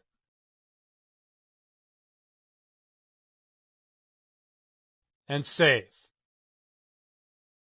Now you don't have to disable the preview boxes here since it won't show them on copy operations like this. Oh, and it's worth mentioning, if you're going to be using Adobe Premiere or any other video editor that will let you change the frame rate of individual clips, you can skip this step entirely. As long as you have some way of telling the clip it needs to be playing back at the frame rate you recorded it at, you're fine. Just don't forget this step or else it will come back to haunt you. Okay, I'm stopping this now. Okay, I said earlier I was going to show you how to do XVID recording and I meant it. The procedure is identical to Huffy UV recording except for a few more things to be aware of. If you want very high recording quality in the least amount of space, this is your best option. The first thing we need to do is configure the codec like we did with Huffy UV. Now we can do this the same way we did with Virtual Dub, but XVID is generous enough to include a utility just for that. So let's take a look at that. Alright, I'm going to use Explorer, but you can probably just use your Start menu. The folder you want is likely to be under Programs, then XVID. Now you may wonder why I'm not doing that. That's because I have a custom interface I made that looks kind of alien, so Nuisa said I should keep that hidden like a deformed cousin you don't want people to know about. So that's what I'm doing.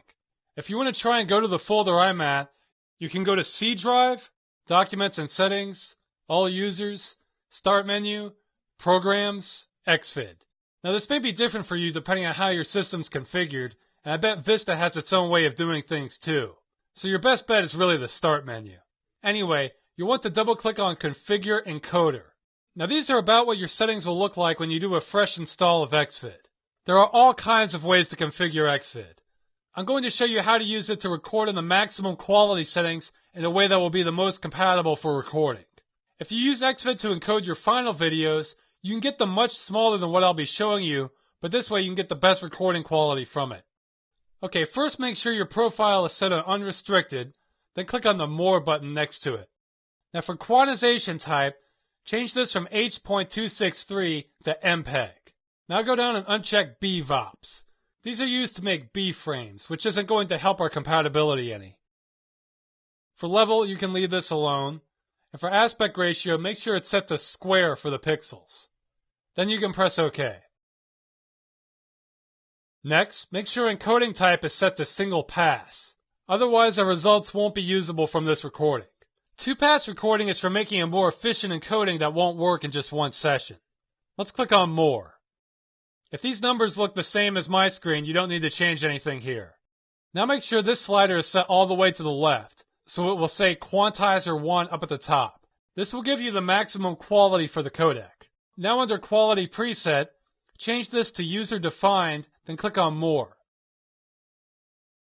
For Motion Search Precision, leave that on Ultra High, and for VHQ mode, just turn that off.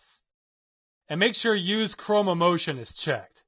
Frame rate drop should be set to 0, and for this setting, maximum iframe interval, remember how we made keyframes in the demo smoother? Well, this does a similar thing for the video encoding. This determines how many frames it can go before it has to create a new keyframe. The only thing this impacts is how easy it is to scan through your clip. The default setting of 300 should be fine. Okay, now click on the Quantization tab at the top. First, go and uncheck Trellis Quantization. That won't make a big difference, but it will make the quality slightly higher. Now, just make sure these first four numbers read the way they do here, 1 and 31. If it's set that way, you'll get the maximum quality from the codec. Now click OK. Then Other Options. Just in case we don't have enough options for you yet. Under 4cc Used, make sure it's set to XVID, then go down and uncheck Display Encoding Status. This will prevent encoding information from being displayed that we don't care about. Now Decoder, you can leave this as it is, and Common, Automatic should be fine. Now click on OK. And that's the last of what we need to configure. Now press OK. Now when we encode in the game, this will already be good to go. So let's head over to the game. Now this process is identical to Huffy UV recording, so I'm only going to discuss differences with the codec itself. As mentioned earlier, XVID can be finicky about which resolutions it will work at. I'm not sure why. Let's go to Options, then Video Settings. Okay, right now I have the resolution at 800 by 600. This is a resolution Xvid likes. It also likes 1024 by 768. It does not like 640 by 480. That will crash every time for me, and I can't vouch for the rest of these resolutions either. Now if you click on the aspect ratio, we can see some more options. 1280 by 720 is a common resolution for high definition material, but Xvid does not like it. However, if you go to 16 by 10 ratio here, it will behave at 1280 by 768. So if you want to record at a high definition format in Xvid, you can just crop the top and the bottom a little bit in editing. Okay, I'm going back to 800 by 600. You're welcome to experiment with different resolutions, just don't be shocked if it crashes to your desktop when recording. And don't worry, it shouldn't do this in the middle of your recording. It will either be all or nothing. Now the rest of the process is the same. Bring up the console, type host underscore framerate 30, or whatever frame rate you want, then start movie, space the name of your movie, which I'll call flyby-xvid, space AVI. Enter. Okay, this is just like before, except this time you need to press X, then tab, then enter. I don't know of any other codecs that start with an X, so it's a pretty safe bet. And once that's set up, you type play demo space demo 2. Now I'm not going to go over the rest of this because you already know what to be doing by now. You watch your demo playback, then once it's done, type end movie. Now we do have some more things to cover with Xvid though, which I'll get to in a minute. While you're finishing that up, I want to show you something. You don't have to know this, but remember how I talked about how much better the compression was using Xvid? Look at these file sizes here. This is the clip I just recorded. Uncompressed, our clip was over 700 megs. With heavy UV compression and lossy mode, it's about 300 megs. With Xvid compression, we have about 75 megs. That's a nice savings. The rule of thumb with compression is that the simpler your scene is, the better it will compress. So still shots compress much better than moving ones. Anyway, now I'll tell you the rest of the steps. Go and open up Windows Explorer. Now this time the directory we want should have been installed with the guide. We'll want C drive, Machinima Cinematography with the source engine, files needed, AVS scripts. Now you may wonder what we're doing here since you can open up your Xvid clip and watch it right away. Well, Xvid is designed to record a different kind of color space than what the display from your computer uses. What we're going to be doing is opening up a script to restore its color to something closer to the original. It still won't be 100%, but otherwise you'll get a slight yellow-greenish tint to your footage, which you probably don't want. Okay, you should have a file here that says Xvid conversion. It has a .avs extension, but go and open it up with any text editor. I'm using WordPad again. These are commands meant to work with Virtual Dub and AVI Synth. We're going to come back to these when I discuss motion blur. You don't need to memorize any of this stuff. I recommend just editing the AVS that will be supplied for you. Okay, let's go over what you're seeing here. The first command is AVI source, which is telling Virtual Dub where the file is. Then parentheses, then quotation marks, then the directory where your video is located, then the name of your video, and be sure to end the parentheses and the quote marks. The parentheses are telling the command what to look at. The quote marks are to make sure it can recognize spaces in your file name.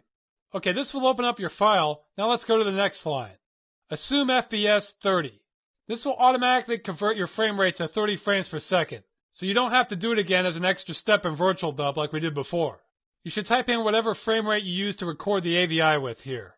Next I have a period, which separates the commands, and our last command is convert to YV12, then a parentheses block. This is what will convert our Xvid footage to something more compatible with what the original image was at.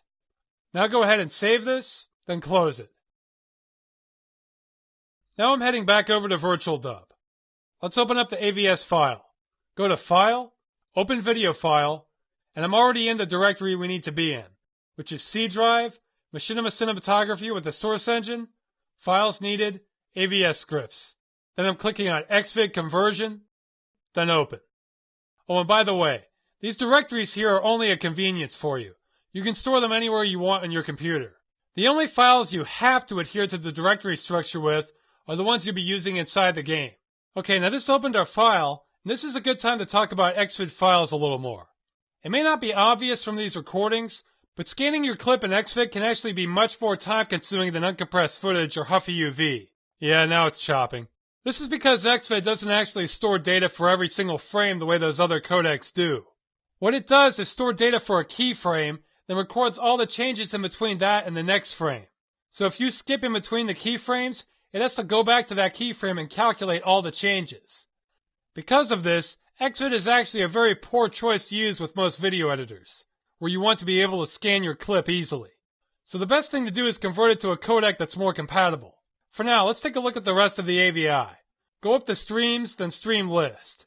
And notice like before, we already have our audio in place, so we're set there. Now click OK, then go to Video, Frame Rate, and notice how it says 30 frames per second like we specified. That's one last step. Now I'll close this, then we'll hit File, Save As, and here it's just like before. I recommend saving it as either uncompressed footage or a Huffy UV clip. Video editors usually work well with either of those. And for this operation, it's best to use full processing mode. I'm not going to save this clip because I already have the copy I made earlier, but that's the procedure you use for Xvid recordings to have good results. Okay, that concludes basic video recording. Next up, I'll expand on the concept a bit and show you a few more tricks you can do while in the recording and processing phase. Okay, now you know how to record your footage. In this section, I'm going to teach you how to add some special effects that are closely linked to the recording process. Specifically slow motion, fast motion, and motion blur.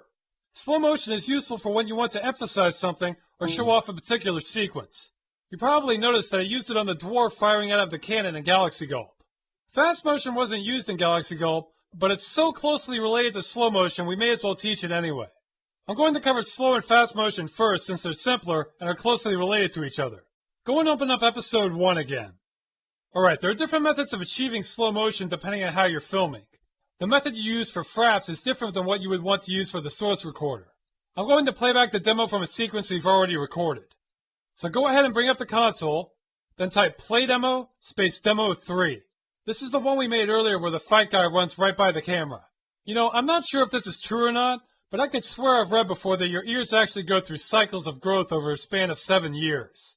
So if you have monkey ears like me, they'll stick out a lot at some points in your life, but then return closer to your head at other points in that 7-year cycle. And remember, without cartilage, both your ears and your nose will be very floppy. Okay, here's the game. Go ahead and press Shift F2, then pause. Now drive. Now we can move around. I want to reposition the camera to show off the motion. Hey, wait a minute. Is there writing on that register? Wow, that looks like an actual store register. I didn't do that part when making the movie. Whoever did a pretty good job. Anyway, I'm going to move the camera over a bit so we'll see the fight guy run across our screen when the demo starts. Now I'll hit resume to reposition. Call the police, a fight's broken out. Then pause. Then I'm going to rewind it by telling it to go to tick 100. Press the go to button. And there's our fight guy. Now I'm going to go and close this window since I already hotkeyed the pause button earlier. Okay, our scene is ready to start now, but how do we enable slow motion? Well, the method I'm going to show you right now works on real-time recordings, so it's good for fraps. This will not work in the source recorder. We'll talk about that in a minute. But for now, go ahead and bring up the console, and we're going to want the command host_timescale. Oops. And notice how the default value here says 1.0. That means it's operating at 100%. So say I want to make this 4 times slower. I'll type in 0.25 for the value, which amounts to 25%.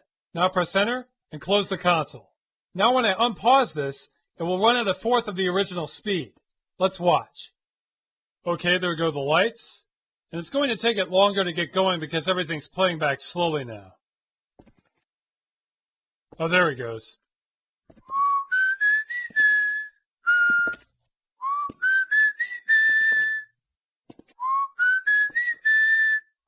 Somebody call the police, a fight's broken out.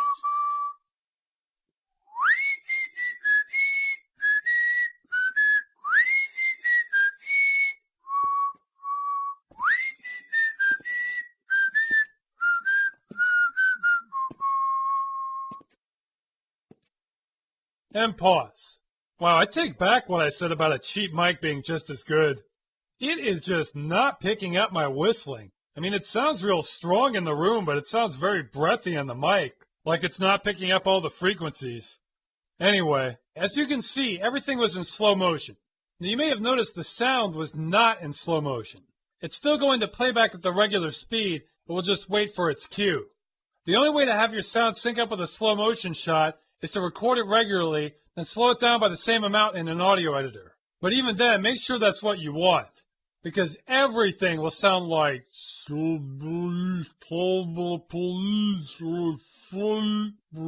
okay, you get the idea. So that's one way of doing slow motion. But what about fast motion? You can probably guess where this is going, but I'll show you anyway. I'm going to back the camera up here some so we can see the whole scene sped up. Okay, this is a good spot. Go and press Shift F2. Now I'll hit resume to see my real camera position. Then press on Go To again to rewind this. Okay, we're back at tick 100. Now I'll close this.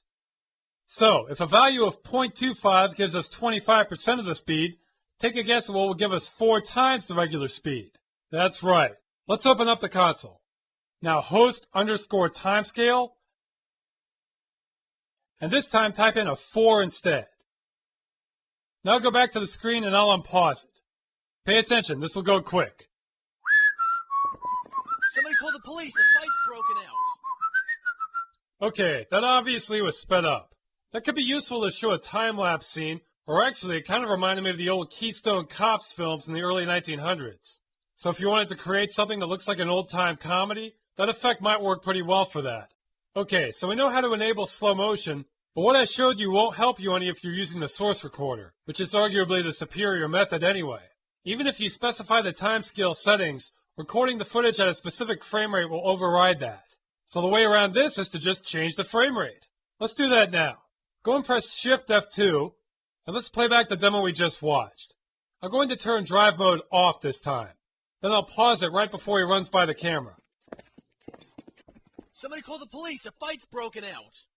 Okay, there. Now when he starts again, we'll get to see him fly right by it. I'm doing this because if I played the whole demo back at slow motion, it would take a while to get to the shot we want. So now we just need to change our frame rate and start our movie. Go and bring up the console. Now type host underscore frame rate,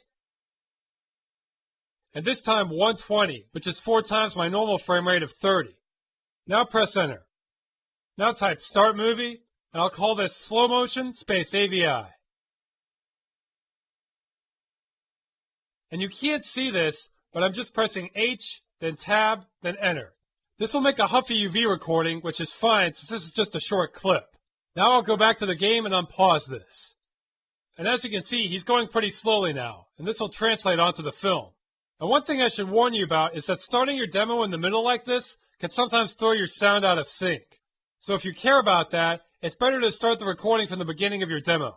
I'm not worried about it for this shot.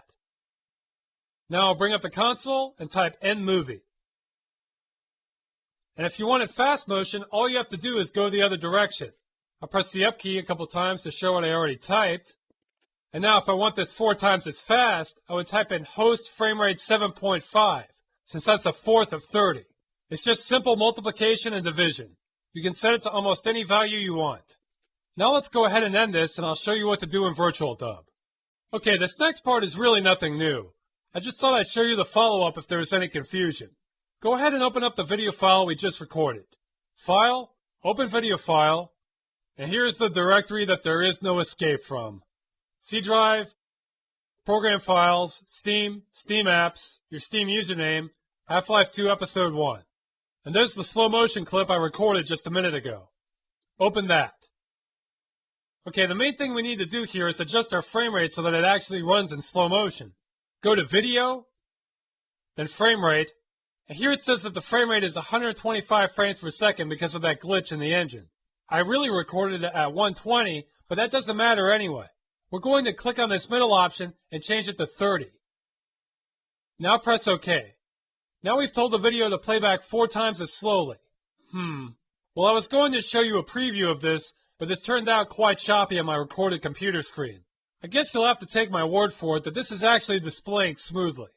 Alright, one more thing I want to change on the clip is that it's totally not worth keeping the sound on this because not only is the clip in slow motion, but I started the recording in the middle of the demo anyway. So rather than keep that data, I'm going to click on Streams, then Stream List, then click on Disable. This will prevent the audio from copying when we save this file. And if you're curious, you can also extract your audio from the AVI by clicking on Save Wave here. Then you can save it to wherever you want. But back to this file. I'll click on OK, then go to File, Save As. And since this is already a Huffy UV clip, I'm going to change the option to Direct Stream Copy. If you're not sure what you want to save your clip as, you won't go wrong with full processing mode and uncompressed or Huffy UV. Now give this a name. I'll call it Slow Motion Fixed. Then save. And it's zipping right along since this is just a copy operation. And now when you open up your clip in a video editor, it will be in slow motion, good to go. Now let's move on to the mystical world of motion blur. Okay, motion blur. This is the one part of the tutorial where you literally won't find this information anywhere else. I know, I looked. I spent months researching the best method for motion blur, searching the far corners of the internet trying to understand it. In the end, I came up with my own method. Now, I didn't actually code the software that will allow you to do this, but at the time this guide gets released, this method is documented nowhere else. The quality on it is extremely good, it's scalable, and will work in any situation depending on your settings. That said, I should explain exactly what motion blur is. Here's an easy way to explain it. Hold your hand out in front of you and look at it. Now move it from side to side quickly. Do you see that blurry trail it leaves? That's motion blur. It has to do with how fast the cones and rods in your eyes can respond to looking at something that's moving. It's the biological equivalent of the response time on your computer monitor. Now the problem with this is that most computer games output the footage with no blur whatsoever. It would be like if you had a camera with a shutter speed of 0 milliseconds. Now the upside to this is that you'll get a perfectly clear picture in every single frame, but it also means that moving objects will look a little less natural. Now maybe you don't want motion blur in your footage. There's nothing that says you have to. But before you decide, let me show you a before and after comparison. I'm going to show the crash scene from Galaxy Gulp again. Both shots will be recorded in 30 frames per second. Pay attention to the samurai arms and the chips flying everywhere especially. Okay, that looked pretty good. This was recorded using the source recorder, so there were no drop frames. But now let's look at the same scene using motion blur.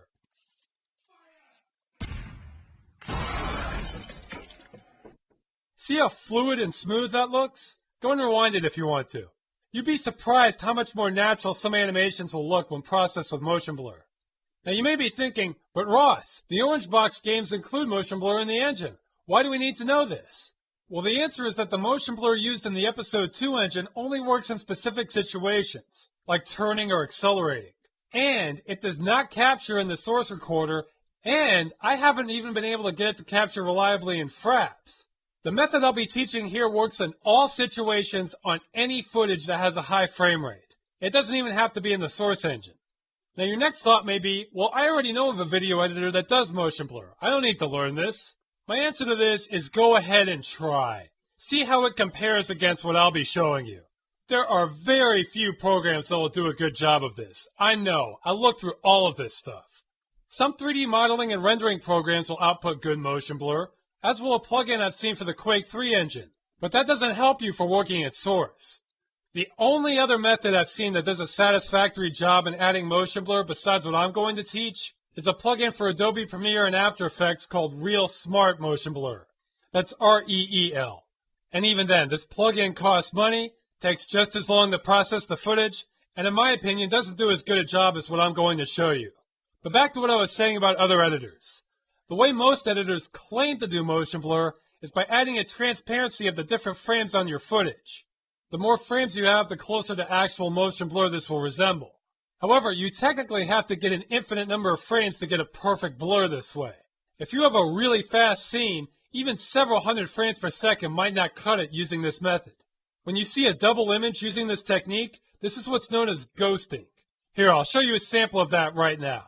Here's the same clip showing ghosting at 30 frames per second.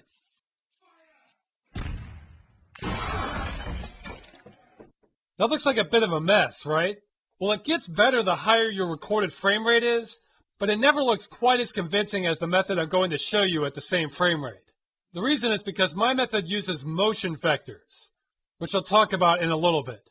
So you can try another program and maybe get away with it if you're using a low resolution or have a relatively slow scene, but my method can handle any footage you throw at it and still do a great job.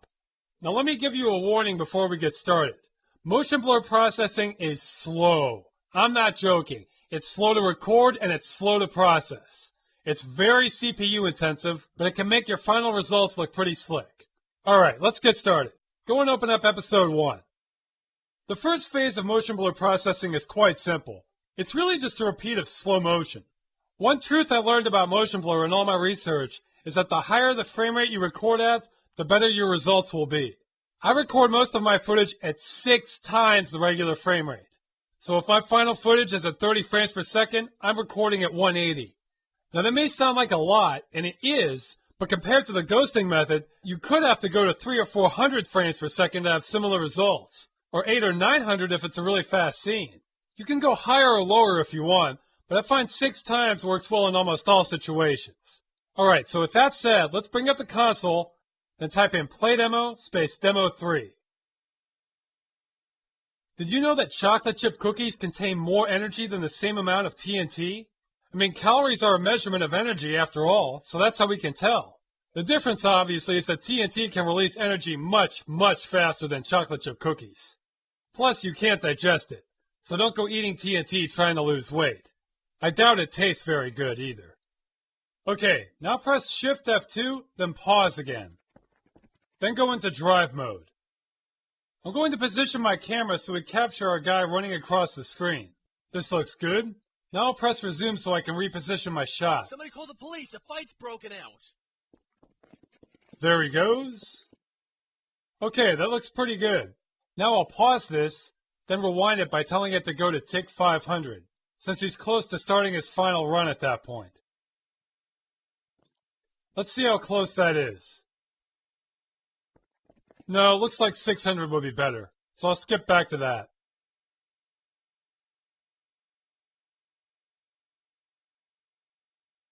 Alright, now I'm going to close this window, then we'll change our frame rate.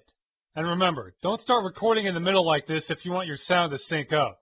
Okay, go ahead and bring up the console. Now type host underscore frame rate, then 180. Now start movie, space motion blur, space AVI. Okay, you should definitely pick XVID for this. At 180 frames per second, your hard drive will balloon up at a ridiculous rate using Huffy UV or especially uncompressed. With XVID, you can actually keep the sizes reasonable. So I'm pressing X, then Tab, then Enter. Now let's go back to the game and unpause. Oops, he kind of jerked into place there, but that's the risk of starting in the middle. He should be fine now.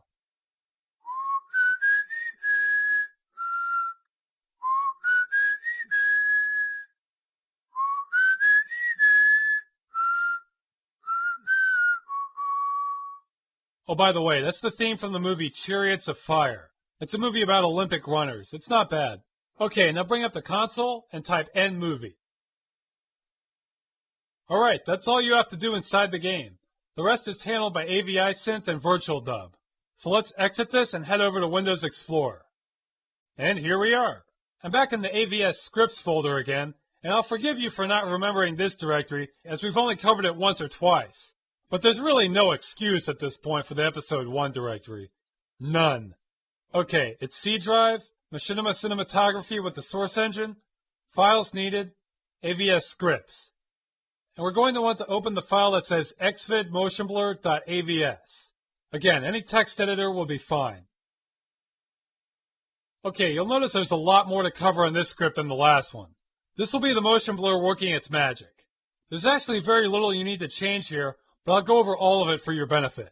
Okay, the first line here is load plugin, then a parentheses and quote marks, then a path leading towards the DLL you installed at the beginning. This is important. The rest of this won't work without it.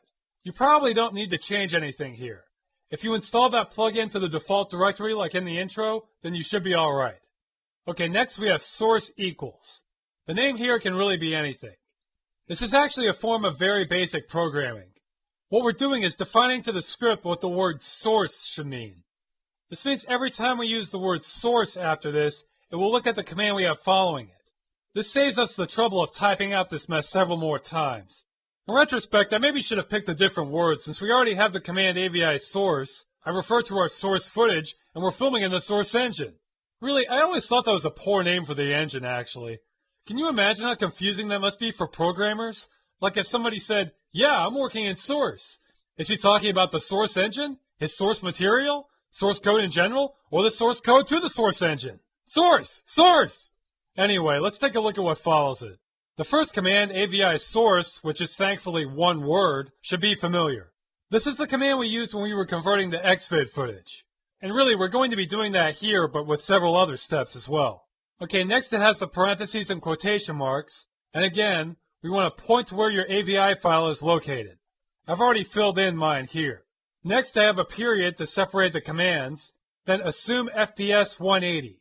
This should be whatever frame rate you recorded your footage to blur at. Next, I have another dot. And since I recorded this in XVID, I have that same convert to YV12 command as before. Okay, these next two lines you shouldn't change anything on. They're telling the script to create motion vectors. Even though I say I came up with this method for motion blur, it's really just a simple extra step I was able to deduce after learning the software.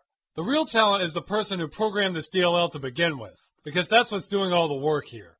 What these lines are doing are telling the DLL to analyze all the frames in your video, and look at the differences before and after them. Then after figuring out the differences, it uses that to calculate the motion vectors, which is information that records what's moving in your footage. This right here is why this method is superior to the ghosting I showed you earlier. Instead of relying only on the image transparencies, it also uses the motion vector information to fill in the gaps and guess what the blurred image is supposed to look like. Alright, so once the script has the motion vector data, it combines it then blurs the image. That's what this next line does here. This first part is telling it to send the motion vector data back to the plugin, then it's applying a blur to the footage based on those values. Now you may want to pay attention to this value here. The blur equals 100. You can try lowering this number to get less motion blur, but I find you get more of a double image when that happens. You can increase this value up to 200, but that will probably result in having more blur than is natural. Alright, after this I have a period separating the command, then another line saying temporal soften, then several numbers after it in parentheses. What this is doing is adding an additional blur command. This is needed because this DLL isn't actually intended to be used the way I'm using it. It's meant to be used on footage at your default frame rate. Now that would be even more convenient, but the problem with that is that it has to do way more guesswork, and you'll end up with many more visual artifacts with it blurring areas it's not supposed to. Anyway, as for these numbers, the first one is a radius of how many pixels it should blur. If you change that to 0, you'll have significantly less blur. If you change it to 2, you'll have way too much. So you should probably leave it as it is. The next three numbers are just threshold values of what it should or shouldn't blur. Just leave those alone. The last number is specifying a method of how to process it. You can leave that alone too. After that I have another period, and finally the command select every, then a 6, then a 1. This is telling the video to use every 6th frame of your footage, so the end result will be 30 frames per second, since my original footage was 180 frames per second. If you recorded at a higher or lower frame rate, then you would enter in the multiple number here. So if you recorded at 300 frames per second, this would be a 10 instead of a 6. And don't think you're missing important data by skipping frames like this. Believe me, if you didn't do this, your final footage would be a soupy mess. Alright, that covers the motion blur script. Go ahead and save this, then close it, then we'll head over to Virtual Dub for the final step. Okay, once you're in Virtual Dub, go and click on File, then Open. And I'm already in the directory I want to be in, which once again is C drive, Machinima Cinematography with the source engine, Files Needed, AVS Scripts. And then open up the XVID motion blur.avs we just went over. First, I want to check and make sure it processed the footage correctly. So I'm going to double check the frame rate. Go to Video, Frame Rate, and there it is, 30 frames per second. Good. Now you can close that. And the next thing I should tell you is that you shouldn't try to scan your footage in Virtual Dub here unless you have to. It will be extremely slow as it takes a lot of processing just to show the preview. I'll drag it over to one frame in the center just to show you that it's working though. Ah, there we go. You can see it's obviously working now. He may look like the Flash right now, but this should look normal in the final footage. Now let's save it. Click on File, Save As, Then let's give it a name. I'll call it Motion Blur Processed. And to save a little bit on space, I'll change the compression to Huffy UV. So click on Change, then select Huffy UV, then OK. Save. Now we'll uncheck these boxes so it goes slightly faster. And it's worth mentioning, this ETA here is worthless when it comes to processing motion blur. Unlike regular video operations, it will always take much longer than what it says here. Which brings me again to the main disadvantage to motion blur processing. It is very slow. So it's up to you whether you think it's worth the trouble. I personally love it. It gives the footage a very slick appearance. And one final advantage to motion blur is that when you make your final video encoding, it will compress slightly better since it's easier for codecs to compress blurs. So it will help reduce the final file size. And that's it. Now you know slow and fast motion and motion blur. My secrets have been revealed. Okay, video editing. This is where you'll finally start putting your movie together. Now we've already done some editing, but it's mainly been just to process the clips so they'll be more usable later. Here I'll show you some of the steps you would use to turn your recorded clips into an actual Machinima film. Now unfortunately, I've been told that the guide is getting long enough as it is to fit on the DVD, so this is not going to be the end-all conclusive guide to video editing.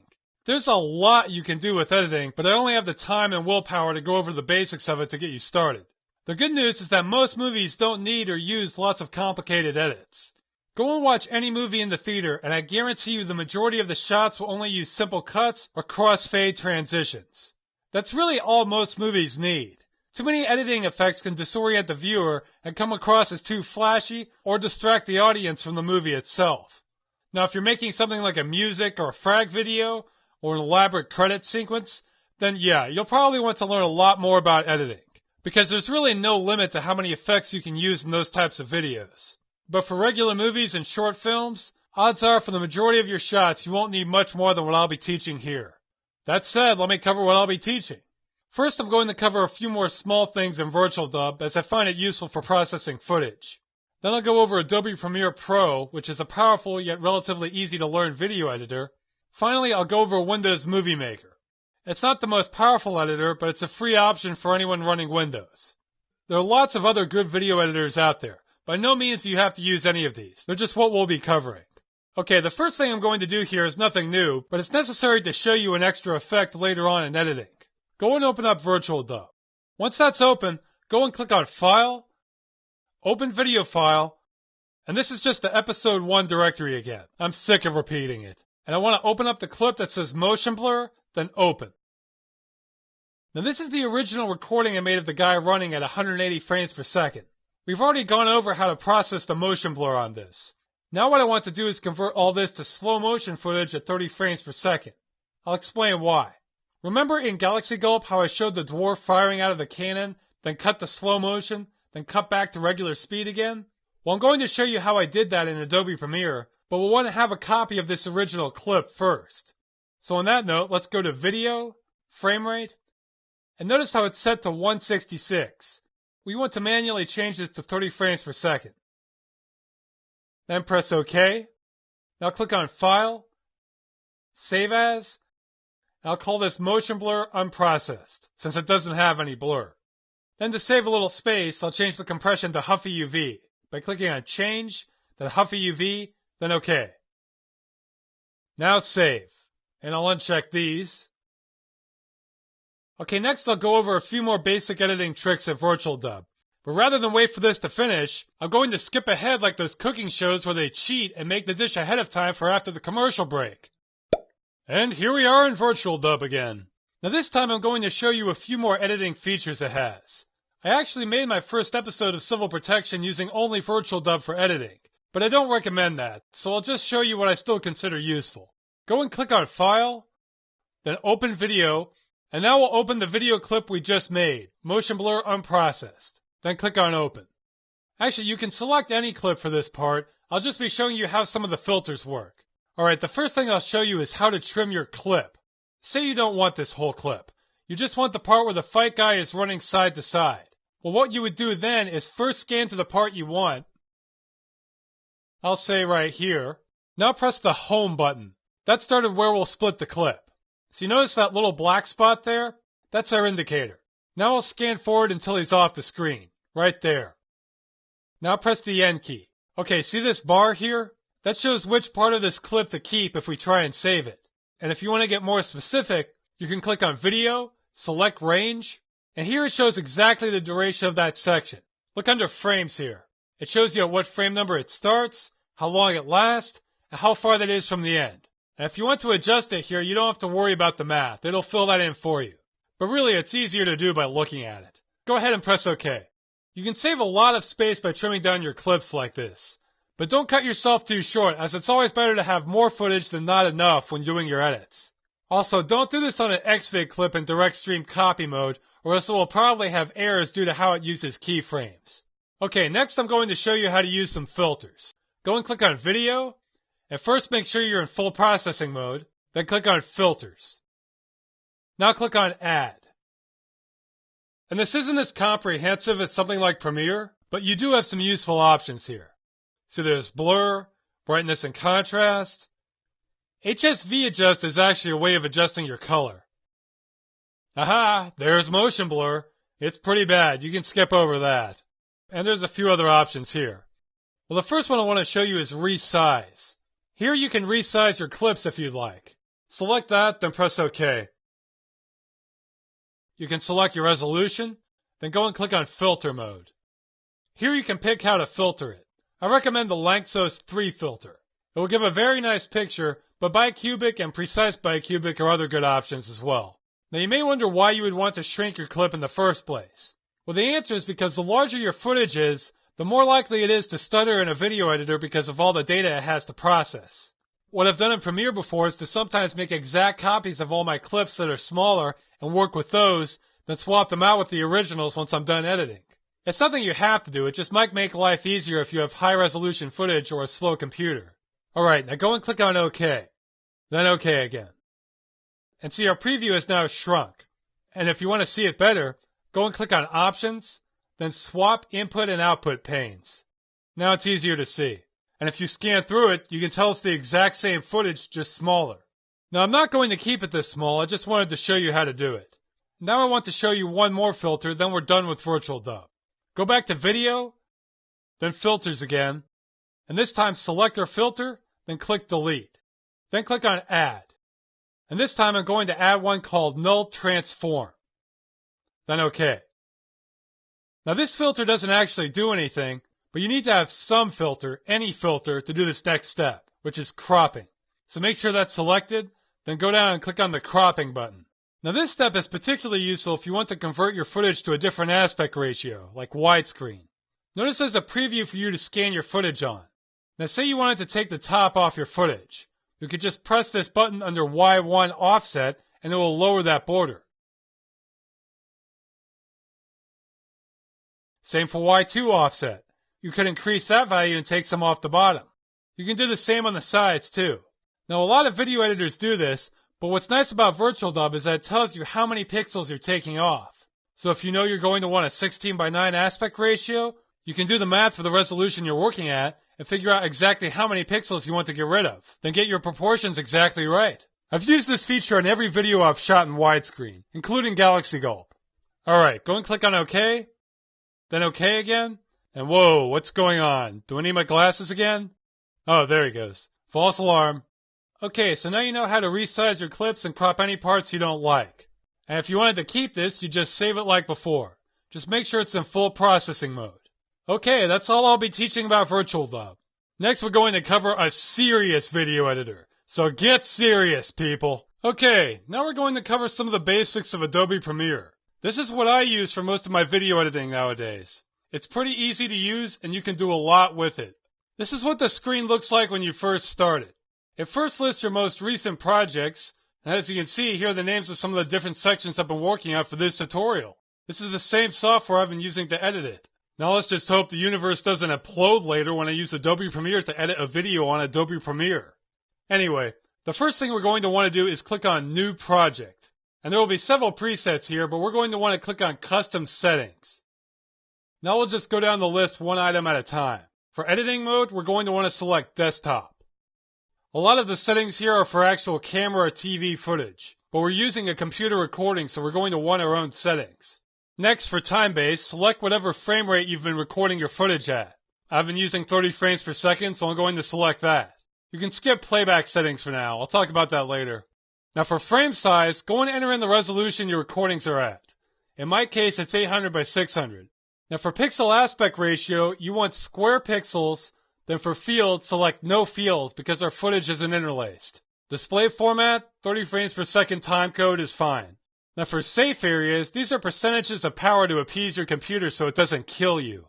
Nah, just kidding. These are margins they suggest to make sure your footage can be seen on any TV.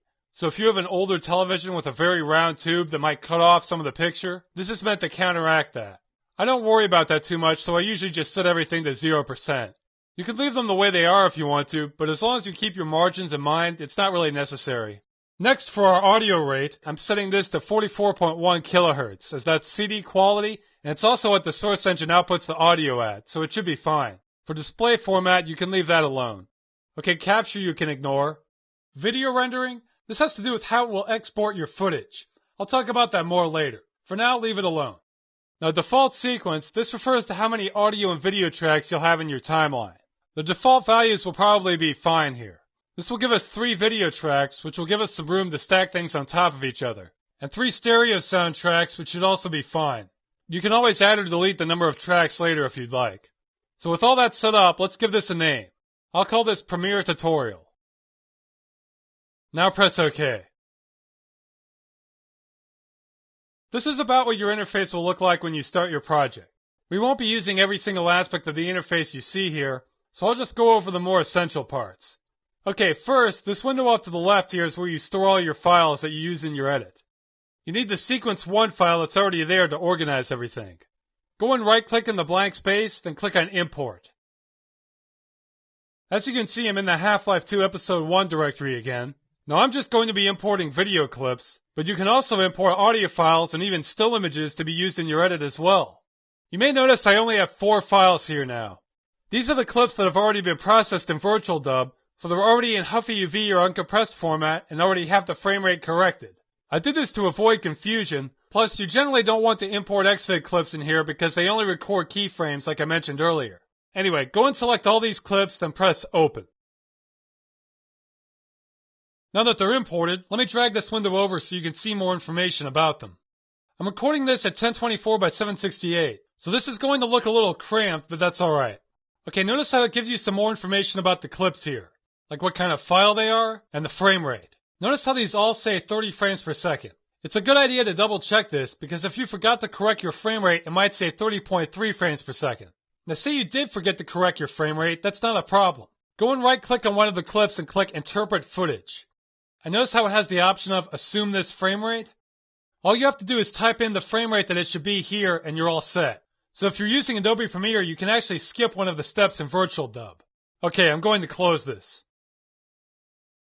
And here's another thing to point out. Notice under media type it says movie for some and video for others. And off to the left here the icons are different. Well, all this is an indicator of whether your video clip has sound included or not. Remember earlier how I got rid of the audio on one of the clips I was processing? Well, that's what this is reflecting right here. And if we scroll to the right, we can see some more information about the clip. The playtime lengths of each one, the resolution, the audio format, and that's about it. I'll move this pane back now. Okay, to start editing, all you have to do is select the file you want to use and drag it down here to the timeline. Now this new block here represents your video clip.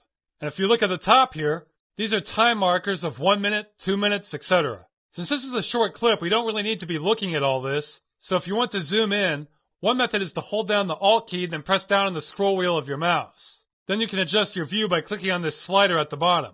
Another way to change your view is to click on the corner of this bar at the top. You can adjust how much to zoom in that way, and move the main bar itself to move left and right. Now if you want to scan through your clip itself, you can use this scrubber here to move back and forth through your clip. Then the preview on the right will show you what's happening in the clip. Now the next thing I should discuss are the tracks. Look to the left of the timeline and notice how there are different levels divided up by Video 1, Video 2, Audio 1, etc. These are different layers you can add video or audio to. This can be useful for having more space to work in, and if you need to combine footage or sounds from different clips. And you may notice we have an entry in video and audio. That's because this video clip contains sound as well. So wherever we move the clip, the sound will stay with it. Okay, right now my video is located in track 2 for video and audio. Now there's nothing wrong with that, but for the sake of organization, I usually like to place my main clips in track 1. So to change its position, just click on your clip, then drag it to the track you want. Now I'll do the same for audio, and I'll stretch this pane up so you can see all of them. Now say you were doing a complicated edit and had video or audio tracks all over the place and needed more than what's here. What you could do then is right click on the sidebar here, then on Add Tracks. And here you can choose how many video tracks or audio tracks to add, whether they use mono or stereo sound, and that would add the appropriate number of tracks. Now I'll go ahead and close this. And speaking of sound, do you see these tiny icons here after the track name? Well, all of these have 2 speakers side by side, which means this is a stereo sound track. If I had only 1 speaker here, that would mean it's mono sound. You usually want stereo sound because you can add more effects, but maybe you had something like voiceover dialogue, in which case mono is fine for that. Adobe Premiere can also work in 5.1 surround sound, but I'm not going to be covering that. Alright, I'm going to lower this pane back again so we can see more of our workspace. Now there's another function I want to show you that I use all the time in editing here, and that's the snap button. Like you've seen already, you can drag your video clips around to wherever you want them. I'll move this one to the right here. Now watch what happens if I move the scrubber a little bit past the end of the clip. Now if I move the clip slowly to the right, oop, it snapped into place. The same will happen to the edge if I move it to the left. The snap function will cause the clip to lock onto anything nearby, be it another clip, an audio file, or the scrubber. It can be pretty useful for making your clips match up exactly. However, you don't always want it, especially if you want to make a precision timing adjustment. So to turn it off, just click on this magnet button here. This will toggle the snap mode on and off. You can also activate this by pressing the S key when you're in the timeline. Now when I move the clip, it moves smoothly and ignores what else is around it. Okay, now that we've covered some basic manipulation, let's talk some more about editing. Editing is primarily cutting your footage down to only what you want to keep. Well, that's very simple in Premiere. Let's say I wanted to trim this clip down to only the parts where the camera is moving. First, I'll adjust the scrubber until I find the spot where that starts. That looks about right. Alright, now I'm going to leave that where it is. I'll turn snap mode back on. Then I'll move the mouse over to the edge of the clip until the cursor changes. Then just drag that towards the scrubber line. Now it starts when the camera does, so I'll just repeat the process on the other end. This is about where it stops, so I'll just drag the end towards here. Now the clip has been trimmed down to just the moving sections. And for anything you do in Premiere, if you decide you want to undo your action, just press Ctrl Z. I'm going to press it a couple times to restore the clip to how it was. Okay, let's talk about another function. Say instead of trimming your clip down, you want to split it into 2 different sections. I'm going to split this clip once the camera starts looking at the samurai. So I'll find my selection. Then I'll want to zoom in. Now click on this razor blade icon off to the right here. Now just line it up with where you want to split your clip, then click on it. Now go back and press the arrow on this sidebar to switch back to the selection tool. And as you can see, we now have 2 different clips. You can drag them around separately. Also, the divided clips are like starfish. They can grow into the full thing. So if you want to expand your clip here, it will add on to the rest of the original. So now we have a double take effect from the same clip because it's repeating the sequence. And I don't need to keep this, so I'll press Ctrl Z a couple times to restore the clip again. Alright, we can trim our clips down and duplicate them, but you can't create footage that isn't there. So if we try to expand our clip past the original length, it won't work. Well, Premiere happens to have a tool that can change that, by being able to adjust the rate your footage will play at. So say I wanted this clip to last a few seconds longer. I can move the scrubber over here, then go over to the sidebar and click on the Rate Selection tool, the S-shaped arrows here. Then I can stretch my clip over to my marker here. Now it will not be obvious in this video, but if I scan through it, it will play back at a slower rate. Now I actually advise against using this feature except in a few situations. The reason for this is because it will introduce ghosting like I talked about earlier. See, look at that still. That won't look very good on your final edit. Now you can get rid of this if you turn frame blending off, which is an option when you right click on the clip, but even then your footage will look choppier the more you stretch your clip. So you want to be wary about using this function. Okay, now I'm just going to hit Ctrl Z again to undo this, then click on the selection tool. Now I want to show you a little bit more about how the tracks work. If you have content in multiple tracks, you can select which ones are active. Here I'm going to drag another clip down to track 2. Okay, notice right here I have the 2 clips overlapping. When this happens, the preview will always default to the video on the top. Now if you click on this eye icon over here, you can turn off different tracks, which will cause the preview to default to the next track in line. And if there are no other tracks, the image will default to black. Okay, I'm going to go and delete this track, and I want to show you yet another function in Premiere.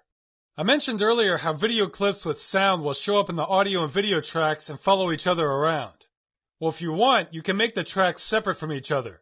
All you have to do is right-click on the clip you're interested in, then select Unlink.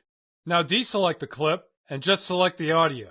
And you can see you can drag it around to use how you want to, and even delete it altogether. The same goes for the video track. Alright, I'm going to undo all this, and that about covers basic video manipulation. Now I'd like to talk about using effects, which can be a big part of the editing process. Go and select your clip, then go and click on the tab that says Effect Controls in this window here. Premiere will automatically enable some effects for all clips that you add into your timeline, so I'll go over these first. Go and click on the arrow next to Motion here. This first value, Position, simply determines where your image is located on the screen. So you can change these values here if you want the image off-centered for some reason. Just click on the number and drag it in the direction you want, or you can click on it once and type in the number manually. And as usual, pressing Ctrl Z will undo your changes. Okay, the next one is Scale, which is simply a zoom feature. This can be handy, just remember that you're enlarging pixels because the editor can't add detail that's not there. Uniform Scale simply refers to zooming in on both axes equally.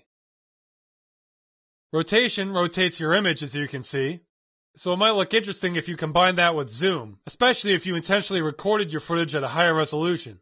Now I'll undo this. An anchor point refers to where on the picture some motion effects should be applied. So if we were to shift this, we can make the rotation look like it's occurring in the corner. And our last value, Anti-Flicker Filter, shouldn't really be necessary for computer footage like we have here. Okay, the next effect of opacity is pretty simple. You can just click and drag the number and it will fade out your image. Now right now it's turning to black when we do this, but that's because we have no other clips here. If we had another clip below this, it would show part of that image instead. Now you may have noticed I created a small dot on the screen. This button lit up here, and if you look below you can see a dot showed up on the clip as well. This means we've added a keyframe for this type of effect. For many effects you can add keyframes like this so that you can change the intensity of the effect at different times in your video. So if I wanted the screen to flicker a little bit, I can move the scrubber over here, then lower the opacity. And if I move over here, I can bring it back up to 100. 99, close enough. Now if I scan through the clip, you can see the footage fade in and out. And you can stack multiple effects on the same clip. So if I wanted to add a zooming effect, I could go over to the scale effect here, then press on this stopwatch icon, which will enable or disable keyframing. Now I can tell it to zoom in at different parts of the clip by changing the values at different times.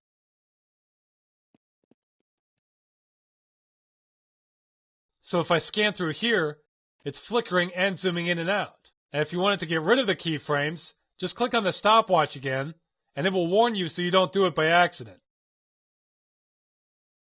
Now keyframing works for many effects, including audio ones. Since this clip has both video and audio, you can see down here we can adjust some audio settings as well. Every audio file you add will automatically have the volume setting added, so you can change the volume easily. Unfortunately, they only have this in decibels, but you can get a feel for loudness values the more you use the program. And like before, you just drag the numbers to add a keyframe, or you can enter in the number manually. I'll go ahead and put one here and set it to 0 decibels, which means no change, but that does create a keyframe for us. Now I'll drag it back to where we can hear something. Okay, I heard some footsteps there, and actually if your track is expanded in the timeline, you can see markings that show you where the most noise is. Unfortunately, this only shows up for the loudest sounds, but it can be helpful. Alright, this seems to be about the end of the most noise, so I'll just add another keyframe here, and I'll do it this time by clicking on this button. Now I'll set the audio to fade in from the noise. This looks like a good place to start, so I'll drag the volume settings down. Okay, that's as far as it will go, so it should be dead silent. Now if you look on the timeline, you can see the volume start out muted, then fade into the original recording volume. Let's play it back. Somebody call the police! A fight's broken out! Okay, that wasn't super obvious, but I could hear it getting louder when I played it back. Oh, and another thing about keyframes is that you can skip directly to the one you want by pressing these side arrows here, and it will jump directly to them. This is a lot like skipping the keyframes in Demo Smoother. It's the same principle, alright? And like before, if you want to get rid of all your keyframes, just press this button here to disable it. Okay. Well, that covers how to use keyframes. Now let's talk about adding effects. Since we've already been looking at the audio, go and click on the arrow next to Audio Effects. Then expand the one that says Stereo, since that's what we're working in for this clip. And now you can see there are several effects you can add here. Some of these should look familiar compared to Audacity or Audition. There's reverb, low and high pass filters. Balance is one that can be pretty useful. To add that as an effect, simply drag it over to your file in the timeline. And notice now up here, that's created a new entry under Effects. This one is pretty simple. Just drag it in the direction you want your sound to be. So -100 is all the way to the left, 100 is all the way to the right. Okay, I've put this pretty far on the left, so let's play this back. And now you can tell our sound is mostly on the left. And if you want to delete the effect, simply select it, then press the delete button. Now that's just how to use one audio effect. You can see there's a dozen or more here, so you'll have to experiment with these on your own. I normally do most of my audio work in an audio editor and only use these effects for sounds that I have to match up with the video. But it's up to you. You may find this is easier than an audio editor, and for the most part these effects work just as well. Okay, now let's move on to video effects. Click on this arrow to the left here. And there are so many video effects available that they have them broken down into subcategories. I'm going to pick a simple one. Click on Adjust. Then I'm going to drag the brightness and contrast effect over to my clip. This is a handy one in case the lighting in your map isn't quite bright enough, or if you wanted to emphasize the image more. You can just change the values here and fine-tune the look of your picture. You can also adjust the color this way too. So if I were to drag this over, then expand it, well nuts, this isn't the one I was hoping for. There's one of these that's a little more intuitive and doesn't give you a ton of options like this one does. I swear, there's a dozen effects just for color alone in Premiere. I'm going to delete this one. Let's try Channel Mixer. Nope, that's even more complicated. Oh well, we'll go with this one anyway. Let's say I wanted to give this a more sickly appearance. I could turn up the green, and boom, it's gone from being a friendly gas stop to one you'd expect in a horror movie or a Matrix sequel. Oh, and another handy feature. Say you wanted to keep your effect, but you wanted to disable it temporarily. You can click on this F in italics, and it will turn off your effect. This is quite handy for effects that take up a lot of processing power. Okay, I think the color's already fine, so I'll delete this. And I'll delete the brightness and contrast too. I'll go over one more effect that can be pretty important. Cropping. This is the same thing I was going over earlier in Virtual Dub, but now let's look at it in Premiere. Go to Transform, Crop, then drag that over to the clip. Then expand that effect. And unlike Virtual Dub, which uses pixels, Premiere uses percentages. You can just pick the edge you want, then drag the percentage number to the right, or click on it and type in the number manually. So if I wanted to make this widescreen, I could take a little off the top and the bottom. And if you want to stretch your cropped image, just check the box that says Zoom.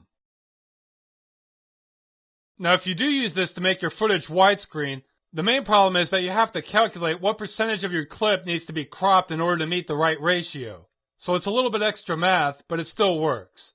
I'll go ahead and delete this.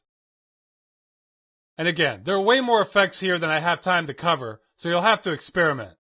Here are some blur and sharpening filters. Distortion can mess up your image if you want. Noise can be nice if you want to give your film a grittier look, etc. There's a lot of great effects to get you started. Now in addition to video effects, which change the look of your clips, you can also have video transitions. These are used to show a special effect for switching between different clips. So the first thing you need to do is add another clip to transition to. I mean, you can always transition to black, which is a very common and useful transition, but let's add another clip for kicks. I'll go ahead and drag the slow motion fixed clip over to the timeline here. Oops, I'll turn the snap feature on.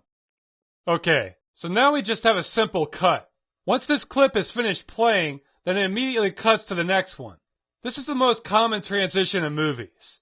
Most of the time you won't need any more than this, and in fact it's usually a good idea to have a new cut like this every few seconds in order to keep your audience interested visually. Just make sure what you're cutting to makes sense, and your audio syncs up if it's in the same scene. Unfortunately, this cut doesn't really make any sense, but I'm just showing you how to use the software. Anyway, we have a simple cut now, but let's make a more complicated transition. Now you'll see there are a lot of transitions to choose from.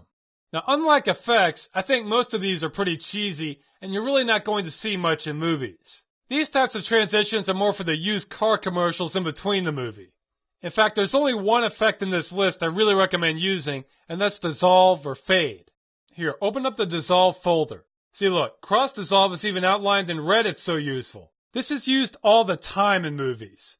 You can use it to show that time's passed, you're in a different area, pretty much anything.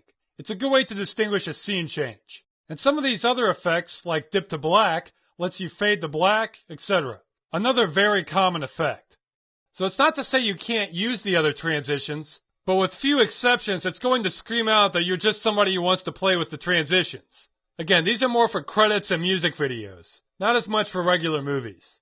So, in order to use a cross dissolve in these two clips, I'm going to stack them on top of one another. I'm going to drag the second clip over to track 2, then move it over a little bit. Now when I move the scrubber over the clip, it immediately cuts to the clip on top. That's what we're going to change. So click on cross dissolve, then drag it over to the edge of the top clip here. Okay, see how that created a purple bar? That's the length of our transition. Here, I'll press play. Well, unfortunately, that looked pretty choppy on this recorded video, but your final result will be nice and smooth. And if that fade is too fast for you, you can drag the edge of it to make it last longer. Now don't drag it past the bottom, otherwise it will fade abruptly to black. If you want to fade to black this way, just put it at the beginning or end of your clip with nothing else underneath it. Again, that's a very common transition in movies. And finally, if you decide you don't want the transition, if you select it and not the clip, then press delete, it will delete it and leave your clip's position intact. Okay, I'll go ahead and put this back to how it was.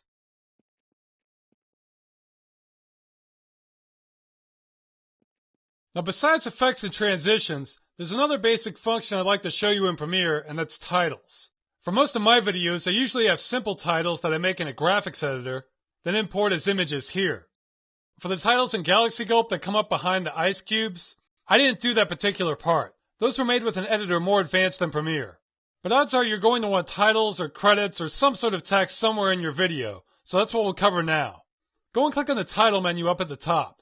Now click on New Title, and Default Still will be fine. Those other options are for moving titles. Again, this is really just a bare bones tutorial for Premiere. And the default name is fine by me.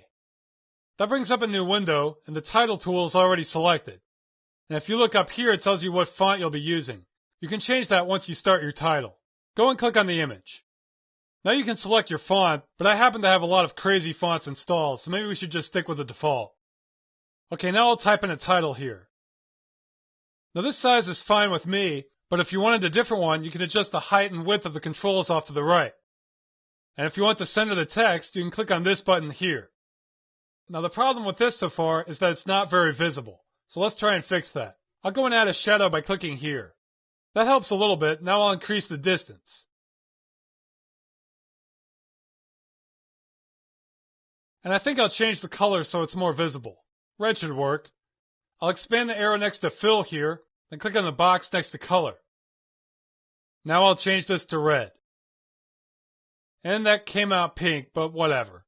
Oh, never mind, that's the overlay. You know, I wonder why pink's associated as a color for girls.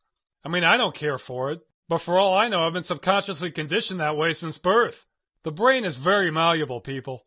Okay, I'll go ahead and change the color of the shadow while I'm at it. Same deal, you just click on the box next to color under shadow.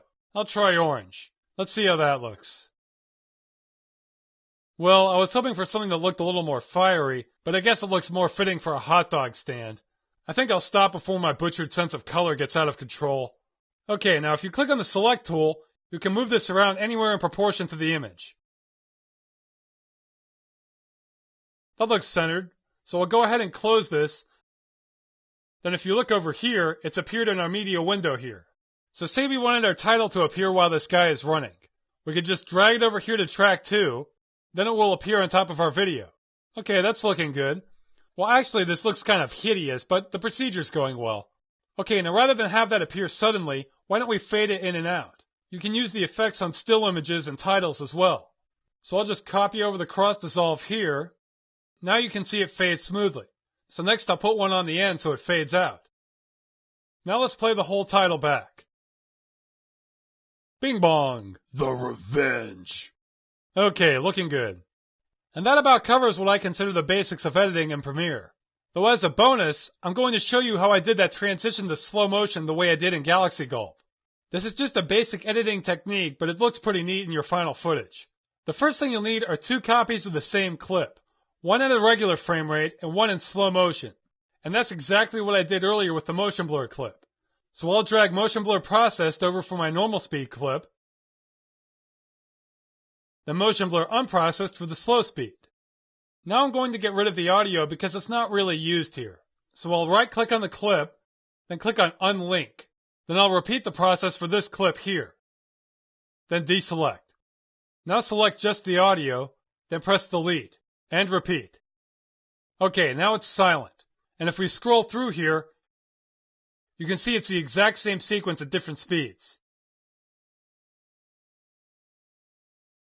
So the next thing you want to do is pick a spot where you want your transition.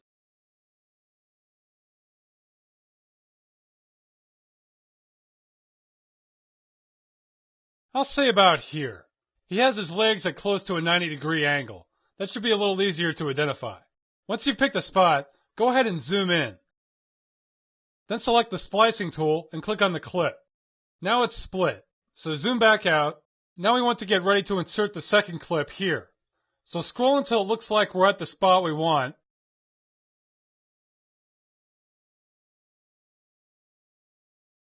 Then go ahead and shorten the clip so we can get rid of the beginning footage. Now I'll move this over, and I'll move the second half of the original clip to the end, because that's where we'll use the rest of it. And I'll move this over, and hold on, I'm going to turn snap mode off because it's not helping me at the moment. Alright, let's connect these, then see what it looks like. Okay, it looks like he's a few frames behind, so we're going to need to trim off some more of this clip.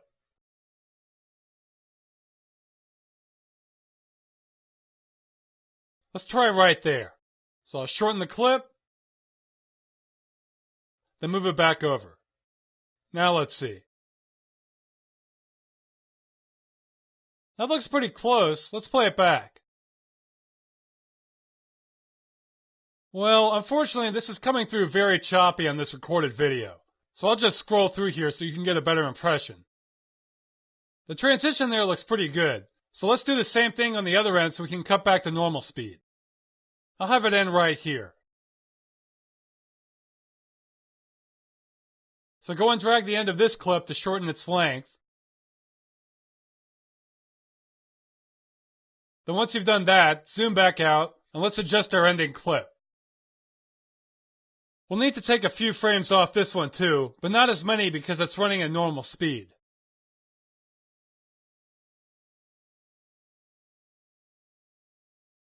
Let's try that. I'll shorten the clip, move it over, then let's look. Okay, that's close, but it seems to be transitioning in almost exactly the same frame. So we need to take off at least one more. Now let's see how that looks. Okay, much better. Now I'll play it. And I'll try playing the whole thing again. I hope it comes out smoothly. So he's running normally, then slow motion. Excellent. We're meddling with the forces of time here. Pretty cool. Alright, well that covers what I consider the very basics of editing in Premiere. But we have one important step left, and that's how to convert your project file into an actual video. Well, it's pretty straightforward, so let's cover it now. Go and click on File, then Export, then Movie. Now go and click on Settings. Now under File Type here, you can see you have several options. I recommend just sticking with Microsoft AVI. You can always convert it afterwards, and this will keep it easy to manage. Next we have the range. Now if you want the entire project exported, just leave it on entire sequence. However, if you only want a specific section exported, you want to select work area bar. And actually, I didn't cover how to use this, so let's go and cancel out of here for a minute. Okay, you see this grayish purple bar here? That's your work bar. It normally defaults to the length of your entire project. But let's say I wanted to save the part with the title on it. What you would do is put the scrubber where you want the clip to start.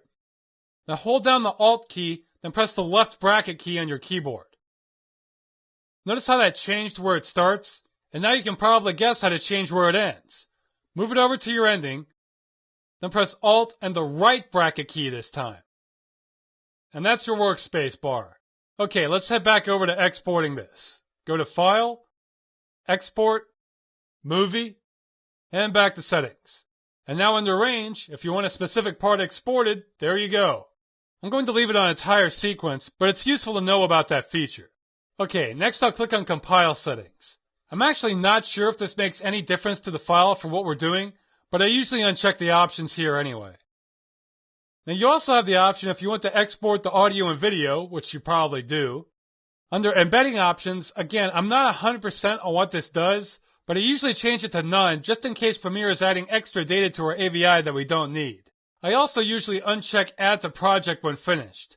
This adds the final clip to your media window like the other files. Since I'll typically export AVIs as previews, it can get a little clustered saving a copy of every one in there.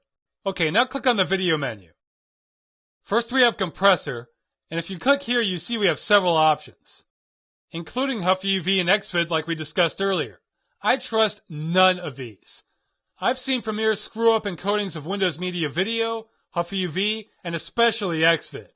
Maybe some of these do work correctly, or they fix things in later versions. But I've run into too many bugs and visual artifacts using the encoder in Premiere. The only compression setting I recommend using is None. This will make your file size as large as it can get, but you can be assured it will look the way it's supposed to, and almost all video encoding programs can compress a raw AVI. Color depth it's best to leave to millions for maximum quality. Next you have frame size. Mine's already set at 800 by 600. This can be useful to change if you want a smaller preview. So you could lower this to 320 by 240 if you wanted and get a smaller version that way. I'll leave it as it is. Make sure your frame rate is set to what it's supposed to be, and make sure you're using square pixels.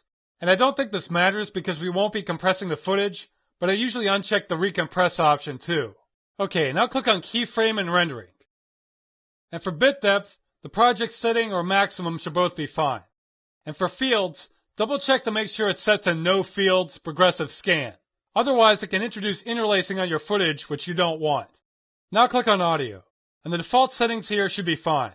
Uncompressed, 44.1 kHz, 16-bit, stereo. And the interleaving just refers to how it gets muxed. One frame should be fine. And that's it for settings, so click on OK. Now you can pick a name for your clip and where to save it. Since this is just a demonstration, I'll use the default values. Now click on Save. And that's how you save your final clip. The more complex your processing is, the longer the rendering will take. After it's done, you can compress it using any encoder you want. I won't be showing you how to encode your final clip, but I'll talk a little bit more about that in the conclusion of this guide. For now, I'm going to cover one more video editor, then we're done.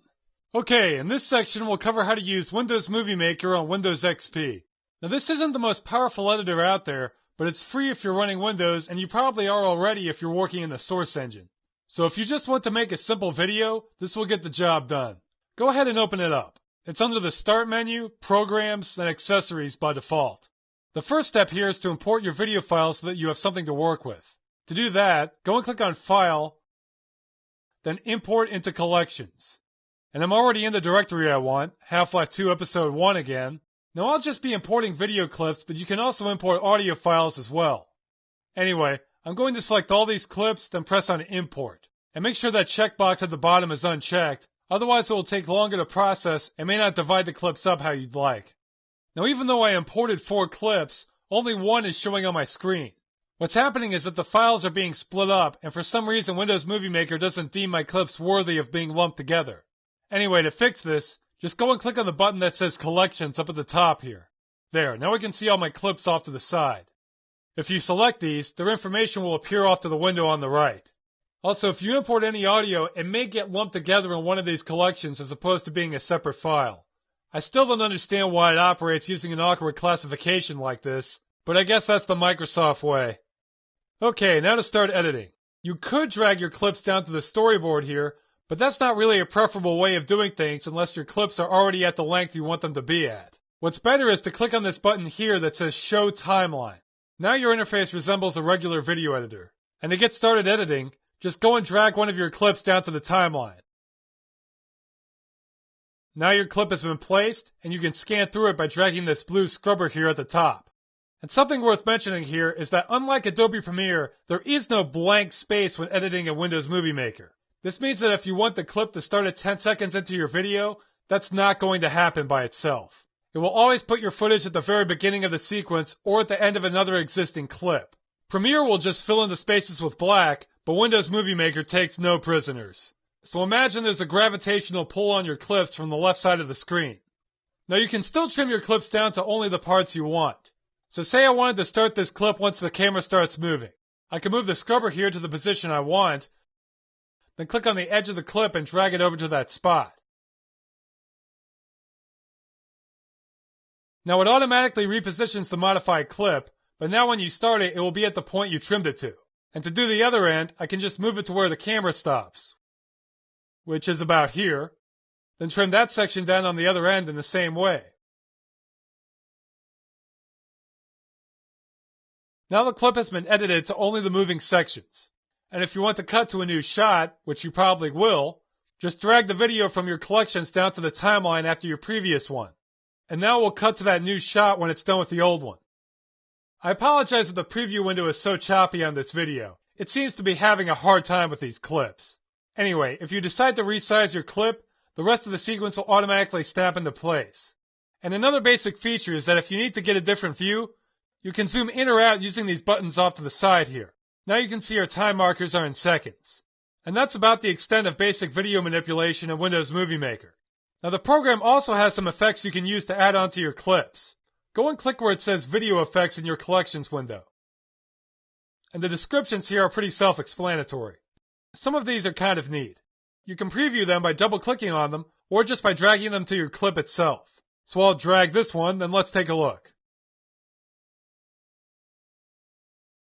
That definitely makes the footage look much grittier.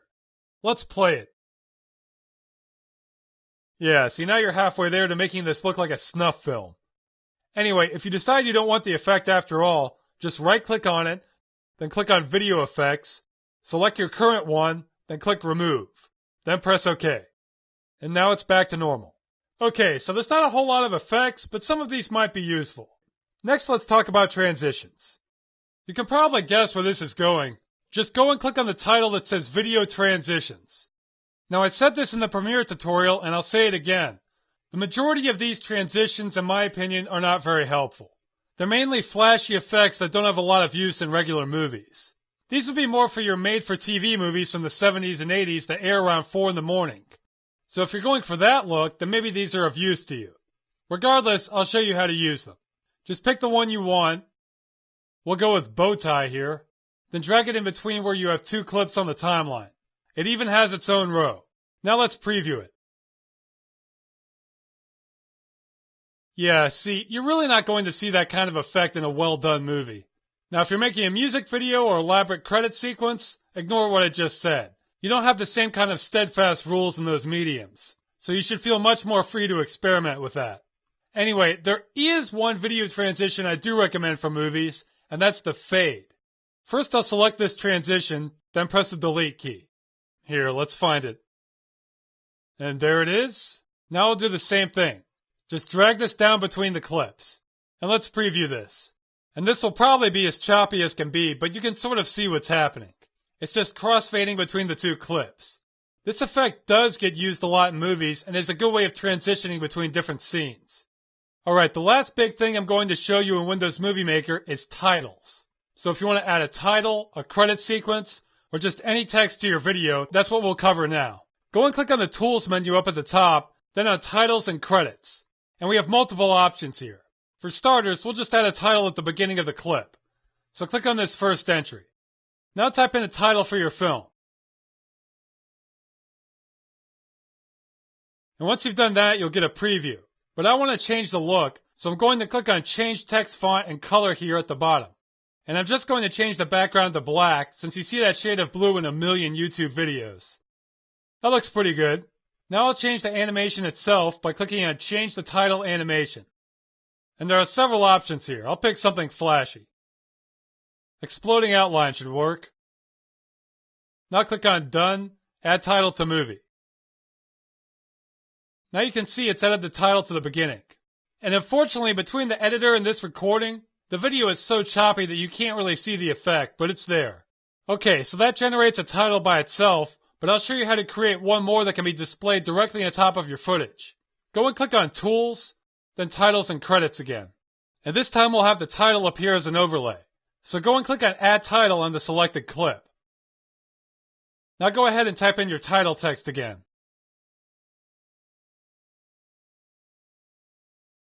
Then click on Change Text Font and Color again if you want to change the appearance. I think this one's alright, so I'll jump to Change the Title Animation.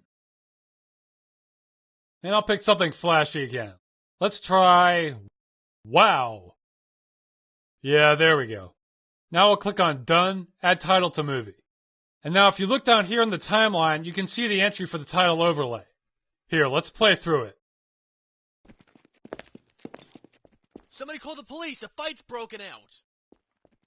See, now we're sending a totally different message here. And that's really the basics of editing in Windows Movie Maker. You can trim clips, move them around, add some effects and transitions, but it's not as powerful as some others out there. Anyway, now I'll show you the last step, which is to export your project as a video file. To do this, go to File, then Save Movie File. And you'll want to save to My Computer. Click Next. You can enter in a name here and pick the folder you want to save it in. I'll call this Movie Maker Test, and I'll leave the directory at the default. Now click Next. And you get to choose what format to save it in. This is one of the bigger handicaps of Windows Movie Maker.